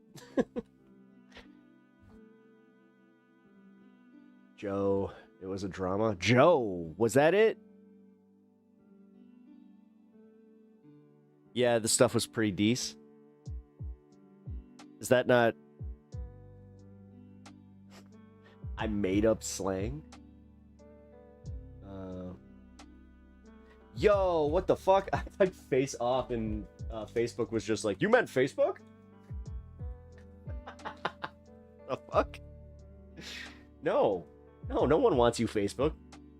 Like, people are done with you. Castor Troy! My name is Castor Troy. I'm a badass. John Travolta's wife didn't even know it was my penis.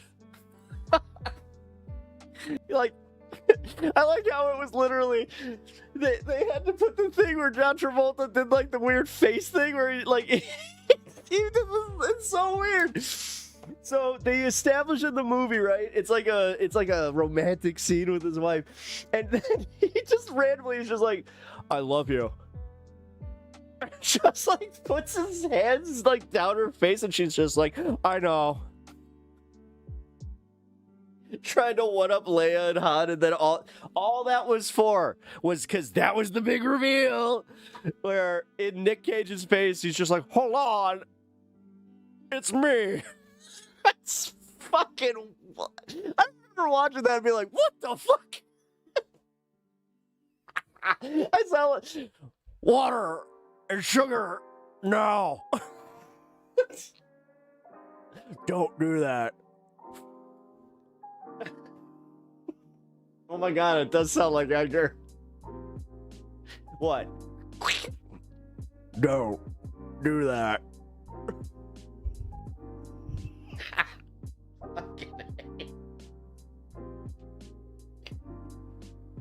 Oh man. It was like fucking Edgar. I didn't know I had that one in there. Like, alright, so I've gotten a weird sexy German, and then I got my Sean Connery and then Edgar. Now, if we put that together, it's like, we have to go get this giant slug bug looking goop thing. What do you say, Dieter? Are you ready to join the Men in Black?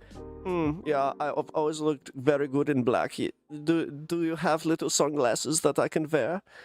Yes, that comes with the outfit. Well, then count me in. Let's go get some insects, yeah?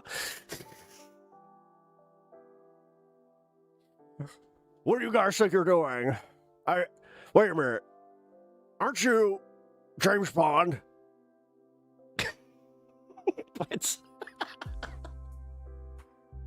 Bye tomorrow, please, thank you. Yeah, you know what? He says that you're James Bond, but you keep calling yourself Jimmy. Is that indeed your name? Listen, my name is Jay. I'm There's another one in the future named Jay, but we won't talk about that.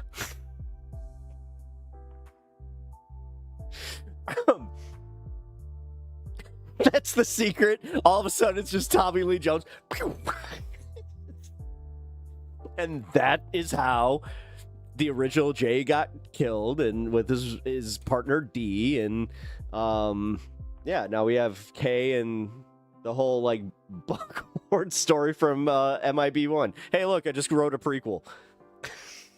I mean, hey, it's not the weirdest cameo. They had freaking Michael Jackson in Men in Black 2. You remember that? Do you remember that? And that's when Michael Jackson was in his, like, weird, like, he cut all his hair. So, like, oh, man. This is canon. You know what? Fuck it. Let's just go with it. Yeah. You know what? I was once one of the best MIB agents, but then he left me behind. But little did he know that I survived. I got the help from the Edgar. Now it's me and Edgar. Dieter and Edgar. We are best friends, yeah, huh? Get me away from this weird-ass little German. I need some sugar and water so I could drown him in it. Make it. It's gonna be a sticky situation. Did somebody say a sticky situation? Dude, I feel it. All right. I don't know why, but I'm in rare Friday Night 4. He wanted to be an agent. Yeah, you can call me Agent M. Yeah, dude, he's literally got, it's like, I checked out the penguins, and now we have the penguins behind me. Hey, Mr. Penguin, don't touch me there. Ironic. Oh, man. How am I supposed to go back to politics? Dude, I just did a whole skit.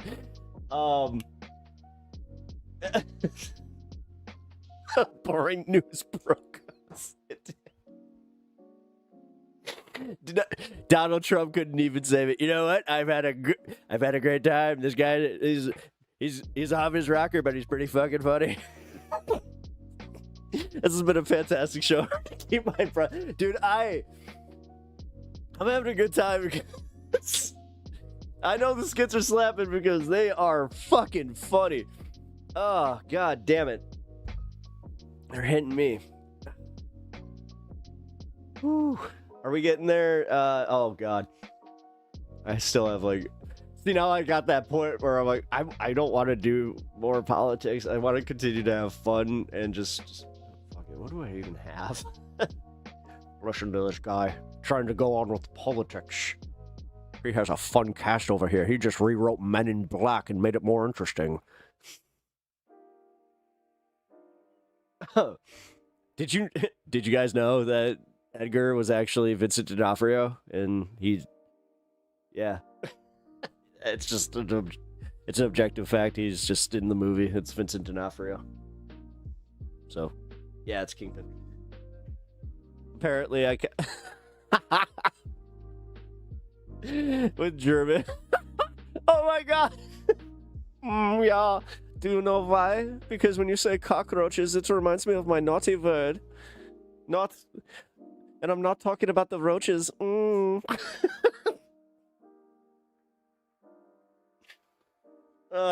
fucking A. Oh. This guy was a bit weird, but I didn't realize that I was going to have to contact HR. Well, I will have to rescind your invite to the Men in Black. Too bad, I'm already D. Do you know what else D stands for?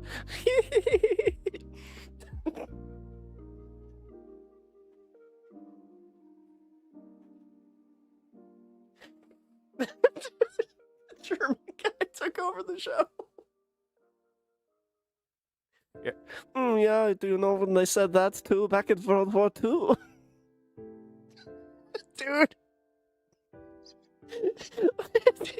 Could you imagine if Hitler wasn't just so angry, but he was this guy? It's like, okay, I like the way that you all stomp, but now I want you to raise your arm a little bit higher. A little bit higher.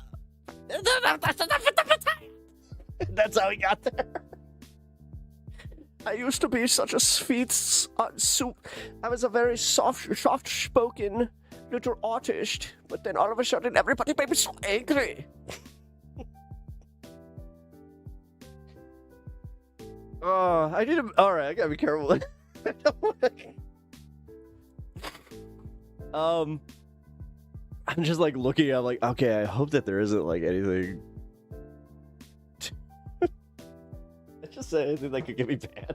I hope not. Fuck.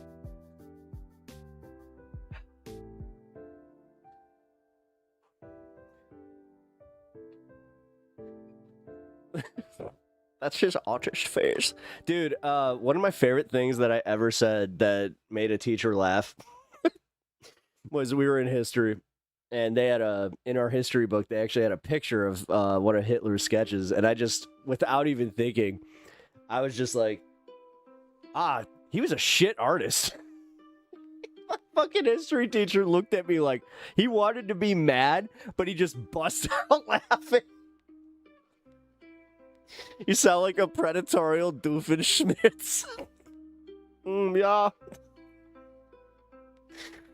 I don't know who this Doofenshmirtz is, but he sounds like a rad guy. We probably have partied at the same Euro discos.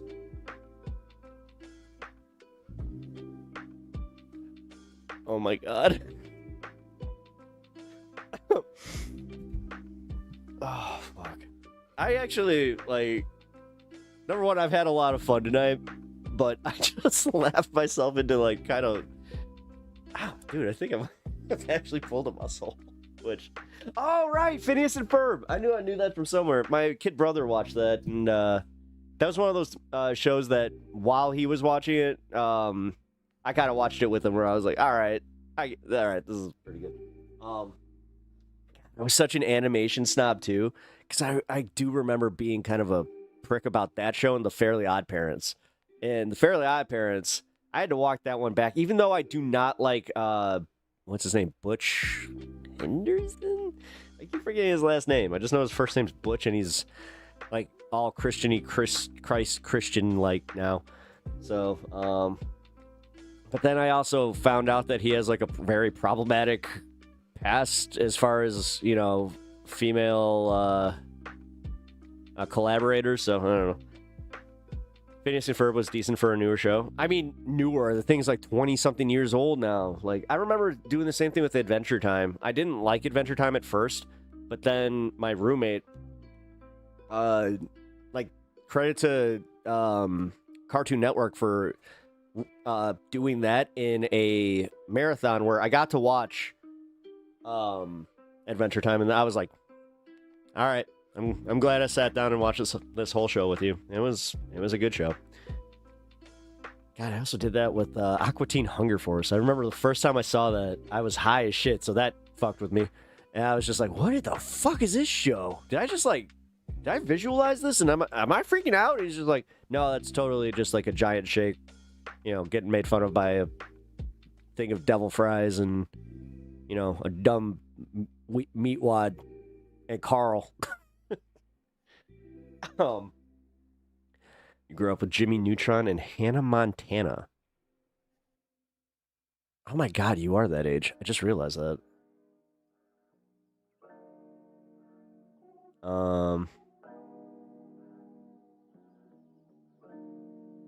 Wait. I almost started saying, you got a friend in me. Got a friend. Dude, I love one of the bits in Family Guy where it's just like, oh, come on, Randy Newman. Or Randy Newman. You guys remember that time where Randy Newman played me off? A-doop-a-doop, bop-bow. Peter's got a skibby dog. He's got a dog and a baby too. He doesn't like him and he doesn't like you. His little name is Baby Stew. And he's gonna blow up Louis. Toy Story came out the year you were born. Oh, dude. Just make me... it's like with every comment you're listing, I'm just like, another gray hair. Another gray right here. I'm gonna look like Gandalf by the end of this. You shall not pass. It's like the only joke I have for fucking Gandalf. Is it secret? Is it safe? I only know like, well, no, come on. Come on, mister. You know your Lord of the Rings. No, I don't. I don't know like quotes from Lord of the Rings. Damn it. I should. I watch those movies twice every year. How the fuck do I not know these like any movie quotes? Oh, because it is like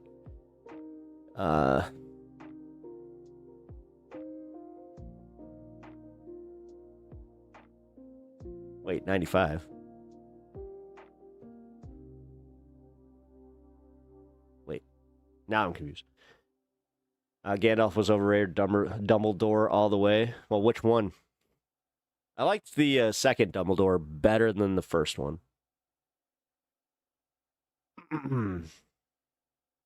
Oh, 95. Oh, that's when Toy Story came out in 95? No way. Really?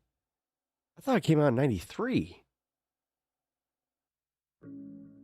Oh my god, no. Okay, so yeah, 93 was the first time that I saw a PG-13 movie in the theaters because I got to see Jurassic Park, and then yeah, Toy Story. Hey, dude.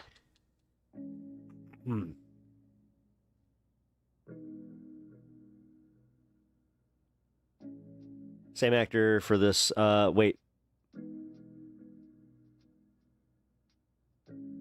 A wizard is never late. Something. Same actor for the second Dumbledore and Gandalf. No, it's not. It's not. No, Ian McKellen is not Dumbledore. It's a different guy. Team Ganondorf. Oh yeah, they re-released Toy Story in theaters for the 30th anniversary. Oh fuck. Oh shit.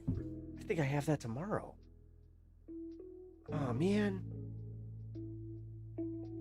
Crap, I don't think I'm gonna be able to go.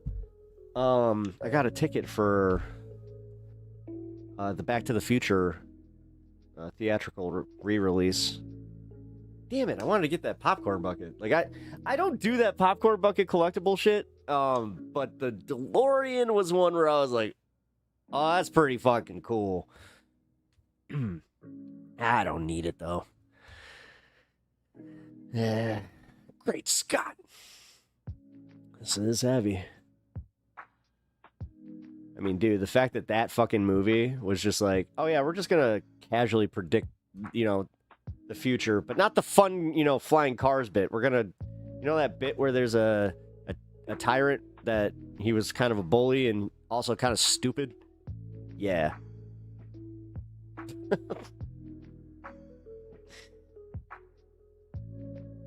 No, Gambon and McKellen are not the same person. No.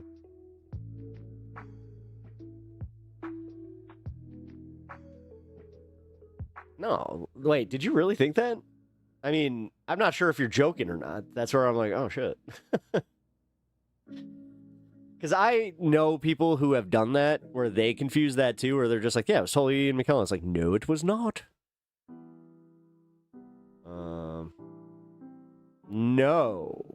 No, actually, that was Ed Asner. Ed Asner. He was a character actor, and he also was very he's fucking with you. Oh,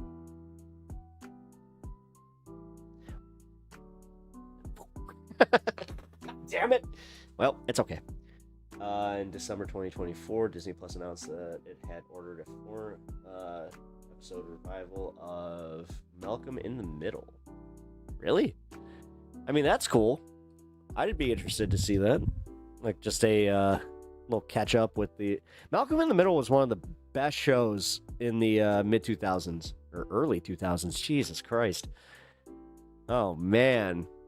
I just realized, Oh shit! When was the first season of That 70s Show? That's one of my favorite shows. God, that fucking asshole that played Hyde though. He had to go and make it almost impossible to watch that show and just be like, oh god damn it. And not think of him as just being a horrible person. The Price of Being a Woman Online by Taylor Lorenz. Yeah, I'll nope out of that one. I don't want to say anything that'll get me in trouble. I've made my peace. I don't need to do that. That got me in trouble, by the way. Like, as much as I can get in trouble here. Just in general with the some of my audience was not exactly thrilled with some of my takes about it, which I get it. I just Wait, Trump declares war, illegal ground invasion of Venezuela. We're gonna kill people. Wait, what? That was a real quote? Oh my God. Well, John, the Pentagon Holy shit, so Fox News is visibly stunned here by it? has been reallocating assets from the Middle East and Pacific, moving warships to the Caribbean since August. Okay, I didn't want to go back to this coverage, but yeah, I guess if he's declaring war, we gotta kind of talk about that. Here, but let's smoke. How the hell is this happening?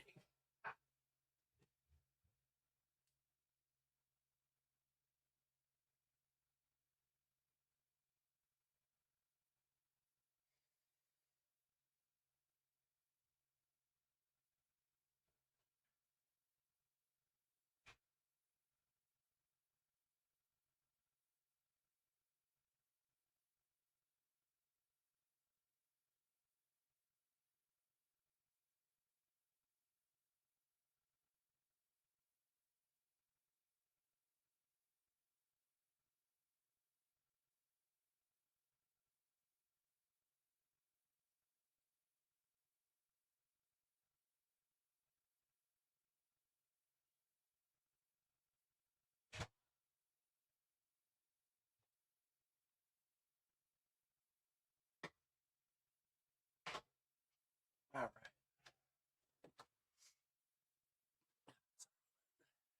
Upstairs.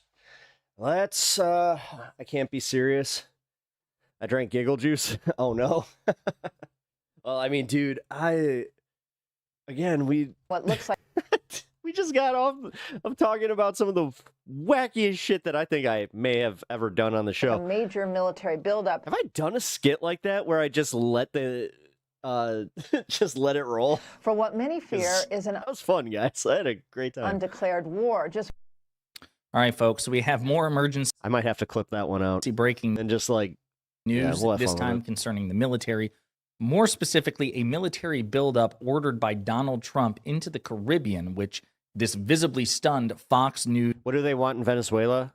Oil. Funny enough. National security reporter Jennifer Griffin is describing as a major escalation and the signs of an undeclared war. This is big news. But before we unpack all that, if you end up liking this video and you want to support the channel, please be sure to hit the like, subscribe, and alert bells before you go. All right, friends, let's continue this clip and dive into suspect assassination hearing today at 5. Some of the breaking news reporting about this. moments ago, the Pentagon announced that it is sending the USS Gerald R. Ford aircraft carrier strike group to the Southern Command region to help with counter-narcotics efforts. The Ford strike group right now is currently in the Mediterranean and will take at least 2 weeks to get there. This is the first time that the U.S. military will not have a carrier in the Middle East. For U.S. Southern Command, this is that seems a massive buildup of force. In fact, 14% of the Navy's fleet is now Okay, so it's like, yeah, Fox News is going to in the Caribbean, kind of according look to at this and be like, media, including a buildup of what you doing there, 10,000 Trump? Marines and sailors, a dozen warships, a U.S. Navy nuclear-powered fast attack submarine, the USS Newport News, a vessel that could be needed elsewhere, a special operations mothership with drone capabilities, and 3 guided missile destroyers, A lot of USS people are Stockdale, gonna Gravely, die. and Jason Gonna be Dunham, fucking cool. and the USS Iwo Dude, Jima, it's an just, assault ship, I don't know, man. part of an It amphibious seems like he's going like, full blown, like what's the word I'm looking for? Like the war grandpa. ready group.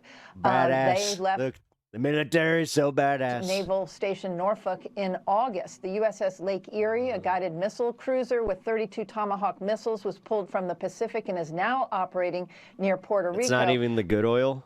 Yeah, that sure seems. It's like, what, lamp oil? Like, are we fighting over oil that you put into lamps like from the ye old times? Like a major escalation in force. 14% of that specific fleet. Yeah, not good. So let's take a look here.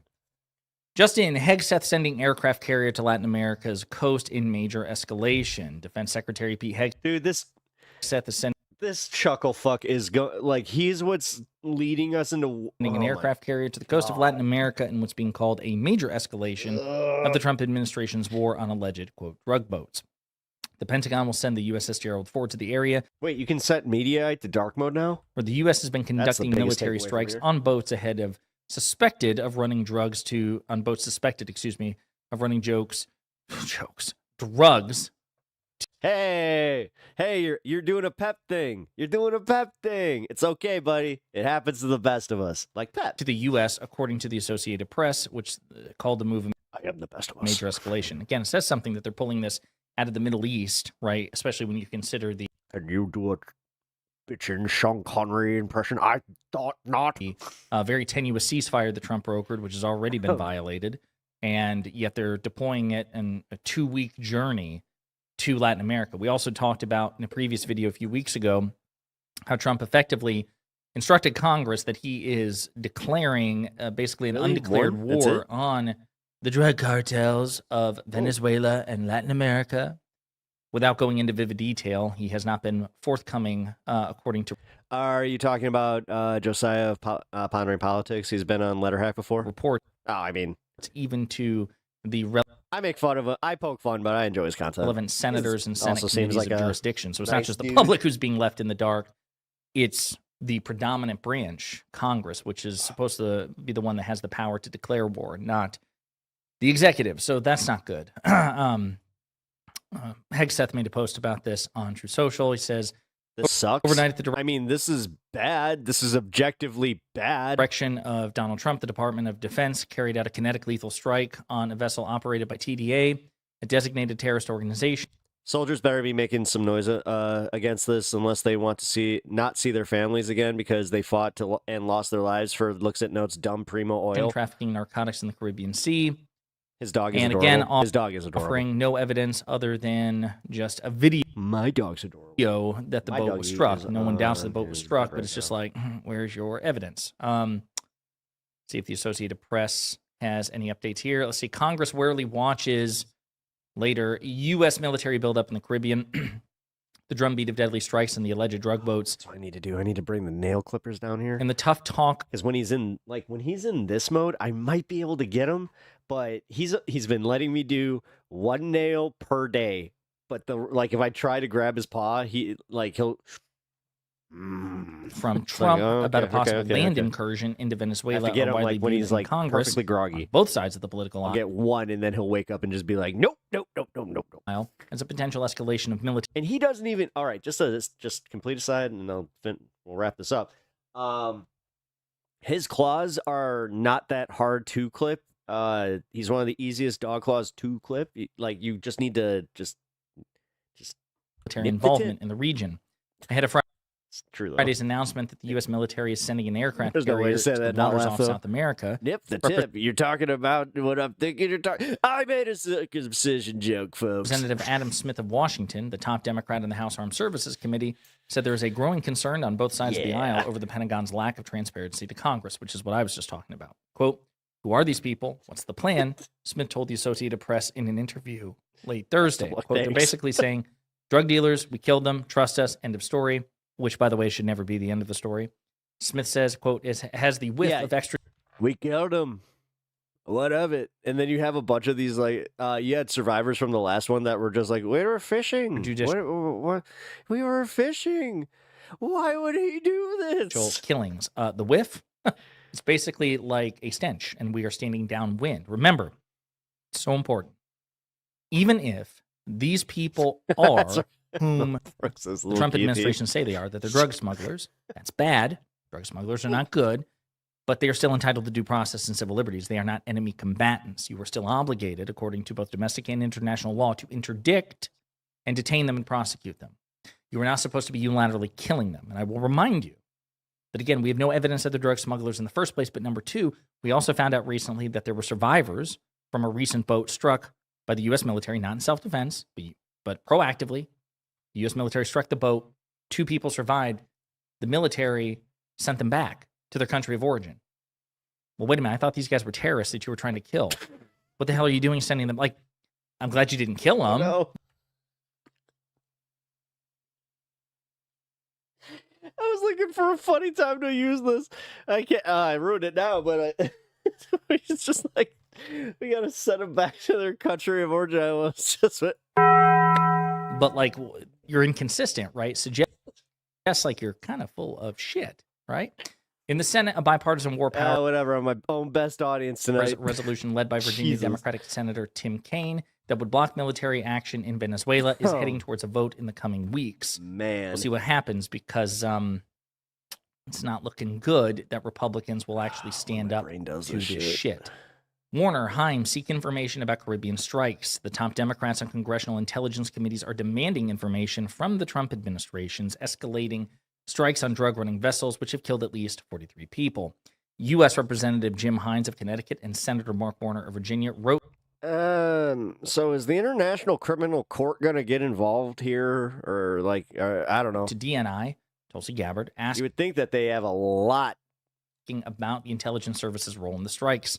In the letter to Gabbard, the lawmakers wrote that the administration is withholding important information about the strikes and their effects, including the evidence that prompted the strikes and the justification for lethal force. Quote, please tell us in writing whether the intelligence community attorneys have independently analyzed the legality of these strikes and the potential for legal repercussions for IC personnel who support them, the lawmakers wrote.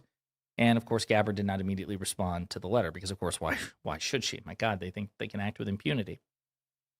Pentagon spokesperson Sean Parnell announced the move on X, saying the deployment, quote, will bolster U.S. capacity to detect, monitor, disrupt illicit actors and activities that compromise the safety and prosperity of the United States homeland and our security in the Western Hemisphere. The warships will add to the 10,000 troops and dozen F-35 fighters which have been sent to the region over the last several weeks. Good God. The actions which expanded into the Pacific... Yeah, I think I may have just had the same moment as he did, where it's like... on Thursday with an 8th strike that killed dozens of people. The Pentagon has labeled narco-terrorists. The administration has said the killings are that many assets there. Lawful, but has not provided a legal rationale for the military's use of force against civilians who are not engaged in war. Trump said Thursday he's unlikely to go to Congress for authorization to conduct the strikes. Quote, I don't think we're necessarily going to ask for a declaration of war. We're just going to kill the people that are bringing drugs into country. Yeah, so he's going to George Bush this shit. They're going to be like, dead. Yeah, we're going to Bush administration this. Again, this man has absolutely no interest, no regard, no consideration, no casual thought towards separation of powers and the usurpation of congressional power. I want to point this out. We don't have 3 co-equal branches. We were never supposed to have 3 co-equal branches. We have 3 coordinate branches, 3 powerful and important branches, all of them. But there was a clear hierarchy. Congress was supposed to be more powerful than the president, and the president more powerful than the Supreme Court. The Supreme Court was actually supposed to be, yes, powerful and important, but the weakest of the branches. And Congress was supposed to be the final hand on top, more powerful than the president. And yet, because of laziness and partisanship and authoritarian impulses like we see from Trump, which are unprecedented, the executive, for all intents and purposes, and the Supreme Court are running roughshod over Congress. Yeah. Yup. Okay. So, guys, it kind of looks like Man, I thought it was that happened with Iran. I didn't think this was... When I heard war with Venezuela, I legitimately just went, really? Alrighty. I'm kind of done with all that. Although, hold on. This is funny. All right, folks. Let's just get to the clip. Adam Schiff is one of the... Okay, so... Trump gets super embarrassed, and he has a big old tell on his face here. It is wonderful. Lowest forms of scum I've ever dealt with in politics. He's a horrible human being, very dishonest person. I have no idea what's going on. You tell me that he's going to be indicted. I don't know. You could ask Pam. I don't know if she could say it. Probably you are allowed to say it, but I wouldn't know about that. I can only... Right there, he just told on himself that he's not allowed to say it. He's a very bad... Because she said, no, Mr. President, you're not allowed to say that because that could jeopardize the case. But this shithead doesn't know when to shut up. Do you want to talk about that? We're not going to comment on any grand jury that's open. We can't legally. Look at how mad he just got. He has a bigger towel face than Piers Morgan. I don't know.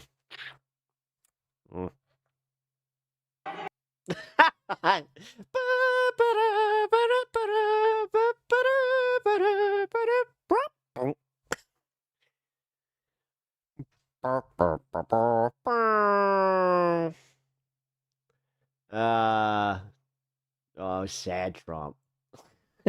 That was actually very enjoyable. Alrighty. So, if you guys are enjoying the show, I am too. I just wanted to let you guys know that. Also, thank you. Let's see, where do we want to go from here?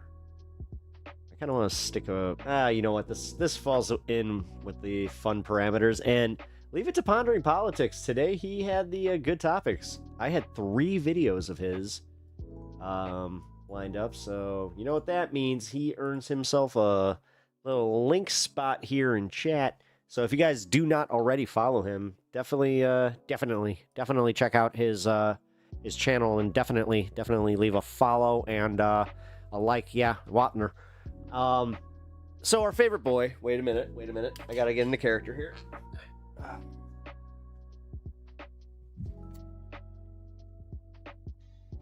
All right. Now, if you guys haven't been paying attention, I've started doing my left-wing pivot, okay? Andrew Schultz had on Zoran Mondani, and I kind of saw the writing on the wall. Trump is losing popularity, so I'm trying to make amends, okay? I kind of realized that my audience sucks. So... you know, I'm just a silly Billy. I bought enough polos. I wasn't able to buy enough polos, though, as many as I thought I was going to, because I got canceled from the Saudi Arabia show. Now I'm pretending that I have a code of ethics, but I actually got dropped because I made a slavery joke, and then they just canceled me. They're kind of like the woke. Whoa. I mean, they're kind of like the. I gotta be careful with that. The non-wokies. You know, you guys are cool, right? You guys know I'm gay, right? Well, here I have something to say about. I had a conversation with Bernie Sanders. Let's see what I have to say. You're a bigger obstacle to your ideas becoming mainstream than the Republican Party. No. I'll stop right there. I know a lot of... Really? Oops, did I not clip it? Oh, damn. I went way over. My bad. personality, which is pretty shocking given how close Tim Dillon was to MAGA for all intents and purposes. Okay, so little pet point here. I can't do that.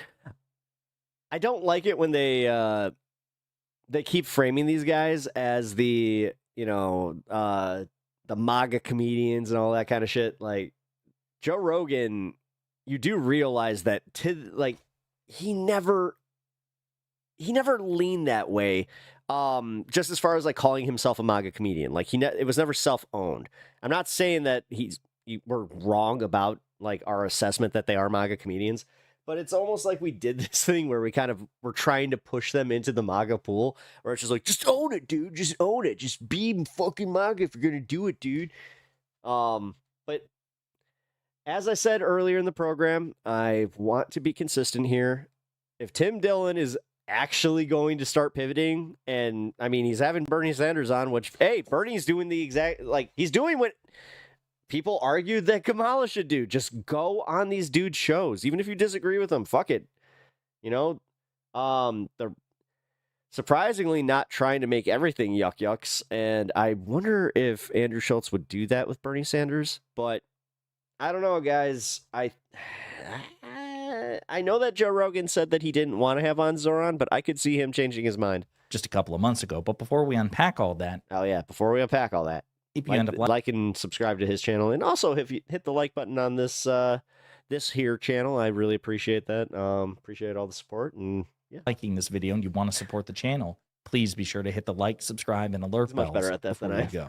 The like. All right, friends, the entire conversation is really good between Bernie and Tim. Bernie's really good in this setting, but I want to focus on this particular segment. Is the Democratic Party, in your view, a bigger obstacle to your ideas becoming mainstream than the Republican Party? No. I'll stop right there. I know a lot of people more on the center left give Bernie Sanders a lot of shit because he is, again, a registered independent. He caucuses with the Democrats, but he'll also criticize more establishment Democrats along the way. I'm of the personality that when you're part of a movement, it's okay to give constructive criticism while recognizing that the other side is worse, especially when the other side is a fascist authoritarian party. And that really is what Bernie Sanders does here. A lot of people say, oh, Bernie pretends that both the Democrats and the Republicans are equally bad. He doesn't. He said very plainly, no. The Republicans are the greater obstacle to my ideas becoming mainstream. And he's about to explain why, much to Tim Dillon's surprise, but Dillon seems to be persuaded. Look, the Republican Party in the last 15 years under Trump has undergone a major transformation. It used to be kind of a conventional George W. Bush, a center-right party, right? That's what it was. It represented the wealthy, corporate interests, banks, etc. What Trump has done is really transformed that party. He won more working class saddest part is I do not hate this look. Votes than did Kamala Harris. And he has created in the Republican Party a right-wing extremist party. Just remember, this is how you wear your hat, folks. Always to the left. Party. And also what worries me is not only their ideology, is this cult of the individual. Unless you're in a certain area that might not take to that, then just, forward cap. You know what I'm talking about when I mentioned that, Tim? Explain it, but what I mean is... So again, he's not quite there yet, but I'm telling you, in just a few minutes, Tim Dillon's going to be like, yeah, actually, I think you're 100% right. I think I do. Look, it's one thing. You're a Republican. I'm a Republican. You're a Democrat. I'm a Democrat. We argue amongst ourselves. Your job is to represent your congressional district, your state, if you're in the Senate. Right now in the Republican Party, with very few exceptions, and there are some, they follow what Trump says, and they are afraid to move in any different direction. I'll give you one example, a very clear example. A guy named Tom Tillis. That name mean anything to you? Yeah. Tom is a conservative, senator from North Carolina. So the guy made the mistake of actually reading this big, beautiful bill that Trump brought forth. He concluded, he says, it's going to be a disaster for North Carolina. Hundreds of thousands of people are going to lose their health care. Health care premiums are going to soar. I can't vote for this. The next day, Trump was all over social media attacking this guy, and the billionaires were saying, we are going to spend unlimited amounts of money to defeat you in your primary. A day later, Mr. Tillis said, bye-bye, I'm out of here. I don't need this crap. So I'm going to stop right there because there's more to it. Remember, I live in North Carolina. Tom Tillis is one of my senators. He is not one of the most deranged Republicans. He's still been a colossal pain in the ass. But yes, this is true. We talked about this, that after he deviated from Trump and Trump went nuclear on him one time too many, Tom Tillis said, you know what? Peace. I'm out. I'm done. I'm not seeking. You know what? I was about to say, does he go back to the clip? Because sometimes they don't. I hate to do this, but in our favor. But it says something that Tom Tillis was driven out, and very foolish of Trump to do that because it has now made North Carolina competitive. And he retired. Hey, we still got the point. Retired. Yeah. Because he was going to face a very, very difficult primary. And that's what it is right now. You are a congressman. You kind of disagree with Trump on this. Are you really going to open your mouth and have Elon Musk saying, okay, we're going to primary you. My guy's going to get $50 million to beat you. My wonder is, because I look at, and I agree with you, and everything you just said, 100%, the Republican Party's become a cult of personality. When somebody goes, we're gonna release the Epstein files, and then they don't, and then everybody moves on, and then they go, what about Jimmy Kimmel? There you go. So by the end of it, Bernie was able to persuade Tim Dillon that MAGA is a cult of personality, that campaigns on one thing but will contradict themselves the next second for the sake of political expedience. Well, it sounds like he was already on his way to being convinced of that, to be completely real. And for the most of them, for the most part, there is no consistency. There is no commitment to principle. I got it. Do you go back? See, this is why I always do this. Nope. All right. Boom. Well, that was fun. We got to the Tim Dillon bit. And now we can actually have some real fun here. We can just cover whatever the fuck we want. Roulette. We're doing video roulette. Ooh, we got a protest coverage. Let's take a look. Yes, no music tonight. There's any tear gas, per usual. My mask is not here yet. I ordered one. But I am jetting out of here. The gas starts. Where's my... What's your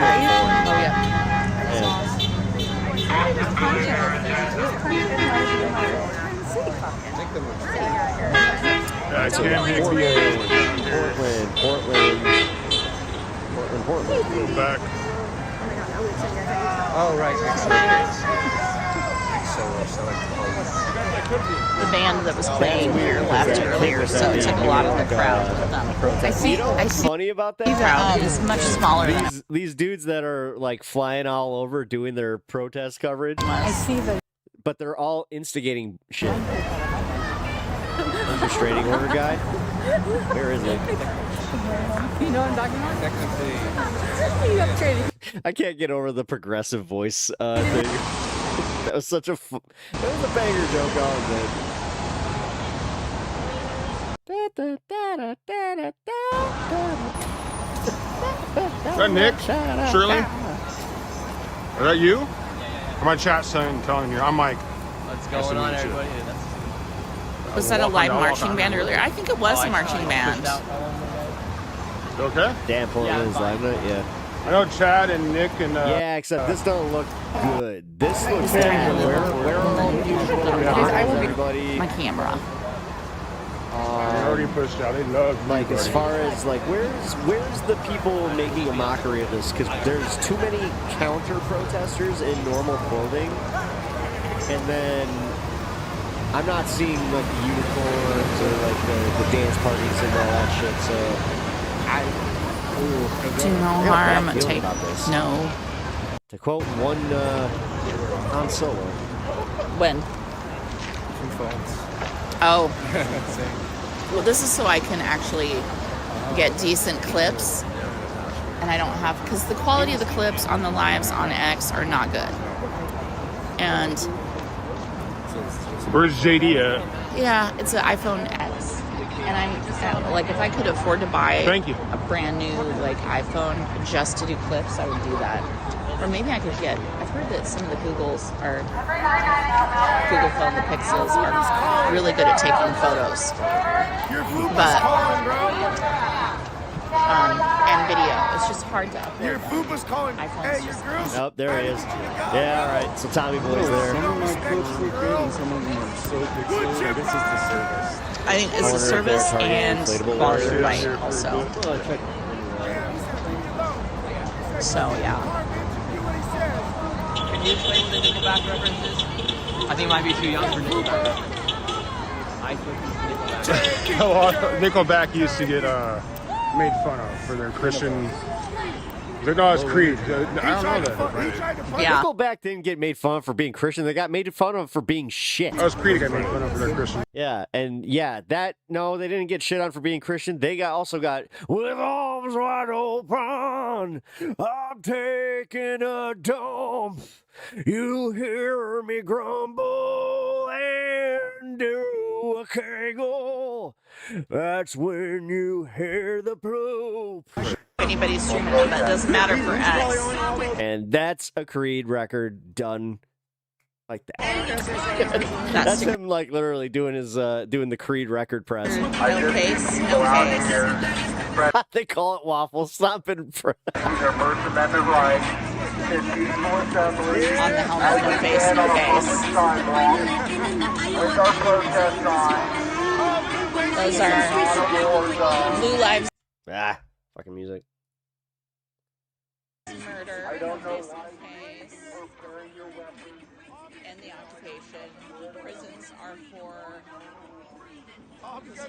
priority. God damn it, dude. Yeah, I'm seeing way more gas masks and. 'Cause I'm not seeing any.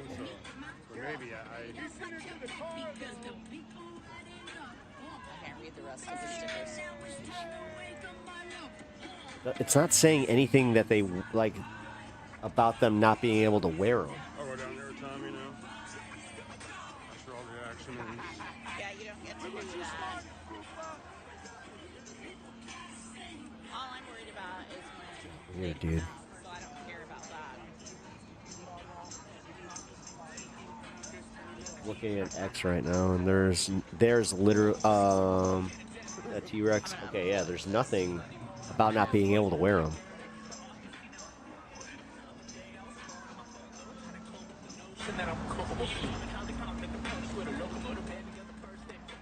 Yep, they're playing their own music. God damn it! Why do you guys do this? Is it raining too much? Oh, it is raining, isn't it? Isn't it? Boy, is it raining?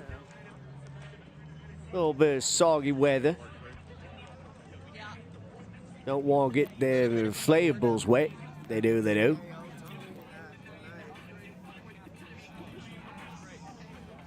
Oh my God. Biggest cowards covered head to toe and an umbrella. Well, they're dressed like that because they're going to commit crimes and they don't want to be identified. Nick is down there too. Nick Shirley's here. Nick who? Shirley.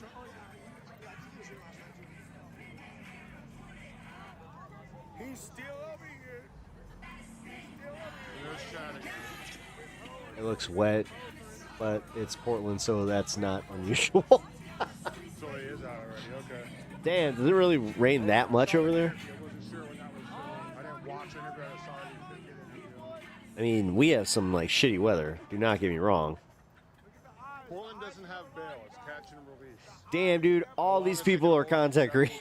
See, this is why I'm like, no, fuck this. I dare say this is cloud chasing. How much of this isn't like actually being informative, and how much of it is just like, yo, look at these 9K likes I got. Nice. Wheelchair bottom. God damn it! God damn it! Not the menace. Not the menace. Oh, you keep your titties off screen there, Missy. I'm not sure it is. She looks like she might behave tonight. It'll depend on how mad they are. Wait, is she hugging MAGA? Wait, that might not be the same girl. It's just cell phones. Cell phones and a light. This is a Google Pixel. I like that quality more than iPhone. About 30 people there. Turn your camera, dipshit. Need to count. I counted you. Counted you. All right. Well, those. Okay, those are counter protesters. Oh, I mean, now it's protest v. protest. Well, no, because the protesters were there first, protesting ICE. So no, technically counter protesters in the MAGA dipshit. All right, never mind. That out in real. I don't know about the city, but spent a lot of time closer to the coast, and it feels kind of misty in general, like a lot. I don't know. Anyone in Portland can confirm that?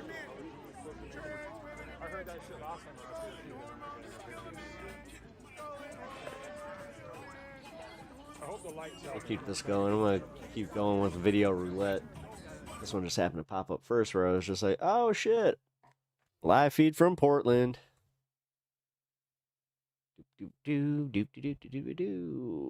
Trump is barbecued chicken. Why is he using AI pictures of Trump with barbecue? Dude, this is my point. Like, this is on Secular Talk. This is with Crystal Kyle. They're doing the Crystal Kyle and Friends, and Jesus Christ, dude. Now using AI. Pretend media, immigration enforcement tactic under scrutiny by community leaders. No, don't care, don't care. Don't care, don't care, don't care. It's a grift. Not taking sides, bro. Rogan and Andrew Schultz exposed on Epstein. They're not on your side. They're... Wait. What now?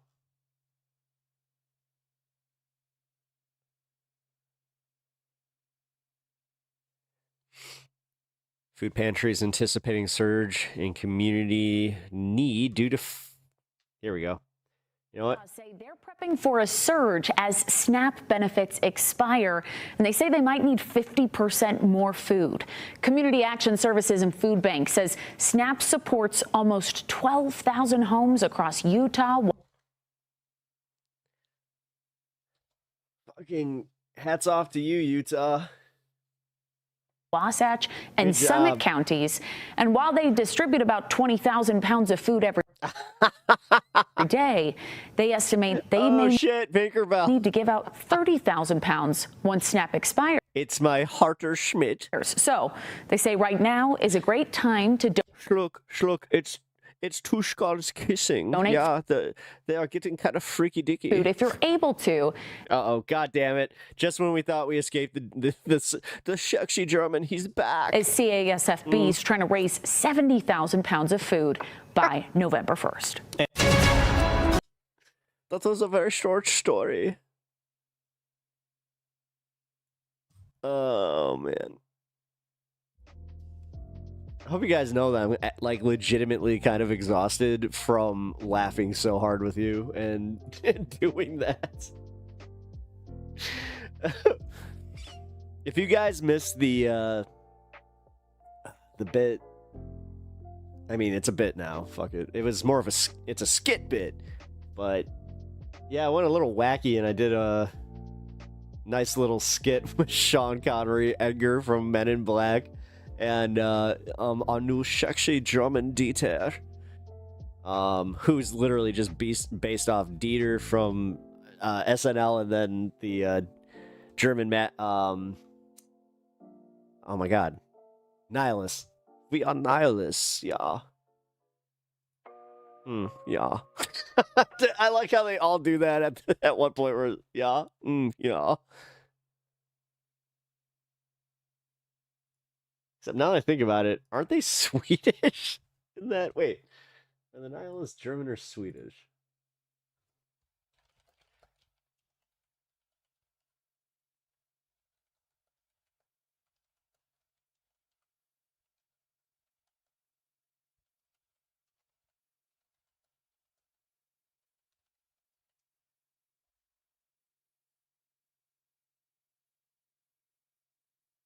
German.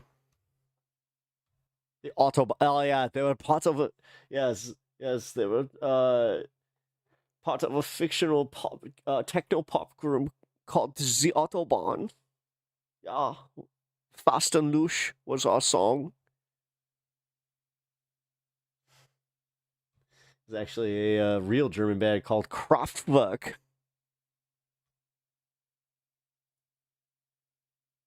All right, now I need to actually learn some like funny German so we can keep that one going.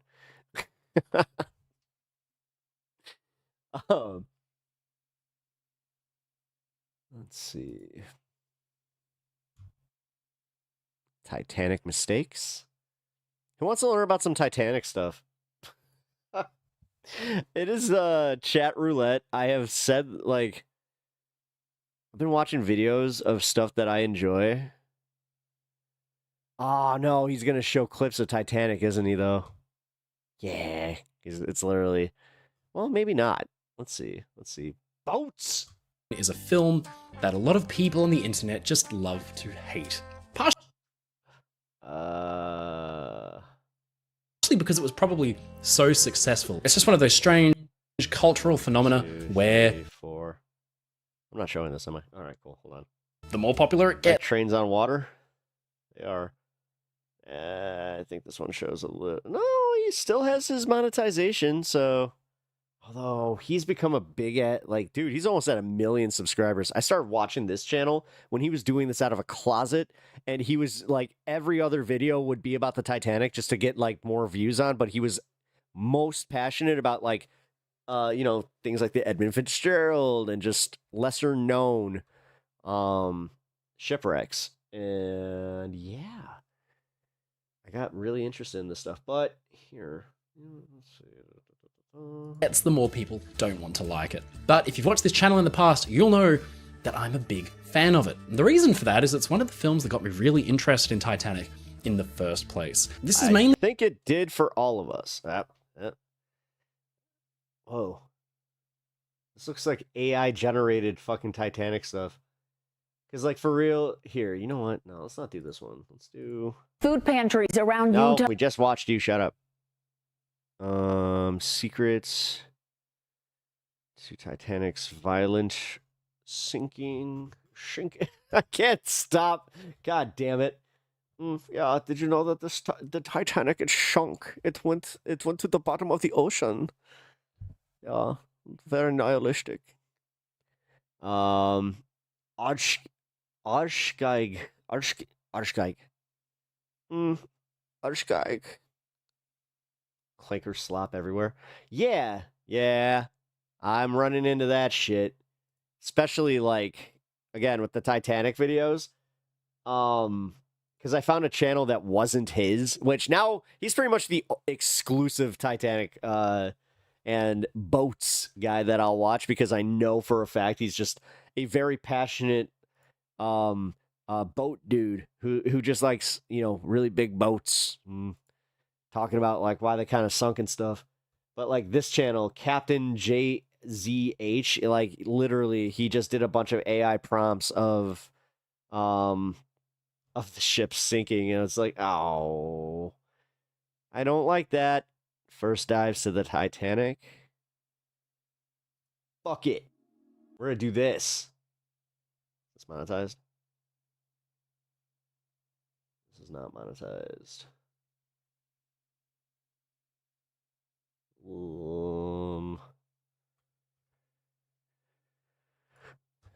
This might New be exclusive okay. Photographs, by far the best yet, are in from the Titanic.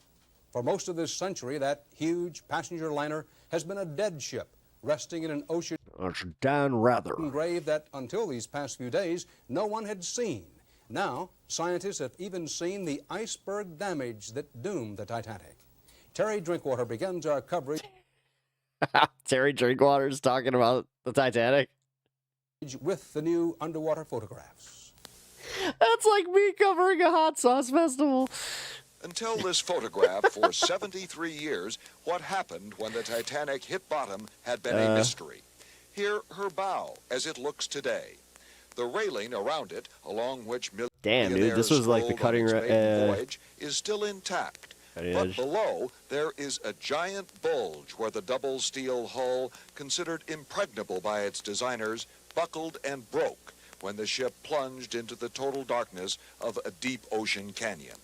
From his research ship, 2.5 miles above the liner, the expedition's director, Robert Ballard, described the images He's like the boat guy. historians have waited nearly 3/4 of a century. He used to go find sunken nuclear ships to get funding to do this. And then when he got a tip, ironically, trying to find a nuclear sub, and he was like, wait a minute, I think we're near the Titanic. He's like, you guys mind? And then he found it. To see. The bow sort of took all the beating, but all the damage that was done to the bow was in the under part of the bow, but the iceberg hit it. The length that we're looking at is a good 30 to 50 feet. The remote-controlled robot sub with its cameras aboard then moved from the side of the Titanic up to directly above the ship, and more pictures. You're looking straight down. You're seeing the very tip of the Titanic's bow, and a little mast that's coming up towards you is the mast where they put a little flag. The camera then pointed to the bridge towards the captain's window, where the fateful order to abandon ship was given. And the boilers, each the size of a 2-car garage, by the side of the wreck. Ballard is now sure what I like the artist's interpretation of when the what they were looking at. I mean, now that I know like how this looks with all the mapping, No doubt about the boilers roared through the thing's almost completely gone though. bow. When the Like ship went it's vertical and the boilers broke loose, took out every when they found it, it was definitely like they could explore it, pinpoint all this stuff. But now there is something to be argued about where it's like, no, they really should get all like the stuff that technically could be historically, of historical significance. Obviously, leave like the remains of anybody there, but which they said there definitely are. I know this is creepy, but there apparently are some sealed compartments, and the water is so cold that they have said that they're like, there's a good chance that these people still look like people, specifically in those compartments. Because men cannot dive and work long at such depths, the camera subs must be unmanned, and piloting them through the wreck is I kind of forget that this was cutting edge technology back then. Technicians on the surface aboard the Oh man, Lil Pep wasn't even born yet. research ship nearly lost. Hey, I get to feel young again. Is this what it's like to watch nostalgic videos? I like When it. hit a rigging around one of the Like, hey, this is older than me. Sweet. Titanic's 4 towering smokestacks. Which I just learned about last night. If we want to learn about that, we can watch that. Where I now know why. Number one, there were only 3 of those. Three of those smokestacks were actually functional. The last one was a ventilation system. It was trying to locate the huge aft section of the liner. And, as Ballard told us tonight, so far, this part of the mission has failed. We're still searching for the stern. We can't Imagine being revived in the future from that ship. It's crazy. It does Yeah, baby. appear to be disconnected. The search for the rest of the Titanic can continue only Hey, 2 Mike Myers until week's end, references. Didn't I make a Shrek reference too? when the research ship leaves There we go. for home port, ahead of the North Atlantic winter storms. Terry Drinkwater, CBS. Terry Drinkwater covering the ocean. Back to you, Dan. News, St. John. I'm going to take a sip now. Newfoundland. The Titanic, grand, powerful, confident, and soon to be 2.5 miles under the sea. But it has floated in the world's imagination for 73 years. The Titanic was the first liner and the last liner anyone ever called unsinkable. They just could not believe that this magnificent ship, which was the most magnificent ship in its day, could actually sink completely. Why? When you learn how it was hit and how gibbets work, yeah, it kind of fucking makes sense. Everyone on board wasn't so sure. There Like, for real. were exceptions. They hit a fucking iceberg. And the thing is, it was from human negligence. You see, my mother refused to go to bed. Yes, my mother, she threw away the the diamond for a street hustler who would rather die than get on a door with her, because he realized that his one-night stand might become a forever stand, so he sunk to the depths instead. But I also threw away the heart of the ocean. Because she had this premonition. And I did it in a very weird way, where I was standing there and I just went, and then Bill Pullman got very mad at me. Solely based on the fact that she said that to declare a vessel unsinkable was flying in the face of God. If the Titanic were around today, it would be doing package tours to the Caribbean. Oh my God, a the survivor. world that went down that starry night featured a jet set that sailed the seas. Do you think that she ever lived to see the Titanic inflatable bouncy houses, and then it's just like too soon? And offered I am trouble. women and children their places in the lifeboats. Imagine. And he just got, hey grandma, bouncy, bouncy, bouncy. In a way, it was look at how I can slide down, and she's just like, I'm having memory. Oh no! The First World War. It was a sign that an era was coming to an end. The kids acts like he's trying to come and save me. And it made people aware of the consequences of excessive confidence. The Titanic taught a civilization that it's a dangerous world we live in, that there are icebergs lurking in the night. It brought many fears to the way that they wrote that. Okay, I don't think media's that different. The surface. The icebergs be lurking. But what about the Titanic itself? With 1,500 souls down there, I would agree we should be left where she is. Look at it, dream about it. I mean, I agree with that. Touch. The Titanic was the ship that sailed blithely off into the night and was never seen again until this week. Bob Simon, CBS News. Man, that's crazy though. I never saw this news report, so that's kind of cool. You have to experience something Titanic related that I haven't already watched. Crazy. Let's see, 1957 Titanic archive. Man, they were old in 57? Well, yeah, hold on. I gotta... Those iceberg neighborhoods. Did you know that they sunk the Titanic? It was a bad neighborhood. Oh, those Nordies. All right, let's find this. Wreck revealed. Scans from... Aha, here we go. We're heading into the... Here we go. We're going to watch a little bit of the BBC now, we are. Hold on. That's kind of more my my posh British. Oi, we about to watch some Titanic?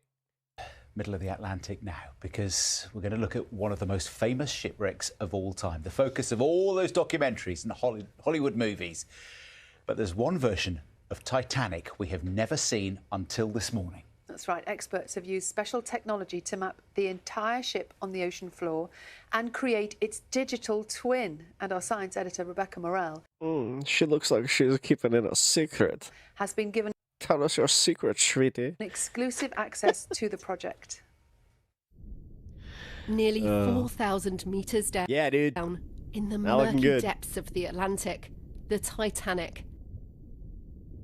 It's barnacles. So huge that in the gloom, cameras can only ever show us tantalizing snapshots of the decaying ship, never the whole thing. But now a new project has revealed the wreck as it's never been seen before. There aren't many places big enough for the wreck of the Titanic, but this is one of them. The stadium where the 20... Okay. I'm not trying to be mean, but if I saw this woman like coming at me like zombie fast, I would be running. Like, London Olympics Jesus Christ. was held. I'm not sure if it's her eyes or her teeth. A full-sized scan of the wreck has been captured, and to appreciate its scale, we've superimposed it in the stadium. The Titanic was simply colossal, and this 3D scan reveals the wreck That's only half of in it. its entirety.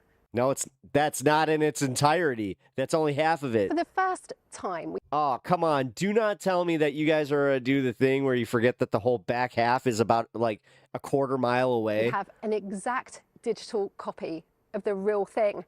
And what you see here That's is crazy. what's lying on the That is crazy, floor though. of the North Atlantic Ocean. And not only can we get an idea of the ship's enormous size, this scan also gives us a close-up view of its smallest details. That is cool. You can explore the wreck from every angle. The boat deck here can be seen from above. The gaping hole provides a glimpse inside where the grand staircase once stood. And this is what's left of the captain's bridge and the wheelhouse, covered in fragile stalactites of rust.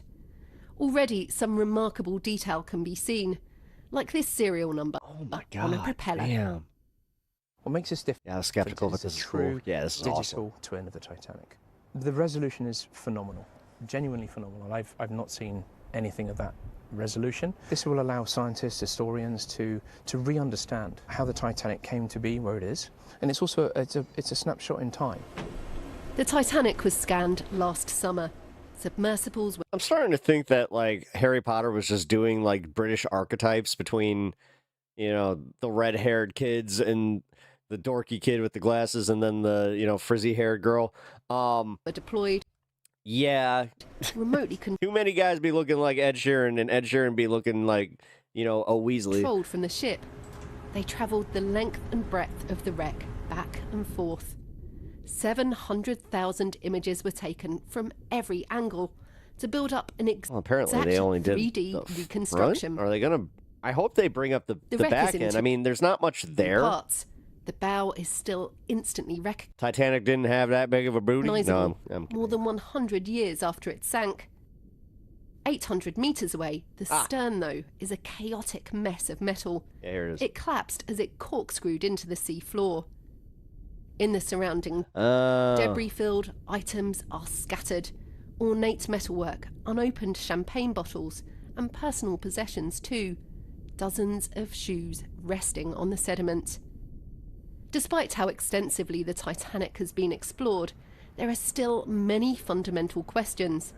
The hope is this scan could provide answers. We really don't understand the character of the collision with the iceberg. We don't even know if she hit it along the starboard side, as shown in all the movies.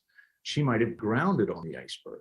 And this photogrammetry model is one of the first major steps to driving the Titanic story toward evidence-based research and not speculation.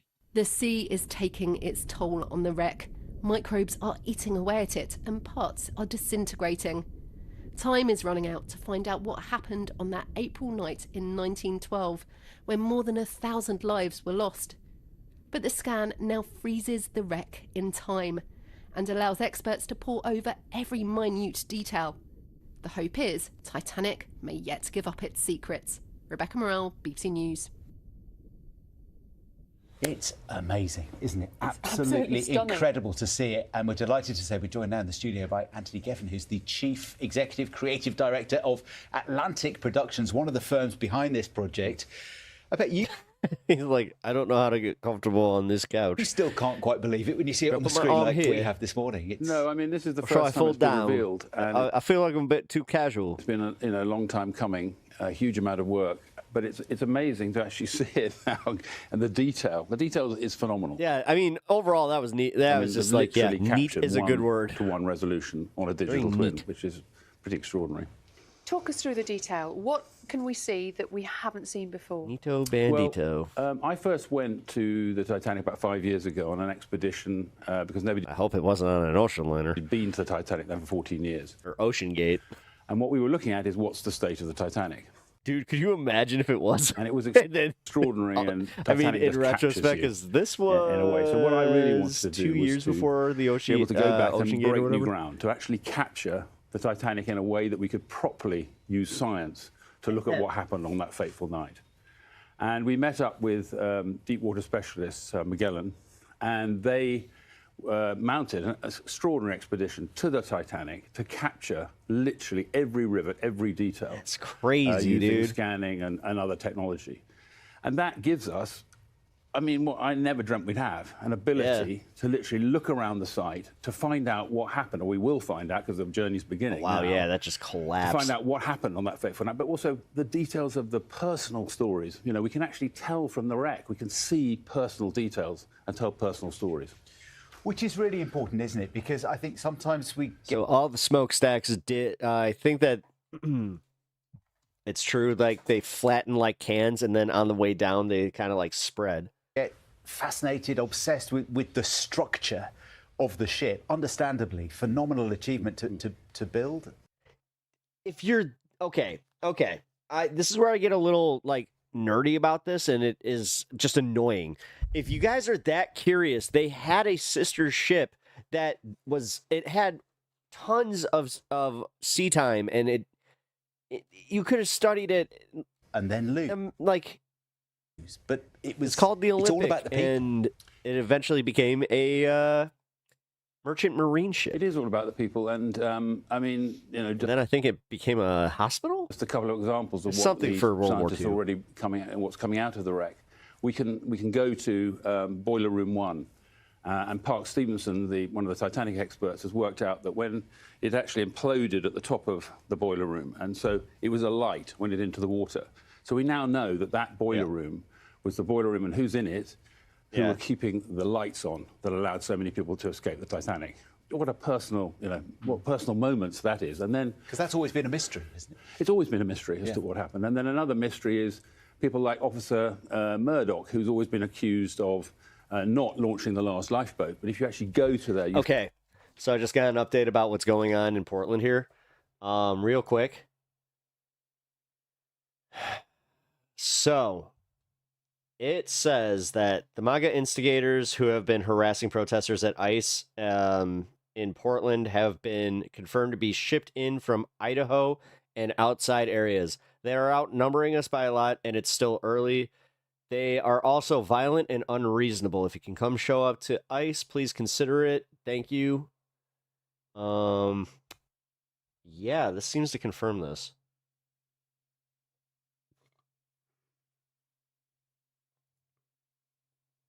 You find a tiny little davit, which is still... Which, blocking. Again, you know how they do that thing where they accuse us of with busing and protesters? Maybe don't get caught doing that. Where the lifeboat should have launched. So we now know that, in fact, he was trying to launch it. I mean, this is just the beginning of so many. And then there's the debris field, this area of about 3 miles wide, where when the boat went down, a lot of the belongings of people were spilled out over the ocean. And we're using artificial intelligence of faces and other details of each passenger to actually say who is that watch? Run up and whose is that megalodon necklace that we found on the bottom of the ocean? And that, I think, brings it back to life. I mean, pause this. I want to finish this. Like, this is interesting. I'll let you guys catch up on this. I'll even turn the... And I looked through his photos, and he was doing such a good job documenting it. I'm like, but you also need to get in. I'm not going to turn up that much because music might get caught.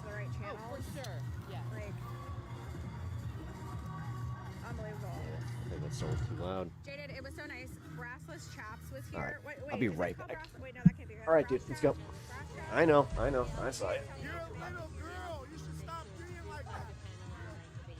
Yeah, what they're allowed. Oh no. Pepper spray or something. Okay, SG.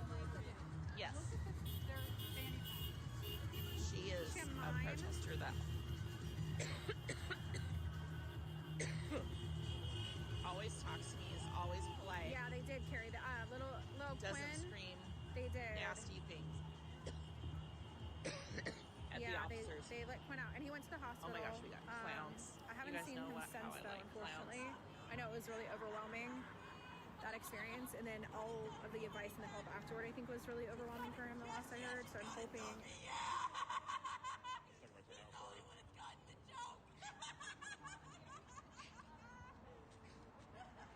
I think these girls are maybe junior high. They're tiny little things, and they're making fun of me having Travis with me because of their violence.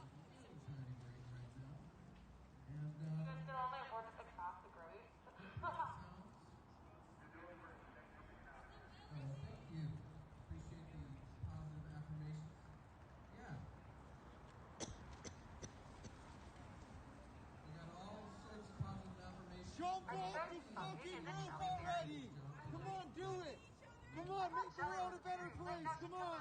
Come on, we all want you to. We all want you to. Come on, jump. Jump. Make the world a better place, please. Please. You're so fucking ugly. I'm sorry, you need to kill yourself now. You are so fucking ugly. Like, I almost feel bad. You are so ugly. You really, it's the only option is to kill yourself. Are you guys fucking? I'm sorry to tell you. That's some kinky shit, girl. Don't kill him. Yeah, don't smash him with your dumpy, girl. Kidnapping children. Don't smash him with How that do you not dumpy. feel I know you ashamed got of that yourself? dumpy.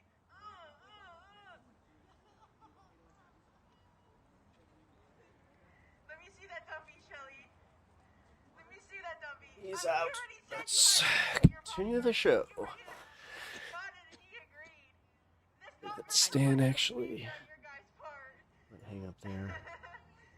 I'm calling HR. That's not okay. Human resources, where are you?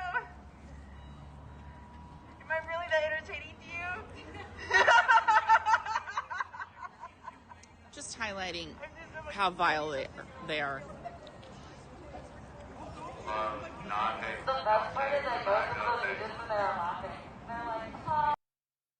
Just highlighting how I'm not seeing anybody being fucking violent, you numbnut. Jesus. Well, back to the scans of the Titanic. 111 years ago. Completely but it's brilliant. Sorry to go to the protests. I don't know. What are you guys feeling? Protests or Titanic stuff? Back to now. And I think kind of like allowing this people to go scan on of the a journey Titanic today. myself. You just said you found a necklace at the bottom of the ocean. It's not that one, is it? No, it's not. We haven't yet found that. But, you know, you've got to understand this is masses of data. And we're only just... Wait, what mattress are you insinuating? The experts are only just beginning. Did she just say mattress? To find, you know, extra detail. We found a cherub that was inside the main staircase area. I mean, all these details, you know, day by day are coming out. And one of the things you said earlier is you said, we're going to find out what happened. And you've given us some of the personal stories. Don't we kind of know what happened? We had Parks on the programme earlier on this morning, and he gave us his Dealer's theory. choice. All right. Do we really know what happened? OK, what's happened is, and, you know, great explorers have been down to the Titanic, Ballard and Cameron and others, but actually they went with very low-resolution cameras. His name and is they could only James speculate on what happened. Cameron. We now have every rivet of the Explorer Titanic, every of the detail. We can sea. put it back together. So for the first time, I don't even know we the can word. actually see what happened. And we can use real science to find out what Who's happened. that? Now, I It's didn't him, think that was James ever going to be Cameron. possible. But it is, and it's now being captured. So it's very exciting. And it will take a long time to go through all those details. But literally, week by week, there are new findings that we never knew existed. In 2012, for the centenary of Titanic, I went to the wreck site for breakfast on a ship. And we didn't go down, but we just stayed on the surface of the water. And on board that cruise ship were hundreds of families whose ancestors were on board Titanic, and many of them perished. And I know that some of them are a little worried about the intrusion, the diving. They think it should be left as a grave site on the bottom of the water. Well, what do you say to people who think that this is... I'm gonna be honest. It's a little weird that they did this there's a well-lit pool. A little intrusive. And, all the bodies are long gone. Leave. Most of them.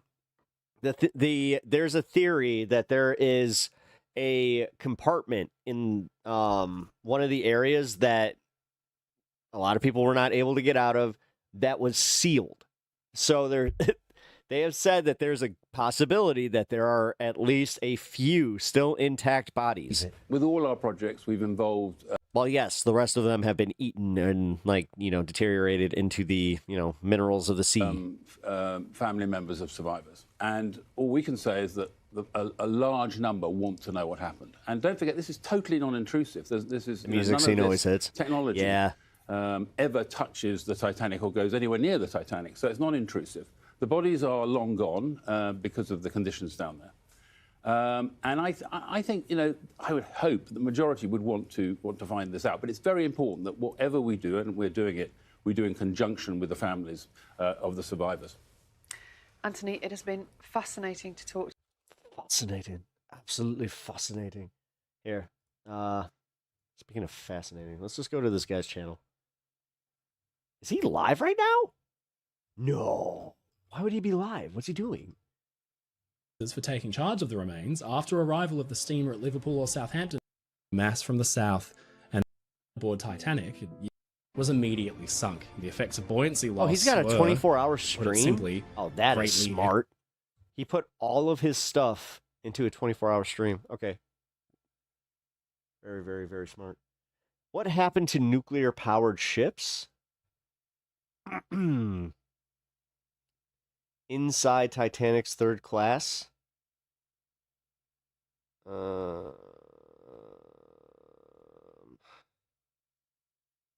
Powering Titanic inside the engine room. Monster waves, all access areas. Soviets, submarines were unhinged. I'm in. Soviet submarines. That one got me. We were talking about the Red October. Well, you're about to find out just how bad it was. Oh! That doesn't sound free. I mean, it sounds free, but it's not free. Crew members. 22 torpedoes, 20 enormous, named the Shark. It carries 160 crew members, 22 torpedoes, 20 enormous ballistic missiles packed full of 200 nuclear warheads with a destructive potential of more than 2,000 of the bombs that were dropped on Hiroshima and Nagasaki. Oh. Seriously. It's far, slick, and complex. I'm going to assume that this is copyright free, but at the risk that he did not get the also the largest submarine it, ever built, nearly 575 feet, 175 meters long, far longer than an American football field. The 1950s and 60s were a fascinating age of immense technological development. It was imperative that the navies of the world's forces keep up because of new, terrifying existential threats. The submarine went very quickly from serving the same role as it had in the First and Second World War to provide a near undetectable World War I had some submarines too. Little known. Platform to host the world's they weren't great, most but destructive weapons. A world leader in development was, of course, the United States Navy, but two of the most radical and yeah, America! Fuck yeah! Building submarines better than anyone else! Extreme designs came instead from the Soviet Union. The Lyre and the Shark. That's just how like everybody pictures Americans. Known to the Western world as Alpha and Typhoon. Alpha, capable of higher speed underwater than history's fastest ocean liner, and the Typhoon, a monster of a submarine, a launching platform of unimaginable destruction. Ladies and gentlemen, I'm your friend, Mike Brady from Ocean Liner Design. I will say this much. Like, god damn, those things were imposing. This is the story of two of the Soviet Union's most unhinged submarine designs. Was one of them the one that we actually had to go and find the crew? That happened. I think that's what the Hunt for Red October was based on.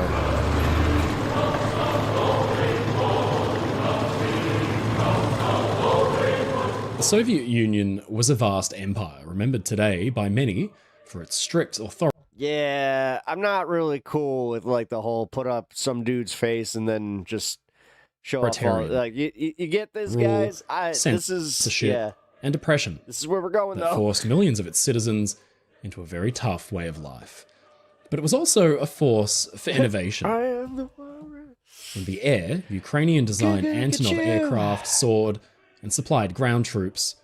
Above the atmosphere, Soviet cosmonauts and satellites carried the hammer and sickle into space. In a fiercely competitive, tit-for-tat world, hey, rest in peace, Laika. The USSR aggressively sought to challenge the United States on all fronts. Do you know that it's theorized that she actually lived up until re-entry? Like, that's fucked. On the ground. This poor dog just sitting there, and she floated alone for, I think it was close to 8 to 10 hours before re-entry. In the sky. A confused doggy, not knowing why she was floating. Eyes and in outer space. I mean, there's something cool about it, but that some of the fiercest technological competition was happening on and below, oh yeah, I can ruin some history for you. the waves of the world's oceans. By the mid-1950s, with American nuclear-powered submarines prowling oceans across the globe, the Soviet Union's fleet of antiquated World War II-era subs was woefully inadequate to counter this new and existential threat from the West. The Soviets had tried to respond to these new American submarines with a nuclear boat of their own in the form of Project 627 Kit. Yeah, I'm not sure if you guys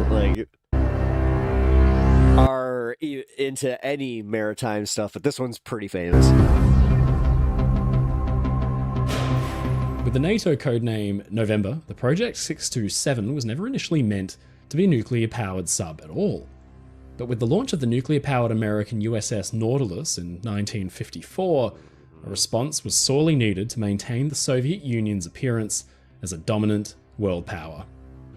And while the So they just made their subs that much bigger, too. November class... Dude, Russian subs were fucking needlessly big. Was indeed a fully nuclear-powered boat, it was plagued with reliability problems and issues stemming from its rushed design and construction. As the 1950s wore on, and newer American Russian pots, subs were hitting the water. American pots. All made in Taiwan! It was clear that the November... Russian components, American components, all made in Taiwan! Class just wasn't going to cut it. But this time... Name that movie. Instead of just improving an existing design, like what had always been done in the past, Soviet planners set out to produce an all-new boat, and they were pulling out all the stops. See, in the past, the primary goal of a conventional submarine being a shark and say that. Oh, fuck me!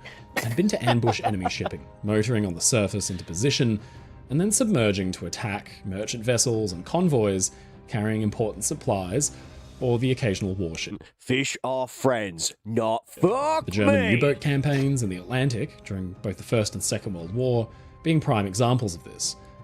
But by this point in the Cold War, that strategy was rapidly being flipped on its head. With nuclear-powered submarines able to stay submerged for months at a time, and with advancements in sonar and weapons months at a time. Technology, the Jesus submarine Christ. Could you imagine being locked in a frickin' just... was fast a tin can in the ocean for months at a time. becoming a lethal hunter-killer, capable of running down whole fleets of enemy warships while remaining underwater, and even hunting other submarines. The new boat would need to be unlike any other Soviet submarine ever before if the Communist Empire wished to stay in the mix. I want to see some of the declassified files on that stuff. The rapidly evolving arms race. The naval warfare that they've never released. With the West. Although... it's basically like being in space. Initial proposals for the new submarine were submitted by Russian naval architect R.M. Rusinov in 1957 with the actual... Hey, thanks for being here for the learning segment. Design of the sub itself assigned to the Malakit Design Bureau, then known as SKB 143, in 1960. Engineers at Malakit must have let out an exasperated sigh when they first learned of the job ahead of them. They already had expectations like, oh, come on. New boat were daunting, to say the least. You were a Russian engineer, you're like, with the need for... Here he comes, he wants to make it bigger, he wants to make it stronger, he's going to say, why not we use, more strong steel? Well, here you go, Mr. Mineral Man, we don't have strong steel. Top speed high. We only have tungsten. Why you give us tungsten? Enough to outrun any NATO surface ship or submarine, while also being maneuverable enough to dodge enemy torpedoes and have a minimal crew complement with high levels of automation. Easy. Well, not really. Nothing like this had ever been attempted before. This new submarine, dubbed Project 705 or Lyra, was by far... It is amazing what they did just with sheer balls and just no, you engineer it. Far the most ambitious and advanced submarine project the Soviet Union, or anyone else for that matter, had ever undertaken. To complete this and deliver a boat that met the lofty requirements, designers and engineers had no choice but to get creative and take some risks. That's putting it lightly. There was the problem of the speed.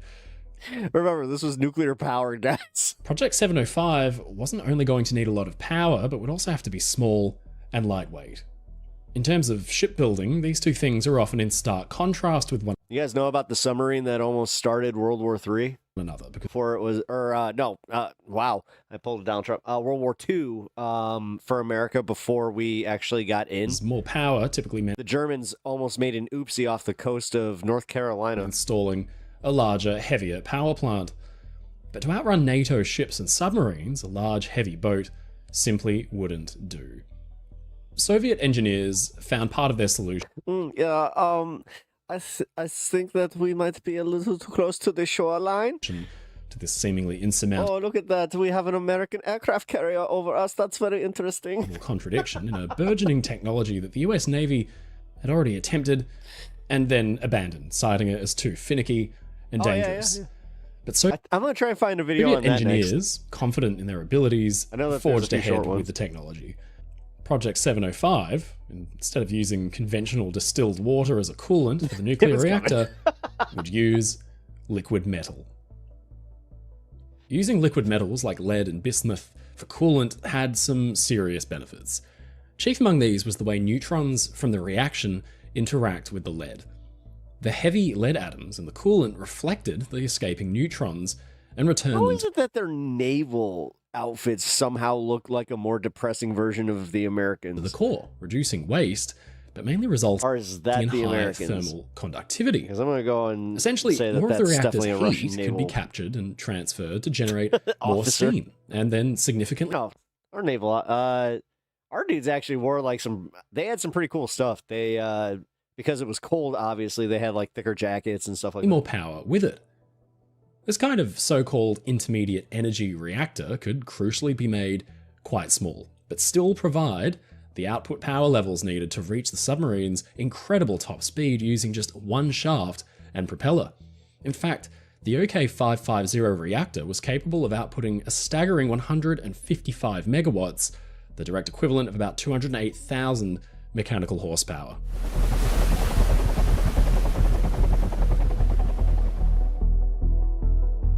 Power was far from the only thing the new boat would need to beat her NATO enemies. Radical design innovations were also taking place around the submarine's hull. Normally, the go-to material for building ships and submarines was steel. But steel, as plentiful and versatile as it is, has one drawback, and that is its weight. Who thinks of this shit? If Project 705 were to be constructed from steel, like I'm right there with you. predecessors and opponents both, should be too heavy to outrun them. People way and smarter too weak than me to outdive them. No amount of clever engineering on the drawing table was going to solve that problem. So engineers looked at the material That's itself. crazy, though. They literally went from the drawing room and were just like, fuck it, we'll try it out on the field, and if it don't work, it does not work, and then we find out there. Steel was out, but we just don't put human in it. What else does that leave? We put dog! Well, here the engineers at Malachit turned to one of the Soviet Union's most valuable natural resources. Project 705 would be built, almost entirely out of titanium. This might not sound terribly impressive today, because the use of titanium has increased globally, but back in the 60s, even gathering that much... I mean, if they were one of the earliest adopters of it, Jesus, that thing had a metal fucking... in one place would have been an impressive feat in and of itself. Crafting it into a working submarine, on the other hand, would have been nigh on unbelievable, and in fact, when the first reports of a brand new, sleek, modern-looking Soviet submarine made their way to the CIA, many inside the agency remained highly skeptical. Whether or not they believed in the idea that this new submarine used titanium, it was impossible to deny that the new super sub was extremely impressive. The submarine, granted with its now famous NATO codename Alpha, but known to the Soviets as the Lyra, immediately grabbed the attention of intelligence analysts who pored over early grainy images. Oh my god, could you imagine our modern day intelligence dealing with this? Kash Patel looking at it just like, I don't see it. I just see waves. It was clear from the start that this new boat tied to the fitting out pier at Can we just fire on it? Sudamek shipyard in Leningrad was different from anything they'd seen before. Initial estimates by analysts put the Alpha at around 79 meters long, with a displacement of roughly 2,600 tons. They also noted that the Alpha's heavily teardrop-shaped hull and short, rounded sail made it clear that this boat was built for high speed. Is that a dolphin? And was a true underwater Blow it up! interceptor. These estimates of the new sub size weren't terribly That dolphin was making fun of me and saying it's smarter than me. far off, because the finished submarine would come in at a relatively petite 81.4 meters with a surface displacement of 2,300 tons. Now, chief among the analysts poring over the Alpha's design was senior submarine analyst Herb Lloyd, who correctly determined that the new boat was in fact a nuclear submarine, or SSN, and not a diesel-electric boat, as had been initially assumed. This marked the Alpha out as the world's smallest nuclear-powered sub.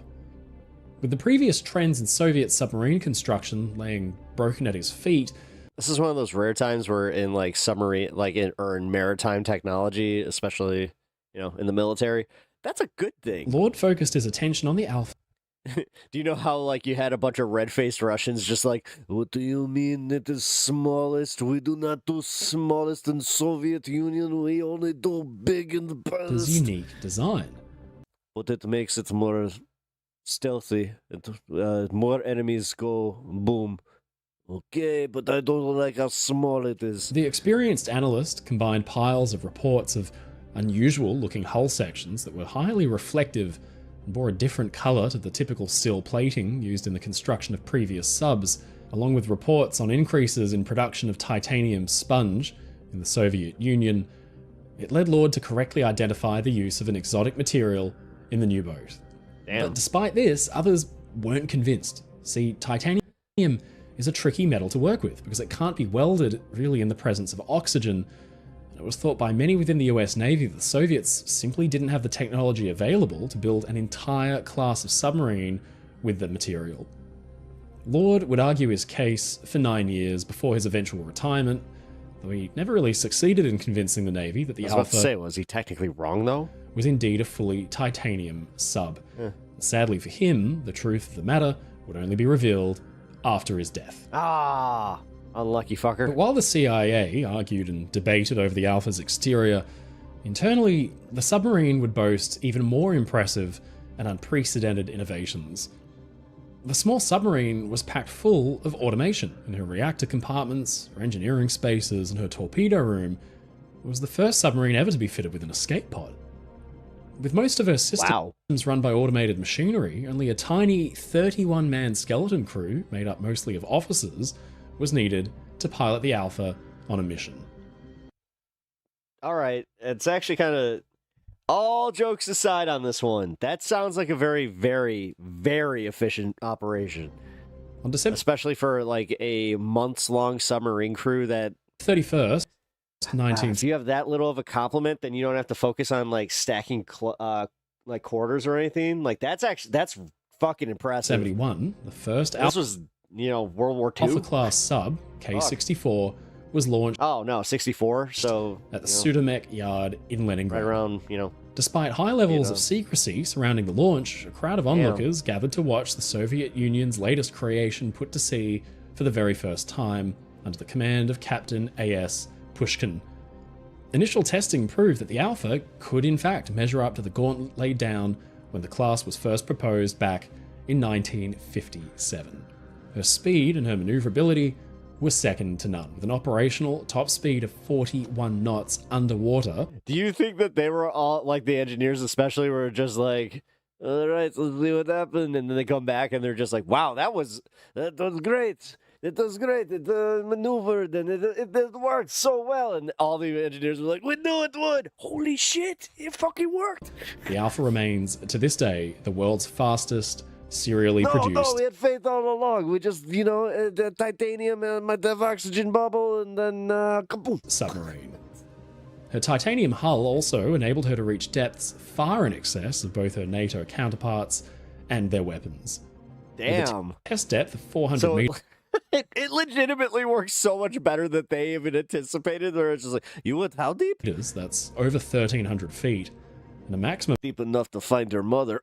Depth in excess of 600 meters, or over 1,900 feet. The Alpha proved to be a magnificently strong boat, with some Soviet sources speculating Russian humor, very, very funny. Calculating her true maximum depth to yes, dare I say, Nihilistic. been in excess of a staggering 1,300 meters, or who invited this, John? 4,200. I invite myself to the party, yeah. Feet. That's nearly 5 times the maximum service depth of a World War II U-boat. But these tests also highlighted some critical, unexpected flaws. That engineering marvel of a reactor, the OK-550, proved What's called the OK? to be I'm sorry. just a bit too... Can you imagine just being like an American, intelligence officer? It's just like, what do you call this? We call it OK. 707. It's just... Okay, like okay. Too far over the like, cutting don't edge do thumbs up in of Russia. what was You are possible. a traitor. During K-64's testing, the reactor's The glorious bastards. Hence why I do this now. primary coolant circuit Every failed time I need to do twice. 3. The first failure Just in case. was able to be repaired quickly, but the second would actually cut the sub's entire career short because the OK-550's unreliable What in the monstrosity fuck is that? reliability highlighted another critical weakness in its design. When the second failure occurred, the reactor shut down as designed, but as it did so, the temperature dropped below 125 degrees Celsius in the lines, and the liquid metal coolant solidified, bricking the entire reactor for good. Damn. When this happened, K-64 had to be towed back into port in an embarrassing spectacle, but as a result of this failure, all subsequent Alphas would be fitted with an improved reactor, the BM-40A. This unit still used the same lead-bismuth alloy. Damn. But it was... All right, so that is like legit where it's just like, look, we can go deeper, we can chase faster. Wait a minute, what do you mean reactor just brick? Far more... What do you mean? We can't move? More reliable. As for K-64... Everything was going so well. Everything goes so well. You know what? This is Russia. Yeah. We could never have anything nice. This is why I am such. I don't expect nice things. You should join us, the nihilists. Or, well, you will have a fine place here. She'd actually been cut in half as part of the investigation into the reactor failure with a Now, I got to go. I might go join some discotheque group. our section, ultimately being sent off to Leningrad to be used as a simulator to train new crews. Welcome to Dita's discotheque. We have on the guitar right now, Vlad. What is up, everybody? I was Russian engineer on submarine, but now I am discotheque. I am discotheque guitarist. Section moored near Yagri Island until 2015, when the reactor was finally removed and placed in long-term storage. In all, 7 Alpha-class subs would be built, with production split between the Sudamek shipyard in Leningrad, today known as St. Petersburg, and the Sevmas shipyard in Severodvinsk. As impressive as she was, and for all her cutting edge and creative innovations, the Alpha proved too costly to build. What the fuck? I care about submarines. And maintain. The submarine I know. requiring extensive... This happens where you're like, why do I care about submarines? I don't know, but it's interesting, right? And costly pierside So facilities that kept her on something of a life support system, which cycled hot liquid coolant throughout the reactor when she wasn't in use. The titanium hull, one of the vessel's greatest original strengths, turned out to be brought me a lot of joy, and also knowledge. So you guys should follow too, and just go down the rabbit hole, man. I highly recommend clicking the playlist option on his channel. Of its bigger weaknesses, because suboptimal welding resulted in cracking and failures. This is nice. This is the meaning of the fun half. Just as a result of the difficulty faced by Soviet builders who had to work with the tricky new material. I'm still surprised that they were able to work with the titanium the way they were, and like the problem wasn't the hull. Huge technological innovations, the class also found itself quickly outmoded by its NATO rivals. When you make the CIA go like, you built that out of what? The submarine could ever match her for speed, maneuverability, or depth, advancements in weapons quickly brought the Alpha to heel. The introduction of the American MK-48 and British Spearfish torpedoes meant that the Soviet super sub could no longer outrun and outdive her enemy's weaponry. And in the event of war, these weapons would be something she'd have to contend with, because the Alpha turned out to be one of the noisiest submarines ever produced. All of that power. That's no bueno. Driving a single shaft coupled with a lack of Can't have internal that. vibration dampening meant that an Alpha at full speed was like a rock concert zipping through the water, advertising its presence to any nearby NATO vessels and basically ringing the dinner bell. But despite these flaws, it's undeniable Soviet engineers had created one of the most beautiful, innovative, and forward-thinking submarines ever built. Though today none remain in service, their hulls cut up and sold for scrap, their radical liquid metal-cooled reactors sitting in storage, This could be their legacy literally lives on as part one of the most revered boats If it from the was- Cold War, even Could you imagine? I got some recycled titanium from this. in the West, where the Alpha was made famous by an It was appearance in the actually Tom made of Clancy alpha, novel you and know, film Everybody calls the pep talks beta, but they don't know that he was alpha ring. The Hunt for Red October. The film, which featured not only the Yeah. Alpha, I'm so good at this. I told you that at the beginning. but one of the Soviet I always get surprised when I have a smart moment. Union's other truly unhinged submarine designs.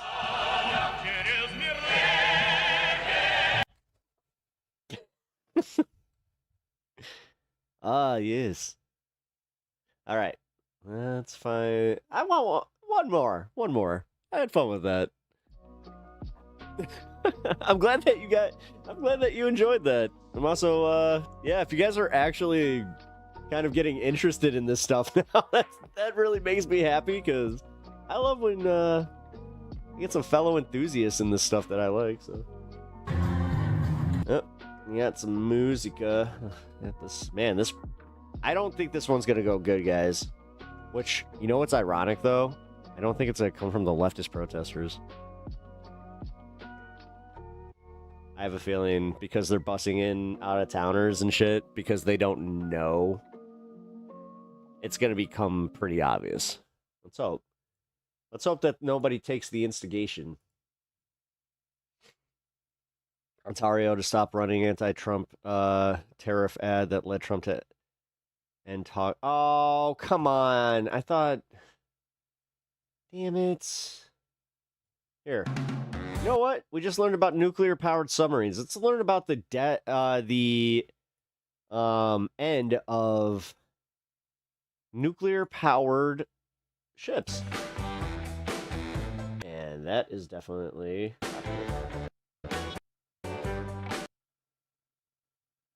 This is a hybrid cargo passenger ship named Savannah, introduced in 1962.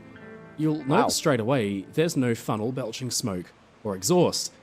In fact, this remarkable ship... Yeah, it looks weird. It looks like it kind of looks like a Miami Vice boat, just like on a large scale. Didn't need to refuel, nor did it burn oil in the same way that a conventional ship does. Savannah was nuclear-powered, the only nuclear-powered passenger ship ever built. To the operators of big ships, the idea of a vessel that would never need refueling during its useful life is an enticing one, and Savannah was built to demonstrate Yacht on just steroids. what this technology could do. Yeah. But oh my it god, was only in service for about a decade, and nothing like her was ever built again, so why not? Why, if the Navy can employ large nuclear ships like carriers and submarines, were more atomic merchant vessels and passenger liners ever built? Ladies and gentlemen, I'm your friend. I didn't realize that was a merchant Brady vessel. Commercial Liner Designs, and this is what happened to nuclear passenger ships. The 1950s, dawn of the nuclear age. At the end of the war, scientists That was had just demonstrated the terrible power that could be wielded by splitting the atom. Its destructive And that's how Godzilla's get made. Capacity was obvious, but if that energy could be harnessed, then it could change the world for the better. Until then, the world's largest cities had been fed electricity from big old turbines fed with steam from oil. I thought that was an iron lung. Or even coal-fired boilers. So too, our turbines are only powered by the best the best polio survivors in their iron lungs. The big ships, which relied on oil for their propulsion, unless they burned. Which, by the way, guys, I don't know. I feel like if there's anything that I would want to bet on at this point, is the over-under on when iron lungs make a comeback. Diesel fuel instead. 'Cause I do have a feeling that might be able to be like, generational wealth. Suddenly, there came a new option. Nuclear reactors could use fission. Wait, are you telling me that you made your generational wealth on betting that polio was going to make a comeback? Yes. To create immense heat. You're a bad human. Yes. Boiling water off into steam and totally removing the need for constantly feeding a boiler with fuel, like oil. As uranium atoms in the nuclear reactor disintegrate, tremendous amounts of heat are generated. When the heat is transferred to a liquid, and the liquid is circulated from the reactor to a boiler room, it can produce steam. Steam drives a generator to produce electricity. And we are building such a unit today, the nation's first full-scale atomic power plant to produce 60,000 kilowatts of useful electricity, enough for a small... We need to build more of these. City. In 1957, the USA's first nuclear power plant went online on shore at Fort Belvoir, Virginia. Pretty soon, plants began to spring up across the US, and the benefits were obvious. Nuclear reactors paired to turbines and dynamos could generate immense amounts of power. This was the dawn of the atomic age, an optimistic mind set to work figuring out just how else this new form of power could be put to work. Nuclear power in locomotives, submarines, ships, and even very large airplanes may all but revolutionize future transportation on land, sea, and air. It's a badass looking plane. Back in the day, when the liners had been coal-fired, bunkering fresh coal at either end of the Atlantic could take as long as a week. It was backbreaking, dirty, hard work that took a small army of men days and days to fill the bunkers of the big ships with... And it killed like all of its workforce in very, very fast order. Hundreds and You do understand how how short these people's life expectancy was, and it wasn't from like dying at work. Hundreds of tons of the coal. It was when they got home and they had that coal, or was it coal lung? All loaded in by hand with buckets. That all changed. Oh, we're bringing that back, by the way. You know how like Trump wanted to make coal great again? Well, apparently that's become black lung. Black lung is becoming a thing again. From the First World War and afterward, when ships were converted to burn oil instead. Now, all that needed to happen was for a lighter to come alongside and pump the liquid fuel into the bunkers that might once have held coal instead. But still, refueling was expensive and time-consuming. By the 20s and 30s, refueling a big ship didn't take a whole week, but would still take a few days. Now, this was important, because the whole point of ocean liners was to maintain that regular, reliable schedule with as many viable crossings as possible in a kind of rhythm. See, like every time that I see a forced smokestack like that, would see a ship reach New York from Liverpool, definitely a White Star liner or Southampton, and begin refueling, taking on fresh food by the ton, and its stewards refreshing. Hey, that's where your mom was hanging out. The hundreds of cabins and staterooms that needed to take on passengers for the return trip. If shipping companies could cut this time down, then ships could leave after... You watch your mouth talking about my mother like that. She never hung by the docks. Only having arrived 2, 3, or 4 days prior. The dream was for a ship to turn around in just one day, something... That's why I met his father. Achievable today, but nearly inconceivable 80 years ago. In 1938, for example, Queen Mary could arrive on Monday... the Queen Mary. I actually, my great-aunt rode the Queen Mary. She was badass, never had kids. And I listened to the stories about her travels, and it was always so inspiring. Where I was just like, on Wednesday. Man, it sounds like having kids sucks, and like going on these world adventures like she did was awesome. Such was the improvement oil had made for ships' turnaround times. But what if refueling could be eliminated altogether?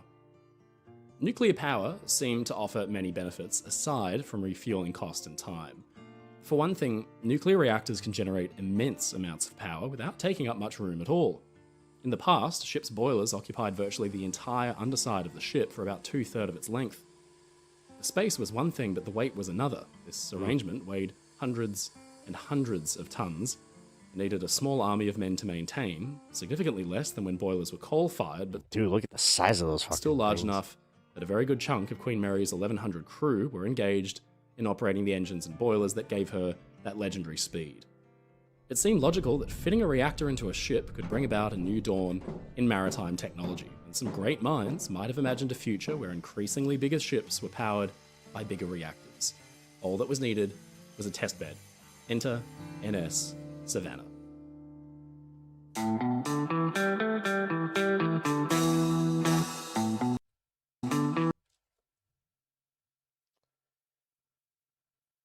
Might not have seen too much that impressed them. The only thing that gave away the ship's revolutionary power source was the fact that she had no smoking funnel. Instead, her modern, mid-century lines featured a slick, aerodynamic superstructure that loomed over a lengthy forward cargo handling deck.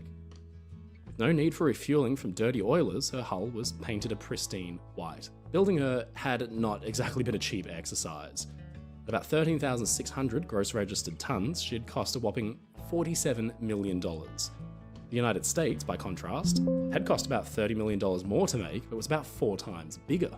The huge cost of the project was, unsurprisingly, largely down It's not triggering me. to the reactor and fuel core. It amounted to about 60% of the cost of the entire Fingers ship. crossed. But so concerned was her design team with safety that many monitoring and crew and passenger safety systems had duplicates and redundancies that raised cost as well. It's like my weed grinder.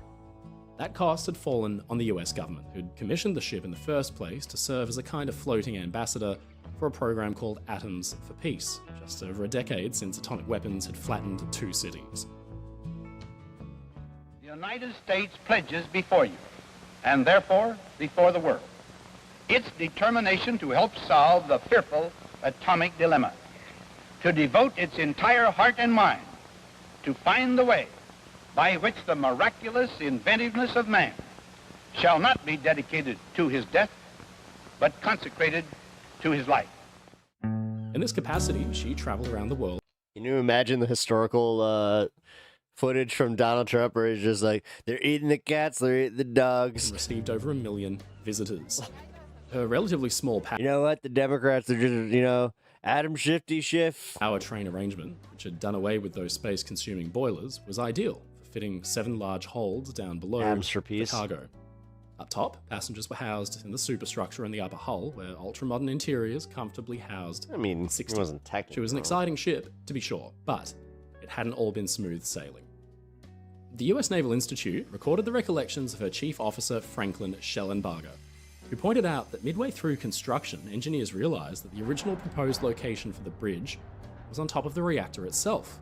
A neat arrangement, but it would mean there was no access to the reactor and its cooling rods from above. Seems smart. The entire bridge island was moved backward, but in doing so, it Yeah, I was covered about up to the number say, 5 cargo hatch and yeah, made you it don't want virtually that on useless. top of a Her reactor. eventual total cargo capacity was much less than that of her conventionally powered competitors, thanks also to her streamlined, yacht-like hull that made her very pretty from the outside, but difficult to fill up with cargo for the crew. The passenger swimming pool was placed over another hold, making that one difficult to reach as well. Up top, the ship's cargo lifting equipment looked good. Man, that one panel Consisted keeps of 2 coming off, sets of huh? trusses and 8 It's like, 10-ton get booms back on there. to swing cargo in and down into the ship. In the event, her rig was unconventional, a lighter system that prioritized the rapid loading and unloading of cargo, but was found the system was inadequate. It's literally cargo. It's a car, and it goes. When it came to lifting anything considerably heavy, which a more conventional king post and derrick system would have handled with ease. But the worst was yet to come. Captain Schellenberger recalled that, "I was out on the pier one day looking at the draft marks, which weren't just painted on, they were welded in place. I came back to the boatswain and said, 'Hey, something's wrong. I don't see how it could be. I took the midship draft marks, they're about 7 to 8 inches. The forward and aft draft marks look okay. What's wrong?' I asked Captain McMichael about it. He said, 'Well, this is one of those stories that isn't well known. It was never publicized and for obvious reasons. When the ship was launched, he rowed her down the ways, and he said that somebody failed to take into consideration the fact they built the reactor shielding on the vessel roughly amidships, weighing well over 3,000 tons, in one spot. When she went down the ways, the stern became waterborne, and the center of the ship didn't. When it hit the water, the ship sagged something like 18 inches. He said, "We thought the ship was going to sink right I was about to say, so they thought it was a sink right out of port? in the Delaware. Tugs Oh my God. came alongside. They heard the tremendous crashing of bulkheads buckling, elevator shafts That's out a of bit alignment. embarrassing. Of course, Wait, is that Baltimore? most of the paint at the time was primer. It was falling off the bulkheads. New York ship had a graving dock ready, because that's where they were planning to move it anyway. They immediately shoved it in. First, Do you think they had that one guy that like watched it happening? He's like, oh crap, oh crap, oh crap, oh crap. moving the blocks because of the sag. The delivery of the ship was delayed for 2 years while they rebuilt. They reduced the sag from 18 to 7 inches, and that is what I was reading on the draft marks in Galveston. Still, despite these issues, performance from the reactor, which fed powerful turbines, was impressive. At 20,000 horsepower, the designers had hoped she'd manage to crack 20 knots. But in the event, that slick, streamlined hull ensured she could blast along at something closer to 24. It's a cool looking boat. Operators proclaimed that the There's response no of the denying power plant that. It to is a meeting very, changes like in for a passenger liner especially, that is steam a demand very has been cool looking excellent. ship.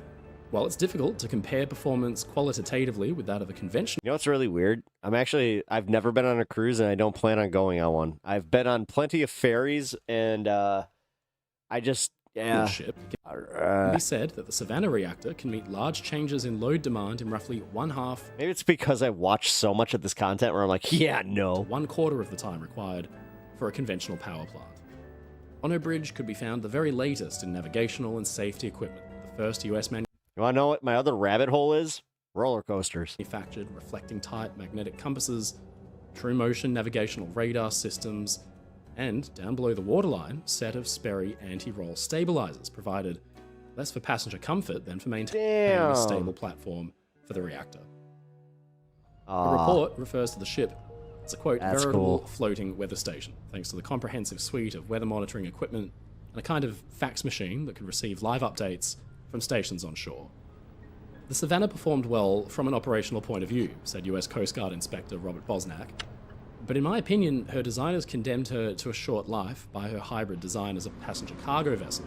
Neither function of the ship proved to be economically viable. I was about to say, I was like, what's the problem? If everything was designed technically, I mean... to spend additional monies to convert her to an all-cargo... Keeping her seafaring was...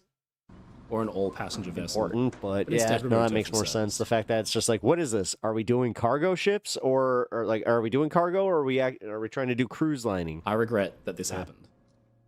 The ship had been designed with tanks to store about 100 days' worth of nuclear wastewater for safe disposal, but it was found that this was totally inadequate, and something of a stain on the vessel's life and purpose as an ambassador for the peaceful and safe use of nuclear power at sea. She dumped about 115,000 gallons, or over 435,000 litres of radioactive waste right there into the ocean. Oh, okay, yeah, that thing was a fucking polluter and a half. All right. Damn, dude. You got lots of music in this one. At the time of her launch, the public had been told through newsreels that she wasn't expected to be commercially sad and funny. Instead, she was a prototype. For what, with more development and experimentation, good way to put it. I mean, in the 70s and 60s, so it's like, eh. By that measure, then, Savannah was really a success. She did a good job of advertising peaceful uses of atomic energy, and she operated for 9 years, attracting considerable 9 years? attention. Wow. It's actually... So the whole concept began to fall apart. That's almost a damn... Yes, she did not need regular refueling, so her fuel economy was passenger second liner, to that's none. almost a full life. But her crew had to be specially trained in handling nuclear plant, and the scientists actually running the reactor were paid better than her deck officers, which led to a union pay dispute. She ended up costing about $2 million more to run per year than an oil-fired competitor. But there's another more demonstrable reason for the failure of nuclear ships to catch on. At the same time Savannah was being finished, the USA was in a standoff with Cuba and Russia about the placement of missile systems close to the US mainland. The tense situation nearly led to a nuclear war and kicked off the height of the Cold War. Citizens of the world's nations, from the US to Britain, all the way out here to Australia, were encouraged to buy fallout shelters for children to hide under desks in the event of My mom always would talk about this, where she's just like, they would have us do these drills where we would hide under a desk, and we were always like, yeah, this is gonna save us. Strike that would unleash the power equivalent of tens of thousands of tons of dynamite. She always theorized that it was so they didn't see their demise coming towards them. The word I was like, that's dark as fuck, Mom. Nuclear began less and less to represent an exciting new she might age have been of onto power something and there. efficiency, and became more and more associated with other words like strike, missile, bomb, and apocalypse. In 1961, the SL-1 station exploded and killed 3 men. And then a few years after that, a Swiss plant melted down after having opened only the year prior. Could the travelling public really feel safe aboard a ship where, just a few stories below their feet, a nuclear reactor was operating? The public, sick to death of the nuclear age and all the existential dread it had brought with it, would have likely been unwilling customers. Where nuclear power did find a willing customer, however, was in some of the world's big navies. USS Nautilus was America's first nuclear sub, first put to sea in 1955.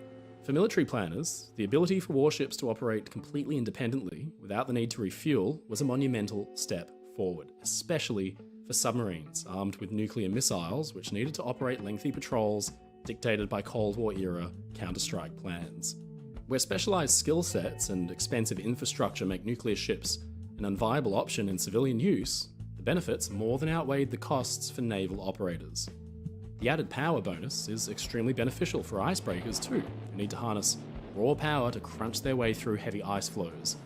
Only 4 nuclear-powered cargo ships were ever built, while 13 nuclear icebreakers have been built as recently as 2024.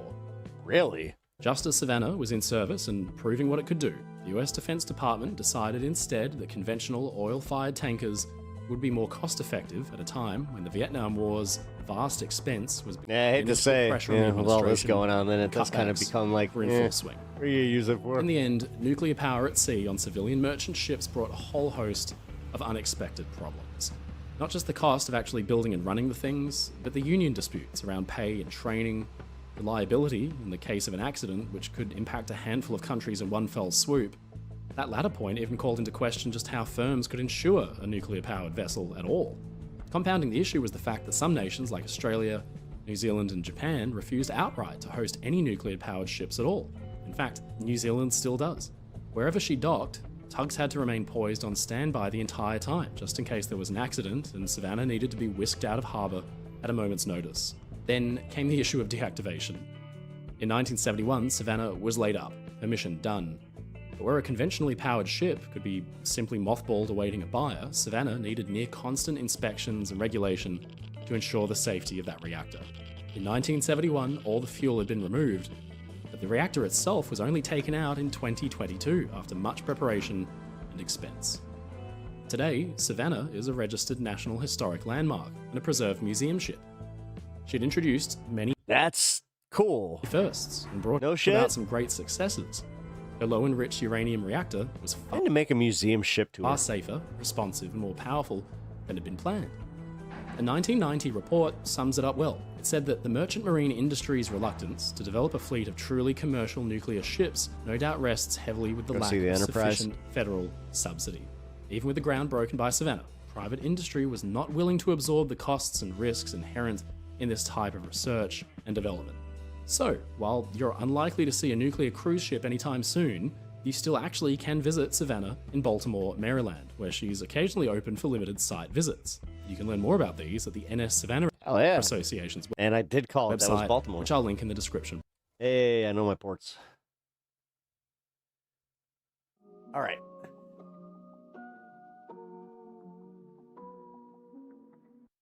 To get on the roof. A ladder to something they can't. All right, we got clowns, juggling. All right, it seems like more of the regular bears coming up. I don't get it though. Where the fuck are all the inflatables? There's only like 4 there, and it's a Friday night. You would think that this was gonna be something. If it's gonna happen, might as well get a cool view before you go. Oh, yeah. Yeah, talking about the thing going up. All right, let's see.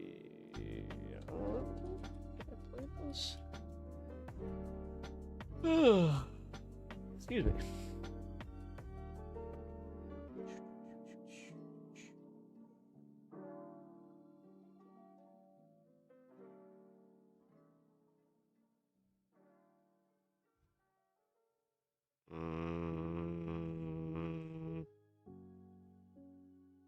Which one do we want to do? Which one do we want to do? I mean, I watched this medieval fast food one.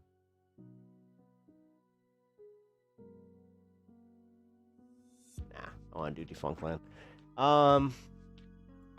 New and which better one to do? Shit, never mind.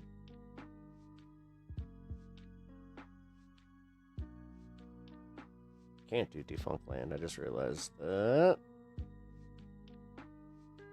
That's... Yep. Copyright. Damn! That makes me think that he... How the hell is he making money if he can't have ad dollars? Huh. That makes me wonder how he's doing that. We usually think of fast food.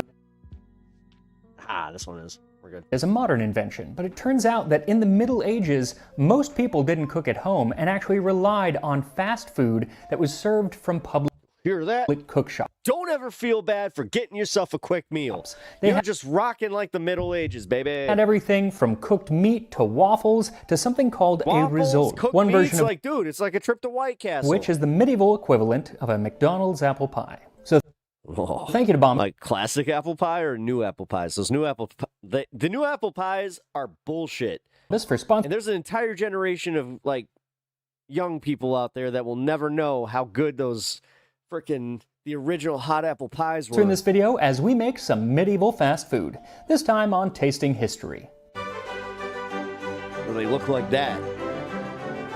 Now they look like this weird Pop-Tart In the thing. 13th century, a French author named Guillaume de Villeneuve wrote something called The Cries of Paris, where he detailed the sights and sounds of the streets of medieval Paris. In it, he talks of the pre-cooked foods like hot mashed peas, meat pies, garlic sauce, and cheese from Champagne and Brie that was being sold at public cook shops. There were also sweets sold by street vendors who just be sitting there living off wine and Brie. Walked around in the evening with baskets covered with a white napkin filled with wafers, waffles, and risole. Now, any of those, the wafers, waffles, or the risoles. Yeah. Oh, by the way, this is the dude with the really nice kitchen. So yeah, this little thing right here, is it gives you fresh water for your pots and pans, like right where your oven is. Rich people shit. Could be either sweet or savory. I mean, that is a rich person's kitchen if I've ever seen one. They actually had fish waffles at the time. And when it comes to the risole, which are kind of like a hand pie, the 14th century book Le Ménagier de Paris has several recipes for ones with pork, one with chestnuts and eggs, another with beef bone marrow, and another with pike or eel meat, all savory. But it is common that risole are made of figs, raisins, roast apples, and nuts peeled to imitate pine nuts, and powder of spices and a little fine salt. And let the paste be well saffroned, Every and then culture has a dumpling with some meat and shit in it. Let them be fried in oil and sugar them. Now with sugar and spice, if there's anything that is universal, it's the dumpling. This would have definitely been a nicer Except for the Czechs. The Czechs took a dumpling and were just like, dough, dumpling. Item at any of the cook shops, and most of the cook shops actually they geared put the their dough into a little vat of oil and we're just like fried.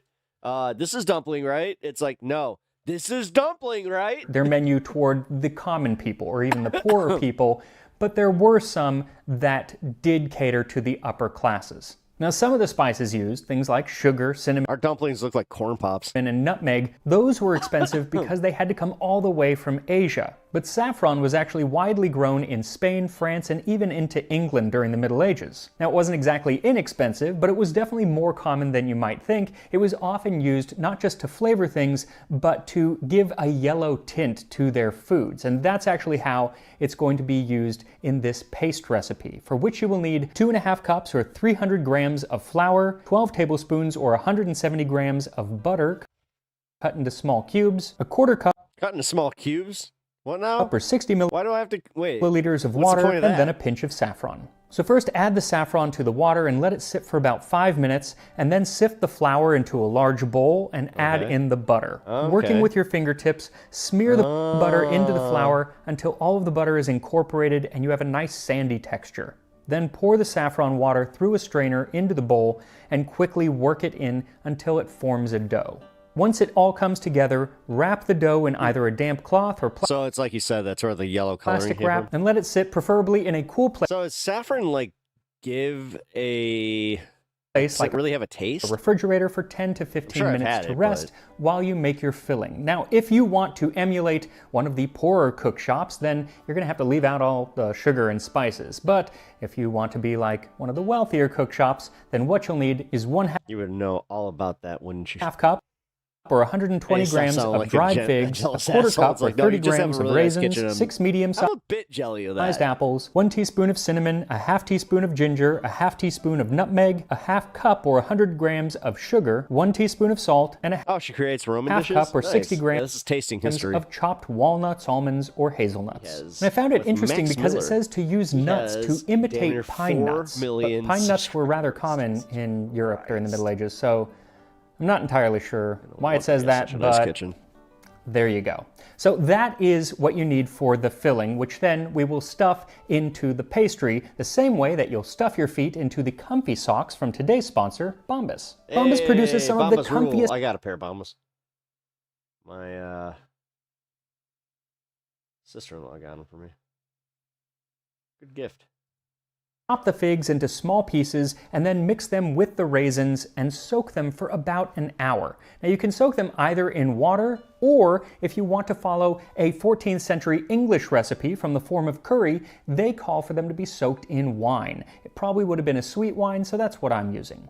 As they soak, core the apples and cut them in half and set them on a baking sheet and then roast them in the oven at 350 degrees Fahrenheit or 175 Celsius for 30 minutes or until they are nice and soft. Then let them cool and chop them into small pieces just like the figs. Then in a large bowl, whisk together the spices with the salt and the sugar and then add in the apples as well as the figs and raisins which have been drained from their water or wine and toss everything to coat. Now for this next part, I actually had to look at several other recipes for risole from the period because it wasn't clear what the texture should be like. I was going to leave them kind of in big chunks, so...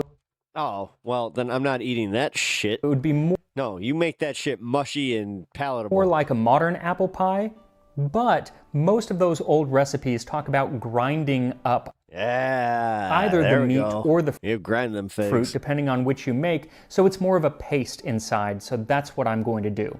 There we go. So take some of the filling and put it into a mortar and grind it until in the end you have something relatively smooth. Then you can add in the nuts, which should give it some texture, though I still don't think they look anything like pine nuts. Then unwrap your dough and divide it into about a dozen equally sized pieces and form it into balls. Then on a floured surface, roll one piece of the dough out into a rough circle about 1/8 of an inch thick and take a couple tablespoons of the filling and set it in the center of the dough, leaving plenty of dough around the edges. Then fold it over the filling and start to pinch the dough together. And really these can be any shape that you want, but I found that this half moon shape was the easiest. Once the dough is pressed together, use a fork to seal the edge and then set the risole aside and continue until all of the dough is used up. Then when it comes to the frying, lard would have been the most popular fat to use at the time, but anything will work for these. All you need is about 3 I mean, with this recipe, you do the lard. 4 inches worth in a deep pot and heat it up to 350 degrees Fahrenheit or 175 Celsius and then carefully set 3 or 4 risole in at a time. Let them fry for about 5 minutes, but keep them moving. Karanji is basically this, but with coconut. Moving around fairly often, lest they burn to the bottom of the pot. After 5 minutes, or when they're well colored, you can take them out of the oil and set them on a rack to dry and sprinkle them while they're still hot with a bit of sugar. And it's because of that sugar and the spices. Who's the first person to put something in oil, fry it, and go, oh my fucking God, that are in these risole that makes it so these would have been sold at a nicer cook shop, similar to the cook shop that is mentioned in a London writing from 1170. Hey, TYT uses that. There is in London, on the riverbank, among the ships, the wine for sale, and the vintner's cellars, a public cook shop. Every day, according to the medieval empanadas, you will find dishes of meat, roast, fried. Yeah, notice how, all right, so we got somebody from India commenting about how this is Karanji, and that you're like, this is an empanada. Boiled, fish large and small, coarser meat for the poor, finer cuts for the rich, game and fowl, I think the large and small. That was William Fitzstephen, who was writing around Chinese bow the year 1170. And actually Fitzstephen is probably most famous for being present at the death of the Archbishop of Canterbury, Thomas à Becket, who was allegedly murdered when King... Why are you using the term allegedly for a historical figure like he's gonna sue you? King Henry the... Wait, hold on. Well, he wasn't I'm pretty sure that you're safe on this one, pal. Murdered. He was definitely murdered. Allegedly. I was about to say, I was like, that was weird. On the orders of King Henry II, who was... Why? Is King Henry II gonna come sue you? A former friend of his when Henry sent 4 knights to Canterbury Cathedral to murder the Archbishop. Well, Fitzstephen was present when that happened, and later on he actually wrote a biography of the then Saint Thomas à Becket. But the writing that I think is most interesting is a writing that he wrote about the city of London, just detailing what it was like at that time. Not only does he talk about the Publica Coquina, or public cookshop, but he tells us where in the city it is and says that it caters to both the poor and the wealthy, and he gives us an idea of why wealthy people would be eating at a place like this. If friends unexpectedly arrive at the home of some citizen and they, weary and hungry after their journey, prefer not to wait until food is bought and cooked, or till servants bring water for hands and bread, they can instead pay a quick visit to the riverside, where anything they might desire is immediately available. So it's kind of like you have company over and you don't really want to cook anything, so you're just going to order Thai for the third time this week. But instead of Masaman curry, he says that those with a fancy for delicacies can obtain for themselves the meat of goose, guinea hen, or woodcock. Finding what they're after is no great chore, since all the delicacies are set out in front of them. And those are definitely meats meant for the wealthier classes. And this is probably why this cookshop in particular was worth mentioning in Fitzstephen's writings, because most cookshops catered to the common city dwellers. For most people living in towns and cities, cooking at home was not usually an option. Most people didn't have kitchens at all. They might have a hearth, and many of those people didn't own a pot in which to actually cook anything. For instance, in 1301, in the So they may have had a pot to piss in, but they didn't have a pot to cook city of Colchester, only We've been wrong about this for a while. 3% of tax-paying households had any kind of kitchen. Like I said, I hope that's a lamb. And records show that many of the poorest citizens didn't own a pot or any cooking utensils with which to cook their food. So they relied on these public cookshops. Now these would be quite different from getting served at a tavern or an alehouse where you would sit down and possibly have a full meal. Instead, most shops were either small lean-to sheds or just a cart. They even had carts fitted with mobile ovens for baking small pies. And in many towns, the streets that housed these shops would come to be called cockrow, or cook's row. We can get a better idea of what was sold at these cookshops from a Is that why it's called a cockroach? It was a roach from Cock Row? 1450 poem called London Lickpenny. It's about a poor countryman from Kent who comes to London and is immediately beset upon by the owners of these cookshops. Then to Westminster Gate I presently went, when the sun was at high bugs that infest Cock Row, cockroaches. Prime. Cooks to me they took good intent, and proffered me bread with ale and wine, ribs of beef both fat and full fine. Then unto London I did hie, of all the land it beareth the price. Hot peas cod one began to cry, strawberry ripe and cherries in the rice. One bade me come near and buy some spice, pepper and saffron they gan me bead. Yo, the way they spell pepper, check it out. But for lack of money, I might no speed. In other parts of the city, he's offered hot pies and mead and hot sheep's feet. I do find it interesting, though, that it specifically mentions pepper and saffron being sold. He couldn't afford it, but at least we know that it was available in cities at the time. Now, some shops sold multiple things, but many specialized in just like one item of food. From the court, they were like raising canes. Elite rolls of Norwich in 1287, it mentions one cookshop that only sold pork sausage. Does anybody take a little bit of comfort that, like, you know, back in ye olde times, they used to eat kind of like us? It's just like, no, it was a lot of like, hey, I gotta go grab a meat pie on the way home. Puddings, while another sold only cheese and egg custards. I mean, it was probably said more like, oi, I gotta go grab me a ye old meat pie on the way home. And I did. Another only sold mustard. Many cookshops specialized in selling sauces, like galantine, which is made from galangal from Southeast Asia.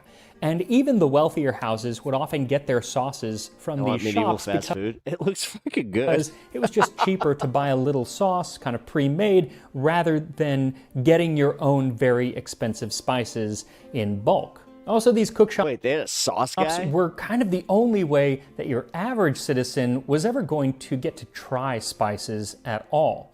In a treatise from 1300, it talks about a seller of meat and fish pasties which were, in Latin, bene piperatos. Now, pasties and pies were probably the most common food that was sold at these shops, and you could just go buy a pie fully made. They would always have fresh hot pies ready to sell, or you could go to a poulterer or butcher and buy some meat, take it to the pie maker, and tell them that you wanted to take that and make it into a pie. Then they would wrap it in pastry and bake it. Now, why exactly would you do this? Was it to save money, perhaps?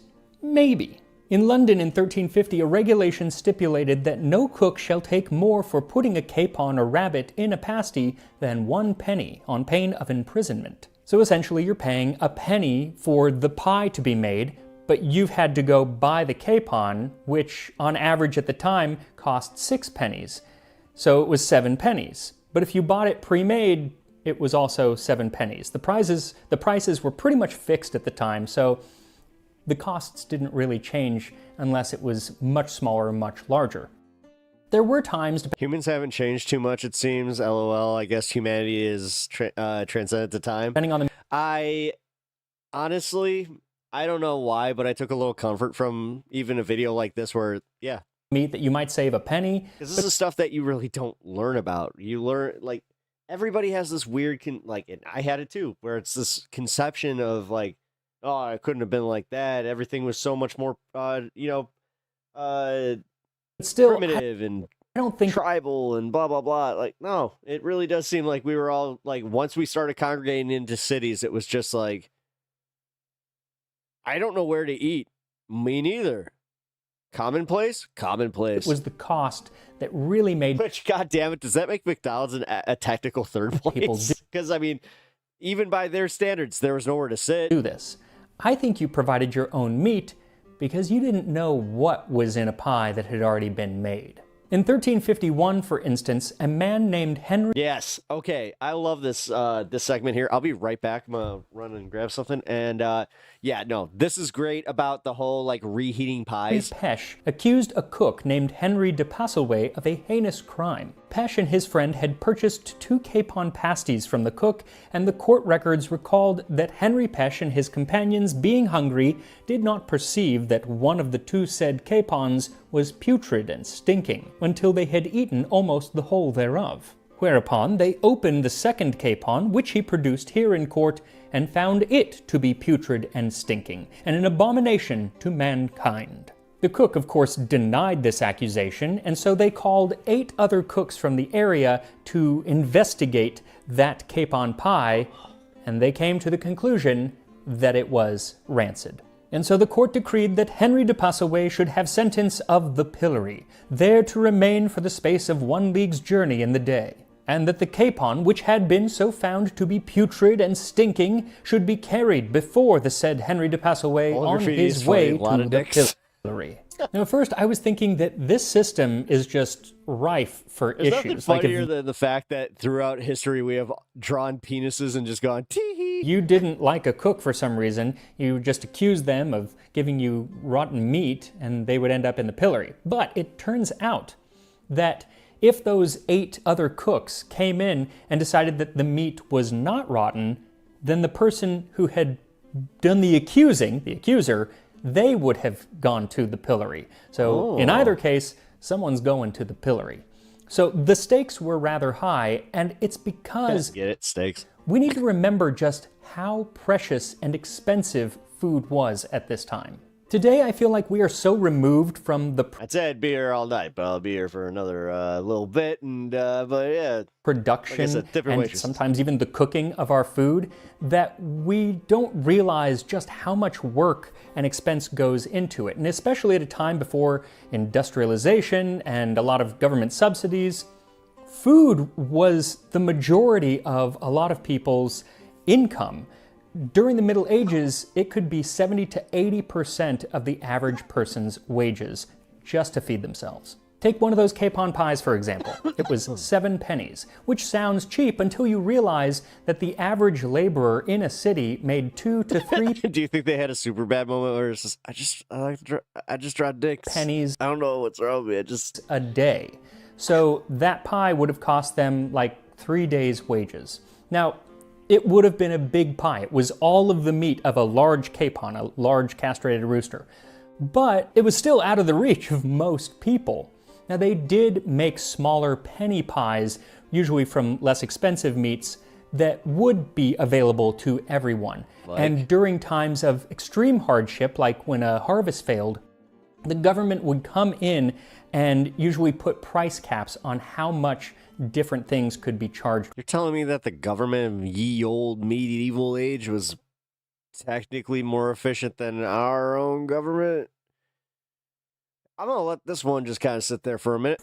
Like in 1379, London pie sellers were ordered to bake pasties of beef at 1 halfpenny. They had better health standards than we have now. Just as good. Fucking boar's heads out there making everybody sick, and these motherfuckers got sent to a shackle thing and as those at a penny. And should they not follow that rule, then the cook would actually be forced to pay 80 pence or a half mark, which was a lot of money. So sucks to be the cook, that just kind of losing out in that transaction. And that is probably why cooks were so often accused of selling bad meat, or meat that they probably should have tossed away, or swapping in inferior meat for something more expensive, like they would be selling a venison pasty, but it turned out just to be beef or pork. And when you look at court records from this time, a lot of them have to... Oi, this ain't gamey enough. This is some bullshit. This is some pork. Do with these foods. That was like half a New Yorker and food issues. Like one would be accusing British, somebody of selling commoner. bad fish inside of a pie. And another one would say that the pork was parasitic, which is gross, but that popped up a lot.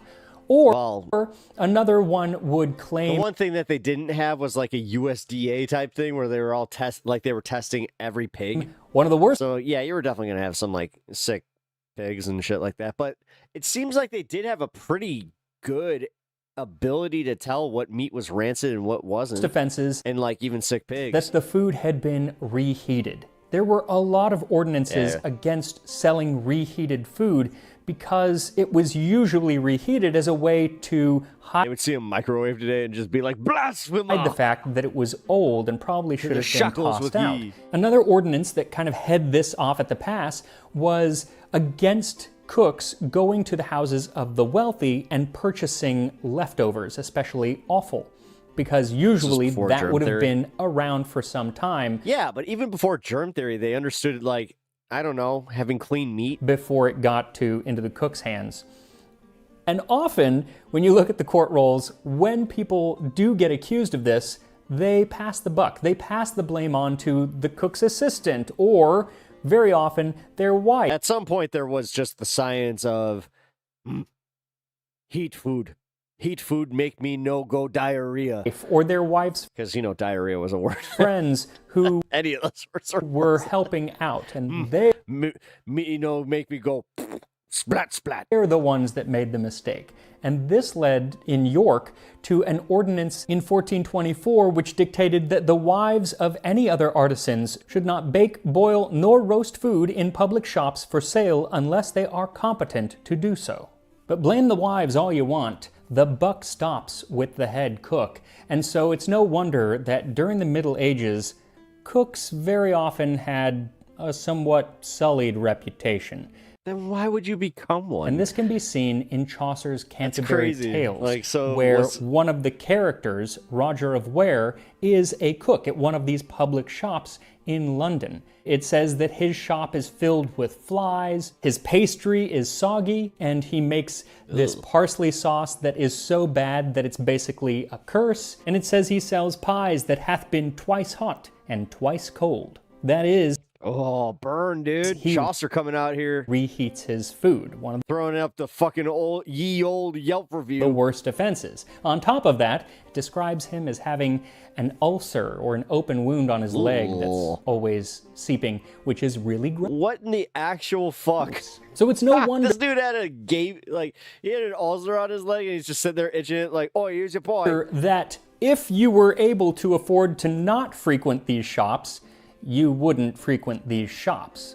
But there were times when even people who had money, who had servants, who had a kitchen, would end up patronizing these cook shops.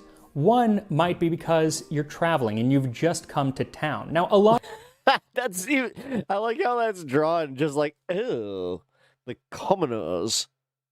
Ugh. people would travel with some cooks and food and everything, but it didn't always happen. Like on June 1st in 1267, when Sir Roger Leyburn, with a party You ever drawn a horse? No? Well, I could tell. of knights arrived in Canterbury from France. Their first stop was to buy 68 capon pasties for 16 shillings tuppence from the local cook shop. Another reason was because of events. Even if you had a kitchen, unless you were in a castle, it wasn't big enough to cook a bunch of food for 100 guests or so. So if you were having a wedding or a funeral or a guild dinner, you would have to get... This dude used the same face on all of his drawings. Catering, essentially. Who the hell are you, Rob Liefeld? From these cook shops. And in England and France and... Next year, see that they don't draw feet. Much of Europe, cooks' guilds forced you... It's almost like ye old artists had the same problem. ...to use their services if you were having one of these large events. So that was the time that you just needed to make sure you found a cook shop with a good reputation. Now, I am not hosting a guild feast of any kind, and I'm not too worried about rotten meat in this kitchen since I'm doing the cooking, so I think it is time to try these rissoles from 14th century. The moment we've all been waiting for, folks. France. And here we are. We get to watch another dude eat what he made and be jealous. Into apple risole and I'm gonna from be medieval here for France. every second of it. I have to say, these turned out way better than I thought they would. I thought I would have trouble with the frying, but they all turned out really well. The color is nice. They didn't break open and leak. I do appreciate how every culture would look at that and just be like, I want that. I want to try it. I don't care. Like, they smell I don't really care good. What's in it. Let's play mystery. Let's play mystery. Dough, fried dough thing. Because I'm trying to be like, all cultures have this, so I want to make one too special. Dude, he's just like, oh fuck. Oh fuck. That pastry is really good. Yeah, dude.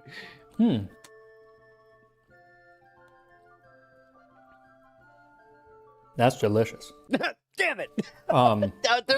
There's that small part of me that's just like, tell me, say it's bad so I could just be like, oh, well, it looked better. But so now the really inside, like I said, is it's firmed up. It's like ground up, and I do think that ends up having a better texture than if I let the pieces of apple and everything. That's what, yeah, duh. That's why it says to grind it and mush it, dude. Stay whole. Yeah. The flavor is fantastic. I want to try this now. Damn, I'm pretty good at this cooking thing, huh? It's really, really good.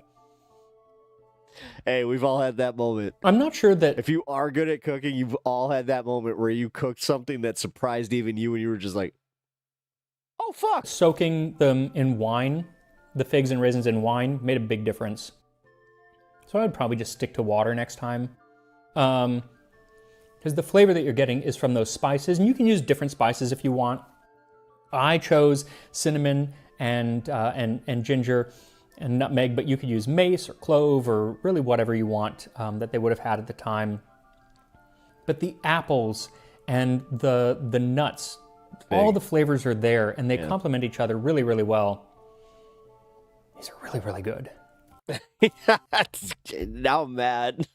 Keep eating, dude. So the fact that I like these so much means that I am safe from a medieval proverb that says he is an evil cook that cannot lick his own lips. That is, if the cook ain't willing to eat his own food, then maybe you don't eat that food either. Oh. So make these.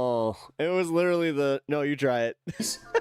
They're delicious, and I will see you next time on Taste. Oh, hell yeah.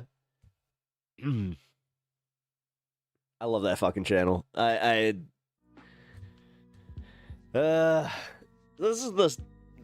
is a little insight to what I watch when I'm not on stream. Because I have mentioned numerous times that I try to stay away from political content when I'm not doing this, and it's not always easy. Occasionally, I'll catch myself and just be like, "No, we're watching a ship video," or "What happened?" Or, we'll learn about some historical pastries. That looked fucking great. It really did. All right, let's check in with this protest real quick. THE. I have to look. Thank you, Caitlin. Is there a way? Thank you, CHI. Like I was like, there's probably like a way where you can find it from all your mods and like send them a message and keep them in the loop. So the funniest part is the dudes that were bussed in, the Trump supporters, are standing in front of the ICE building, but I have a feeling that they might be being spied on just as hard as the left-wingers, because they understand that even though they are technically sympathetic, they have more of a likelihood of causing some severe problems.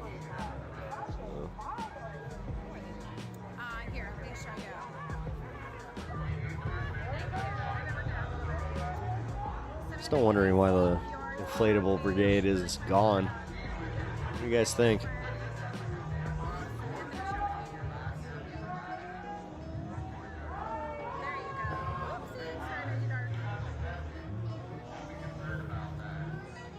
All right, I say one more fun video, and then I do have to go to after one more.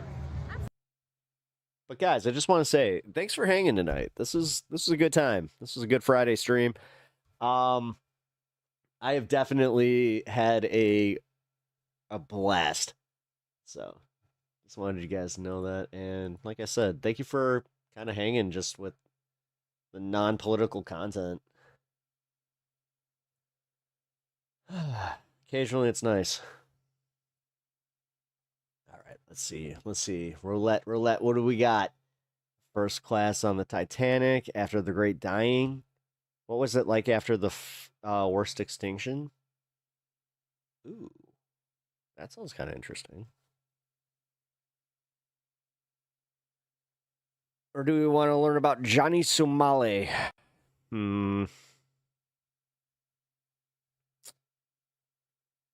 That's a hard one. I mean, I can keep with the extinct zoo. Fuck it. 9 million years. Where do I go to this? Or not. Or we will not. God damn it. Of course, I find an interesting video, and sure shit, it is copywritten. Damn it. Well, good thing I didn't really play it. I could play Johnny Somali, but God. I've stopped caring. Like, all right, so is he going to get arrested or what? I just want to know what's going to happen. Terrible disaster of the SS Arctic. Ooh.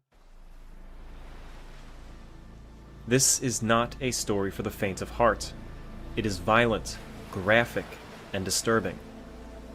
We've studied the Titanic. We've studied the Atlantic, the Swallow, the Lexington, the Lusitania. Although this wreck might not have the same high numbers of casualties as the others, the absolute hell that unfolded during this ordeal is one of the worst I've ever studied.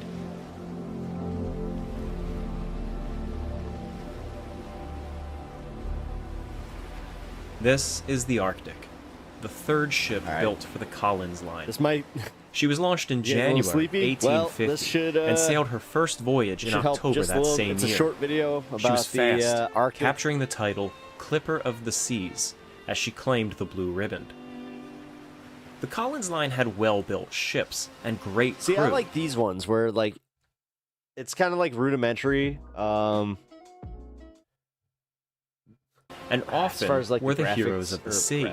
In 1852, one of the ships, the Pacific, saved 16 from the wreck of the Jesse Stevens as it sank in a storm. But the company had a massive weight around their neck. Politicians in Washington, There's D.C., a many few of these guys that just really like boats. of whom wanted to see the company fail, gave They them made the entire impossible requirement channels out of of it. always steaming at full Thank you. speed, no matter what the weather conditions were, which often put the ships into harm's way. The Arctic was successful at first, but things took a sharp turn for her after she grounded in 1853. She then struck a rock in 1854, and then she had her engines overhauled. But the new engines strained her hull pretty badly. The Arctic was a wooden paddle steamer. She had a first class, known as saloon class, and a second class. There was no steerage on board. Her accommodations in second class were comfortable, but her first class was lavish, with 2 grand saloons, one for dining and one for lounging. The Arctic was 2,856 tons, 284 foot long, with a 45-foot beam. She had 1 funnel with a red top, 2 masts, and 6 lifeboats, 4 hanging on deck. Reminds me of the ship from the Wild Wild West. Davits, and 2 stowed Wild Wild West. on the deck. She was capable of flying canvas and navigating as a sailing ship, as her sister famously did in Anybody that saw 1851 after her engines were fucking disabled. South Park last night. The Arctic left the Liverpool landing stage in the morning of September 20th, 1854. That's why wooden boats were On made for board cruises. were a few people of note. The only part that was really would be, I mean, the actual ship was still steel. It's the paddles At least were for the wooden. time. Most prominent were the families of several important figures in Like the the Collins paddle line. wheels. The owner of the Collins line was a man named Edward Collins. He was not on board, but his wife Mary and 2 of his children, Henry and Mary, were traveling in saloon class. The family of James Brown, the president of the bank that financed the Collins line, was also on board, though, like Edward Collins, he himself was not on board. George Allen, the attorney for the Novelty Iron Works, which built Arctic's engines, was traveling on board with his family and infant. These 3 families all knew each other and This kept had to be close annoying together. right here. A few There would be others of lots interest were on flooding right board. there.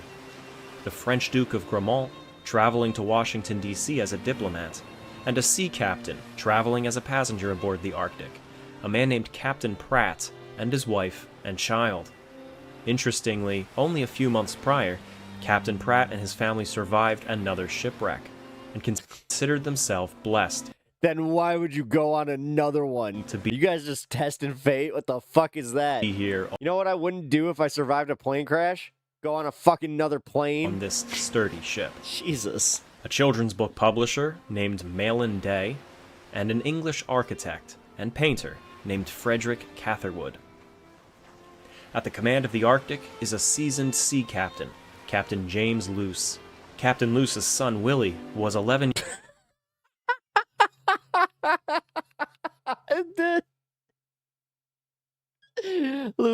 Captain Luce's son name, his name was Luce Willie. years old Willie Luce. and had suffered from an unidentified illness his whole life.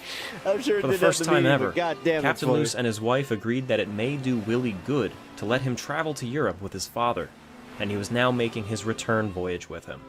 Captain Luce's wife was staying home. Of the 20 or so people that I've specifically mentioned, only 3 would survive the ordeal. Jesus! Arctic was carrying 233 passengers and 175 crew Oh, for a fuck total yeah. of This 408 actually, souls on board. The voyage itself was mostly uneventful.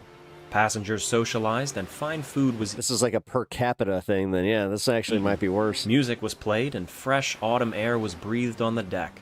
But as the ship entered the mid-North Atlantic, temperatures dropped and air. few passengers were willing to go outdoors.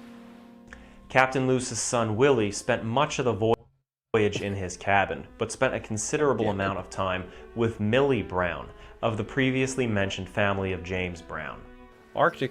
Wait, you're telling me that James Brown had... What was her middle name Bobby? Jesus fucking Christ. Plowed through the waves at 13 knots. Hit me! Millie Brown now!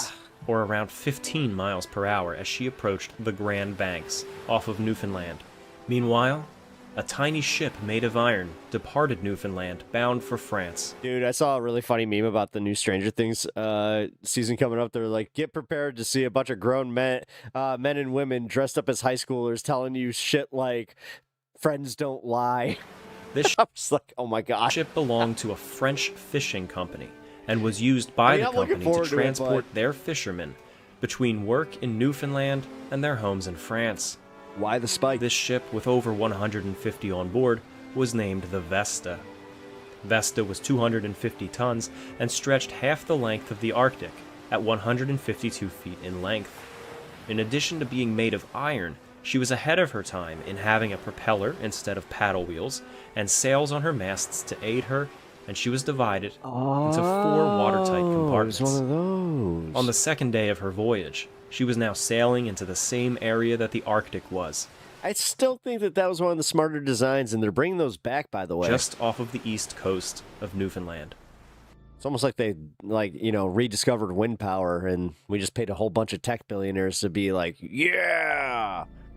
September 27th was a foggy, cold day.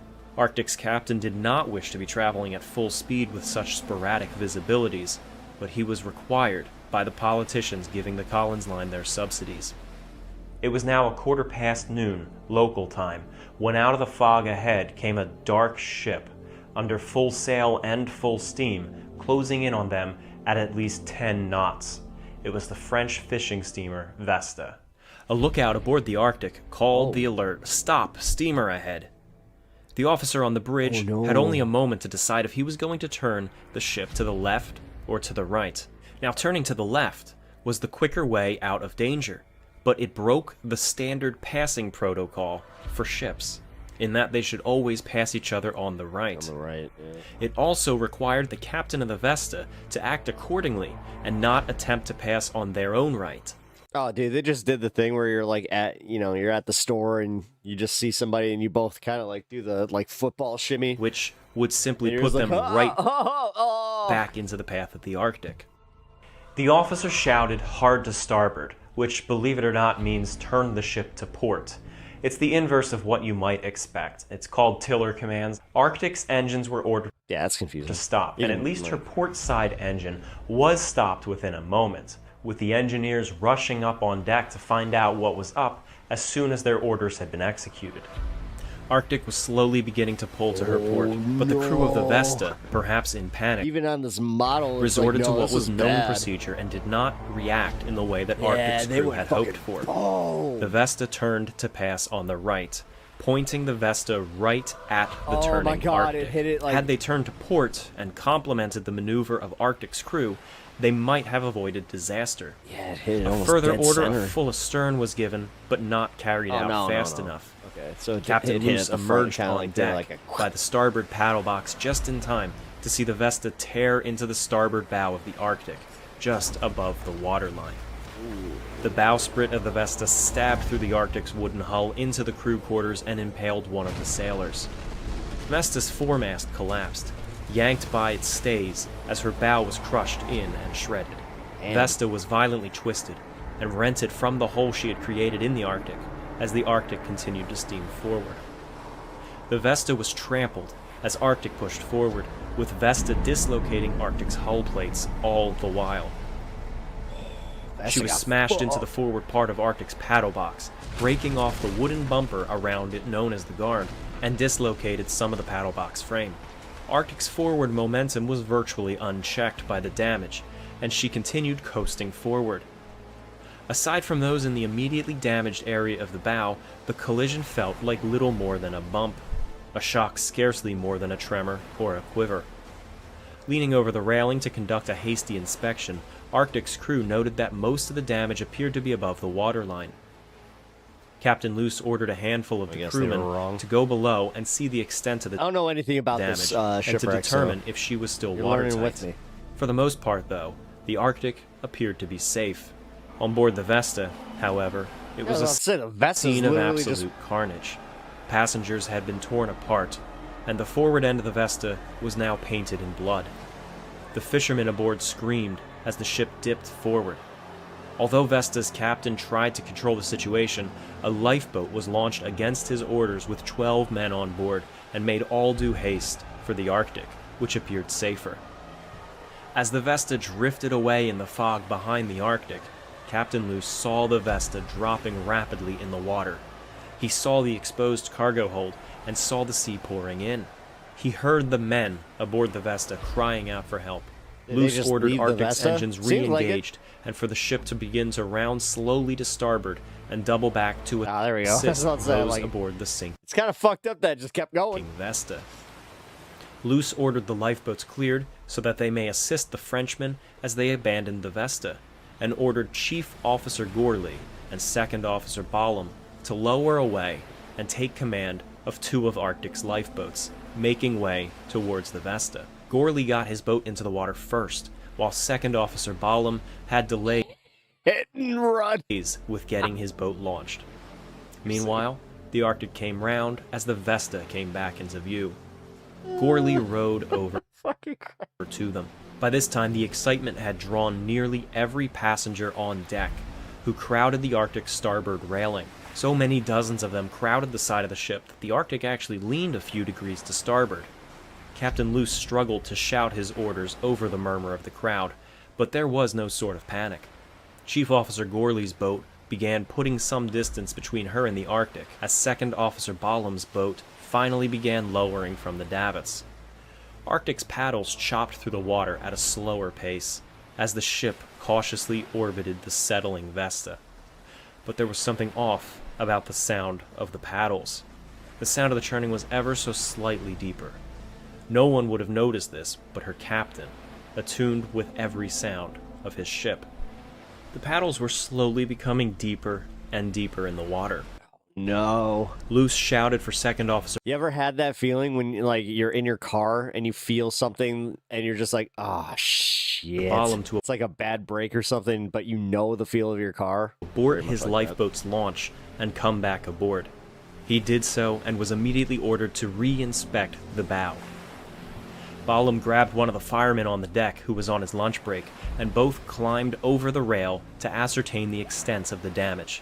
They were shocked, actually, to see the bow of the Vesta still impaled in the Arctic and hanging from the mangled hull. There were 3 holes torn in the side, 2 of which were below the waterline and letting the sea in. Ooh. Not only was Vesta going down, but the Arctic was starting to as well. Captain Luce gave 3 orders in quick succession. First, to activate the ship's pumps to start draining the water on board. Second, to plug the holes from the inside with cargo and mattresses. And third, to lower a canvas sail over the hole from the outside. The pumps came on almost in an instant, spraying seawater all over the deck. I don't see a problem with any of these orders. And down off of the sides. The other 2 orders both failed miserably. The damage was now too far below the water for her crew to plug from the inside, and the canvas sail tore apart from the jagged wood as it was lowered over the hull. Ah, shit. At this point, Luce had no other means of saving his ship, and Arctic, like nearly every other ship in history until 1912, did not have enough lifeboats for all on board. Newfoundland was 4 hours away. Animation? And was Arctic's only... I mean, for a rudimentary animation, I'd much rather watch this than an AI fucking simulation of it. Hope. At least he put the work in. As Arctic prepared to make a mad dash toward land, Luce ordered the crew to signal Chief Officer Gourley's boat to return in all... Damn, dude, that's an impossible choice, too. He knew all due haste, but it had he wasn't going to be able to save everybody? Disappeared into the fog. Arctic's crew put up full steam, turned due west, and prayed. They left Gourley's boat behind, but Luce was convinced that Gourley would pull through somehow. But no, Gourley and his men were never seen again. Arctic had left Vesta behind too, but there was nothing Arctic could do to help them. Unbeknownst to Captain Luce and the crew of the Arctic, however, the Vesta's lifeboat had come up alongside the Arctic as the ship sped forward. It was pulled under the ship's starboard paddle wheel and was torn to pieces along with all but 1 of the occupants. The bodies of those in the lifeboat became stuck in the paddle wheel for several rotations until they fell apart enough to fall out. Jesus fucking Christ. This was one of the first rude awakenings of the afternoon that Arctic's passengers would witness. Sailors from the Arctic hauled the lone surviving Frenchman aboard. Arctic left the site of the accident behind, but efforts continued. Yeah, I'm starting to see why this was a little bit worse. To mitigate the damage to the ship. Everybody thinks about Titanic, but yeah, this is a... Carpenter fashioned a bit of scaffolding over the side and attempted to plug the hole manually, and the captain ordered the shifting of weight away from the damaged starboard bow. The crew dragged the anchors and dumped them over the port side, letting them fall loose from the ship, chain and all. The passengers were ushered to the aft port quarter, and indeed, the weight on the flooding section of the ship was eased. Unfortunately, however, the Arctic was not built with watertight bulkheads, so the water that had already come in was simply flowing aft with the shifted weight. The pumps continued to keep the influx at bay, but the ship was still slowly sinking. In addition to the main 4 steam bilge pumps, Arctic had hand pumps that had to be pumped manually. Passengers and crew alike worked these, taking short shifts until they were worn out from exhaustion, and the pumps were sticky with blood from their blistered hands. In an attempt to curb disorder in advance, the quartermasters were ordered to arm themselves and keep the passengers away from the lifeboats until the crew was ready to load them.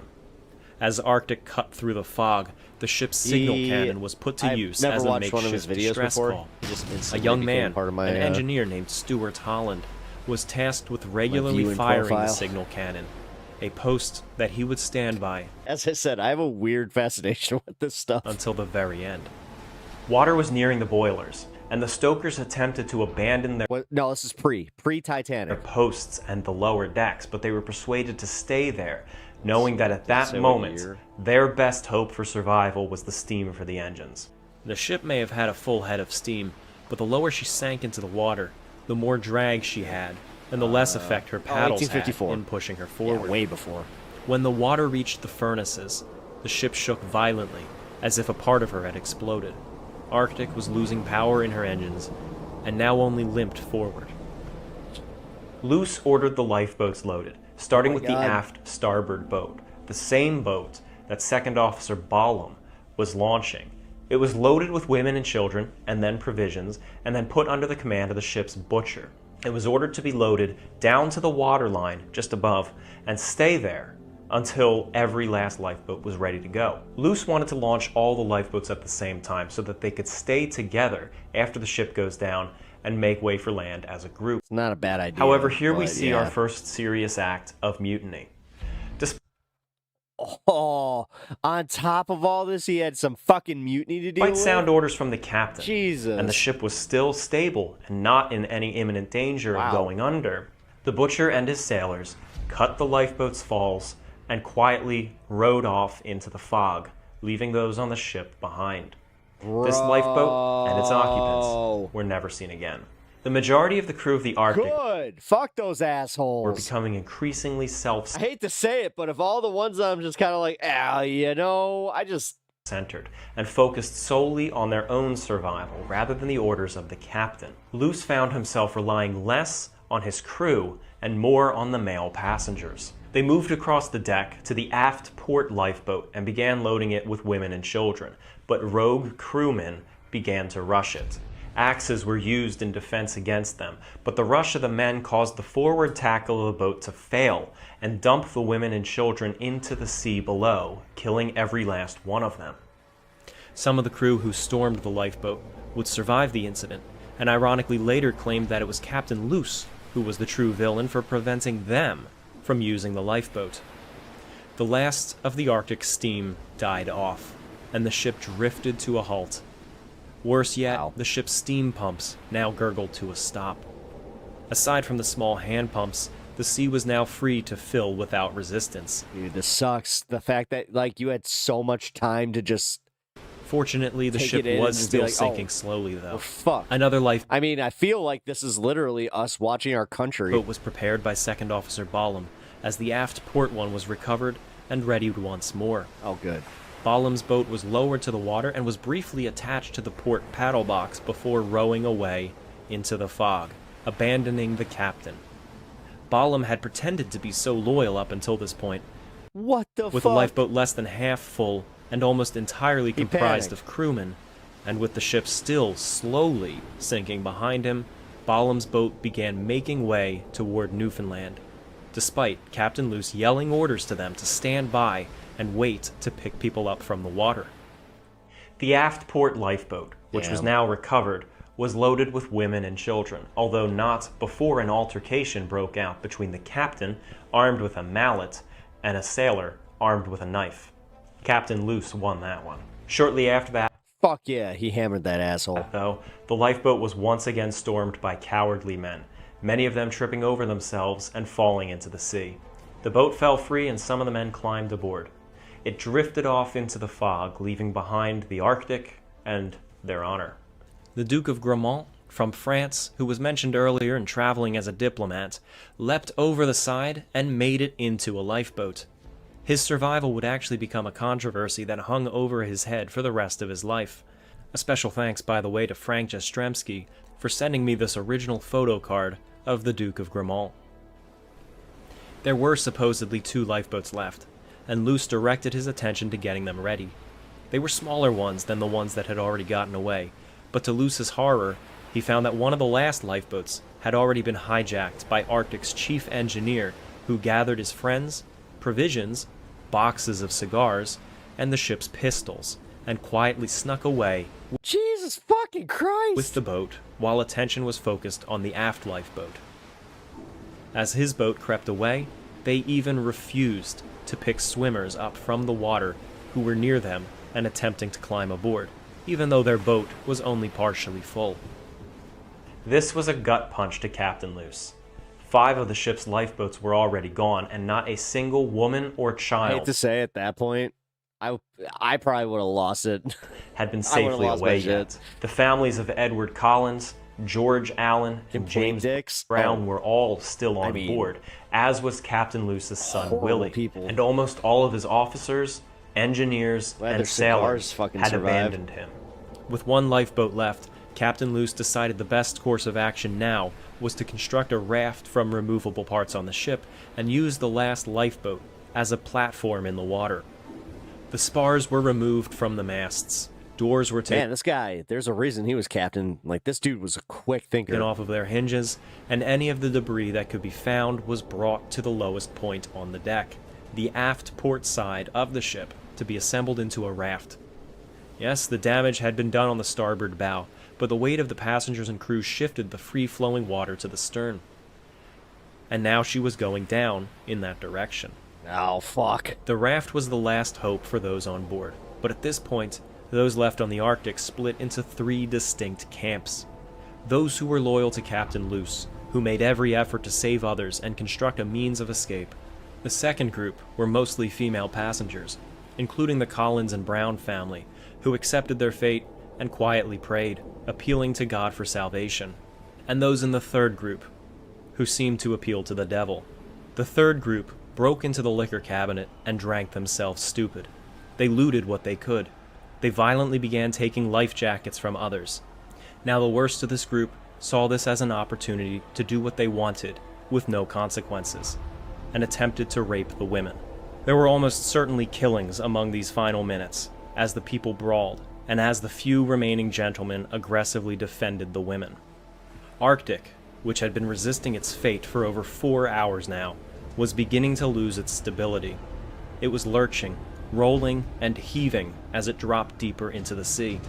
Dude, this is like Lord of the Flies and Titanic. There were indeed heroes as the ship entered its final moments, despite the terrible actions of some. Fourth Officer Francis Dorian stood loyally by Captain Luce until the very end, defending the lifeboat being used in the raft's construction and ensuring that it was not stolen away. The engineer apprentice Stuart Holland was still firing the signal cannon in hopes that they'll be heard, and he'd go down with the ship doing this. His supposed last words were to the captain, asking him to let the world know that at least one man stood by his post. One of the ship's two stewardesses, a woman named Anna Downer, I'm glad that we just learned that little piece of history. He deserved that. was Like, still he did- working one of the ship's hand pumps, with blood dripping Rest down in her peace, man. arms and down the stem of the pump and staining the deck. Captain Luce told her that she actually could leave her post and that there was no use working those pumps anymore. The ship was sinking too fast. But she said that as long as her arms still worked, she would stand by that pump. Oh my. She went down with the ship. As the raft was nearly completed, that group of vile passengers turned their attention from the vices still aboard the ship and rushed onto the raft, trampling those still building it. Some of those rushing the raft were struck down by axes, but the raft broke free from the ship with several on it. 4th Officer Dorian's boat was also finally overtaken by the ruffians. With every means of escape now exhausted, Captain Luce did his final rounds. He said goodbye to his passengers, spending a moment specifically with the families of Collins, Brown, and Allen, handing out life belts to all along the way. The children of these families clung to their mothers, crying as they all began to pray. Finally, Captain Luce went to his son's cabin. He was laying in the bed, ill, and he walked him up to the bridge. Captain Luce saw no chance for survival for either of them, and expected that he and his son would quietly wait there for the end. The Arctic dropped by the stern, tearing apart the deckhouse and sinking fast. Passengers still aboard were thrown in a heap against the funnel as Stuart Holland fired off his final cannon signal. The ship groaned as her lower decks were blown through and her bow lifted up into the air.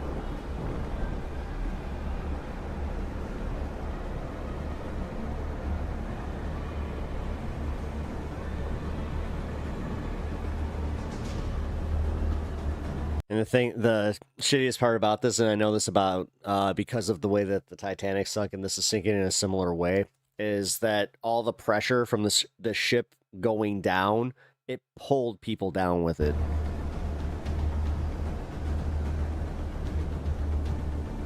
Yeah, this shit's terrifying.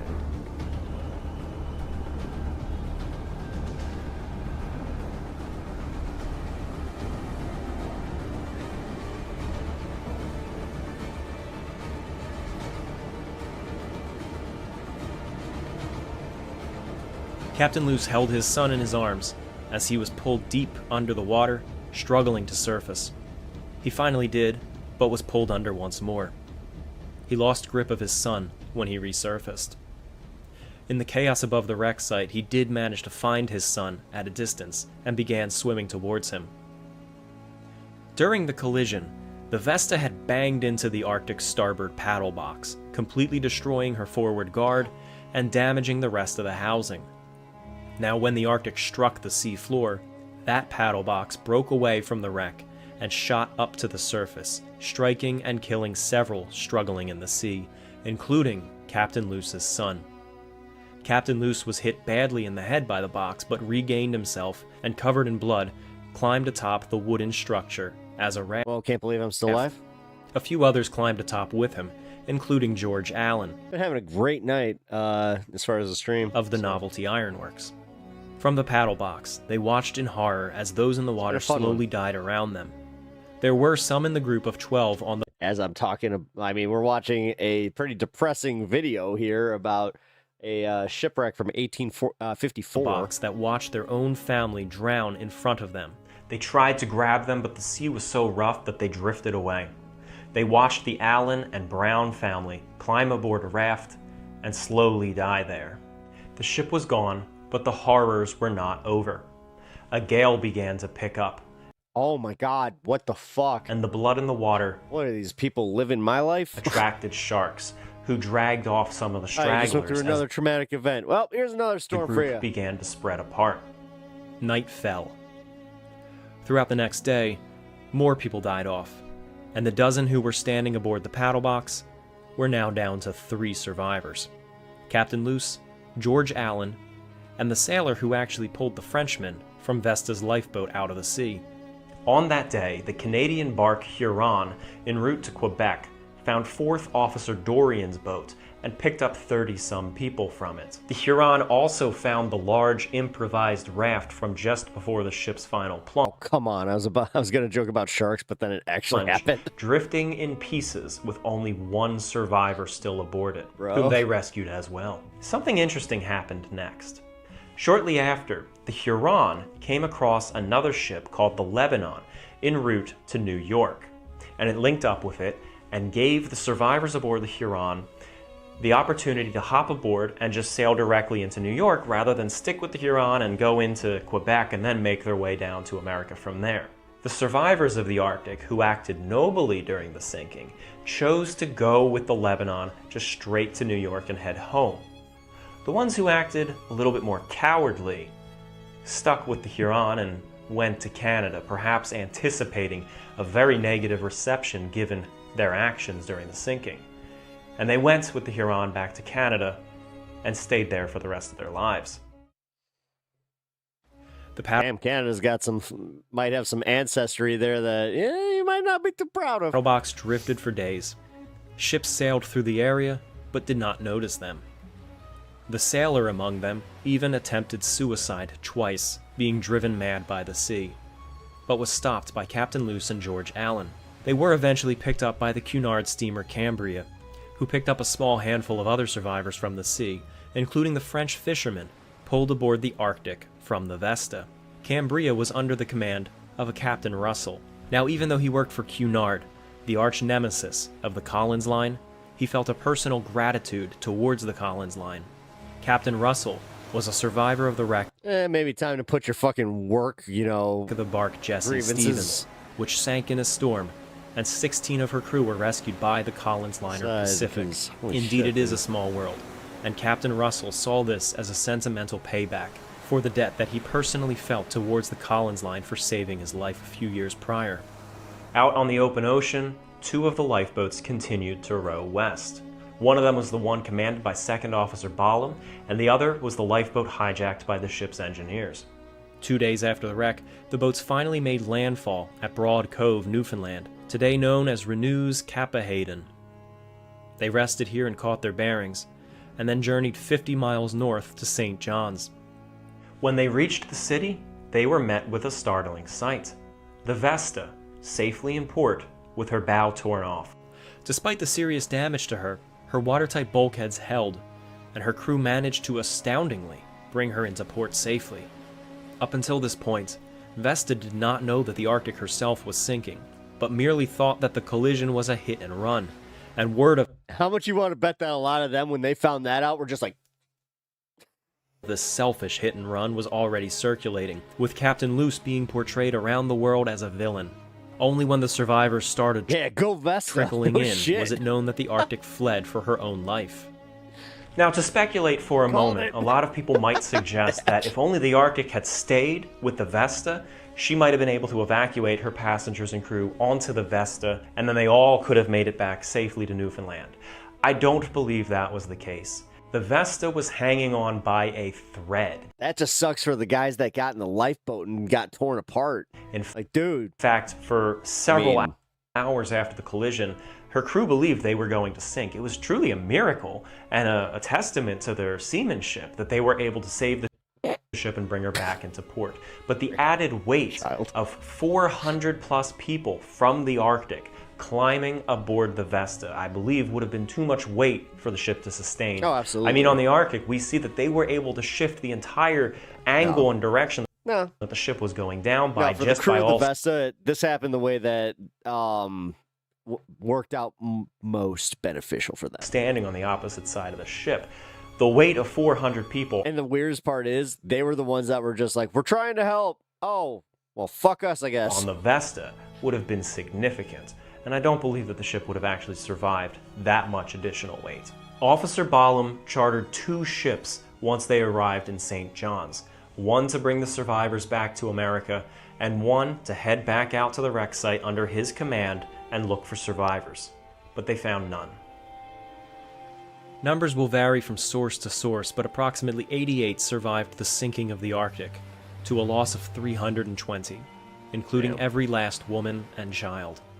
News of the disaster didn't reach the United States until 2 weeks later, on October 10th, when the rumors of the sinking were finally confirmed by survivors, including Captain Luce. As more survivors coming in from Canada arrived in the country, the grim details of the sinking began emerging, and the cowardice of some was identified. When Officer Ballum was questioned as to why he took the lifeboat away from the ship, he carefully spun the story to instead condemn Captain Luce. Many of the firemen who forced their way onto the raft and lifeboats also condemned Captain Luce, claiming he was incapable of leading and had poor judgment.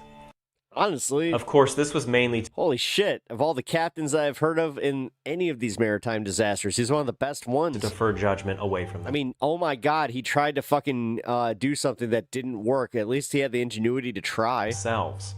Luce did actually blame himself for some of the events of that afternoon.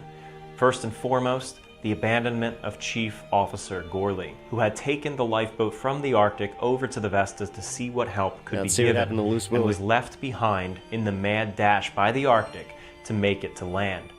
He felt guilt for leaving him behind, for their lifeboat was never seen again, and he speculated that Officer Gorley could have helped maintain better discipline during the evacuation. He also felt certain that his friend was cursing his name in his final moments. Either way, Captain Luce never returned to the sea. No formal inquiry was held, perhaps because the politicians in Washington felt that it would make them look bad for being behind the excessive speed policy, even though they continued to mandate it for the Collins Line, even after the loss of the Pacific a few years later. You gotta love how bureaucrats always ruin everything. Edward Collins, the owner of the Collins Line, had just lost half of his family in the sinking, and would never be the same again. Same goes for James Brown, who lost 6 family members, and for George Allen of the Novelty Iron Works, who witnessed firsthand his wife and baby die, but still he himself survived. All 3 of these men would suffer from severe depression for the rest of their lives. How did Cunard react to the news that their competitor had lost the Arctic, and the wave of grief, well, even the ship's crashing, that was human error, that fell over New York City and the rest of the United States? No, the ship's crashing was definitely human error, because I made the joke earlier about how it's like when you walk in front of somebody and you're like, oh shit, oh my bad. Well, they did that in real time with, thousands of lives at stake. They had a parade. Yes, I'm not making that up. They had a parade right down New York City only a couple of days later to celebrate and advertise the safety and security of their lifeboats. The Vesta sailed until 1875, when she sank off of Spain. There are no known plans or images of the Vesta, with the exception of this rudimentary sketch published immediately after the collision showing her broken-in bow. So the depiction that we created for this documentary was based mostly off of that sketch and written descriptions. The wreckage of the Arctic was never found. She lies somewhere off the east coast of Newfoundland, likely with very little to mark the spot on the sea floor where she fell, as her wooden body will mostly have disintegrated. There may be a singular relic from the sinking somewhere that was picked up from the water, but nothing much. The bodies were not recovered, and the name Arctic was avoided by shipping lines in the years to come. White Star Line considered naming one of the oceanic fleet the Arctic, but opted to name it the Celtic, after they were reminded of this story. There are no proper memorials. This is an era of ships that has mostly been forgotten, and a company of ships buried in history, and a complement of passengers and crew whose until this YouTuber did an in-depth documentary on this whole thing. Story has little been told. I want to thank David Shaw for his outstanding book, The Sea Shall Embrace Them, without which this video wouldn't have been possible. And also thank you... I was about to say, where the fuck did he get all the first-hand accounts? My buddy Liam Sharp, who put together these animations with me, and also his additional research contributing towards this project. A huge thank you to all of my supporters on Patreon for helping cover the cost of these rather large Collins Line documentaries, especially Kaiser Wilhelm II, Airwicka, Zach Starosu. This is, a few years old, so it's like, no, I appreciate that. I appreciate that he has patrons that made that possible, so. Wow. That was well made. Yeah, it was. Here. Get him link this guy. Jesus, 40. Okay. Good for him. I'm happy for him. It's shocking to me how some of these channels, they have so many many subscribers. All right, guys. It is 12:30. It's time for me to head on out. I still haven't eaten tonight. So here's the thing. With some unfortunate shifting on my schedule and everything, I had to miss the stream yesterday, and I am toying with doing a gaming stream. So I know I said this last weekend. I'm gonna probably say it every weekend, but look out for if I pop up for a random live. And yeah, if I don't, then join me on Monday, 4 p.m. Eastern, and we will have we'll have a good time. But until then, take care of each other, take care of yourselves, and I will catch you later. Let's do... I was about to say let's do the outro, but here, we know what's up. My screen still is not working properly, so I'll just do this here. All right, cool. All right, y'all. I will see you guys later. Take care.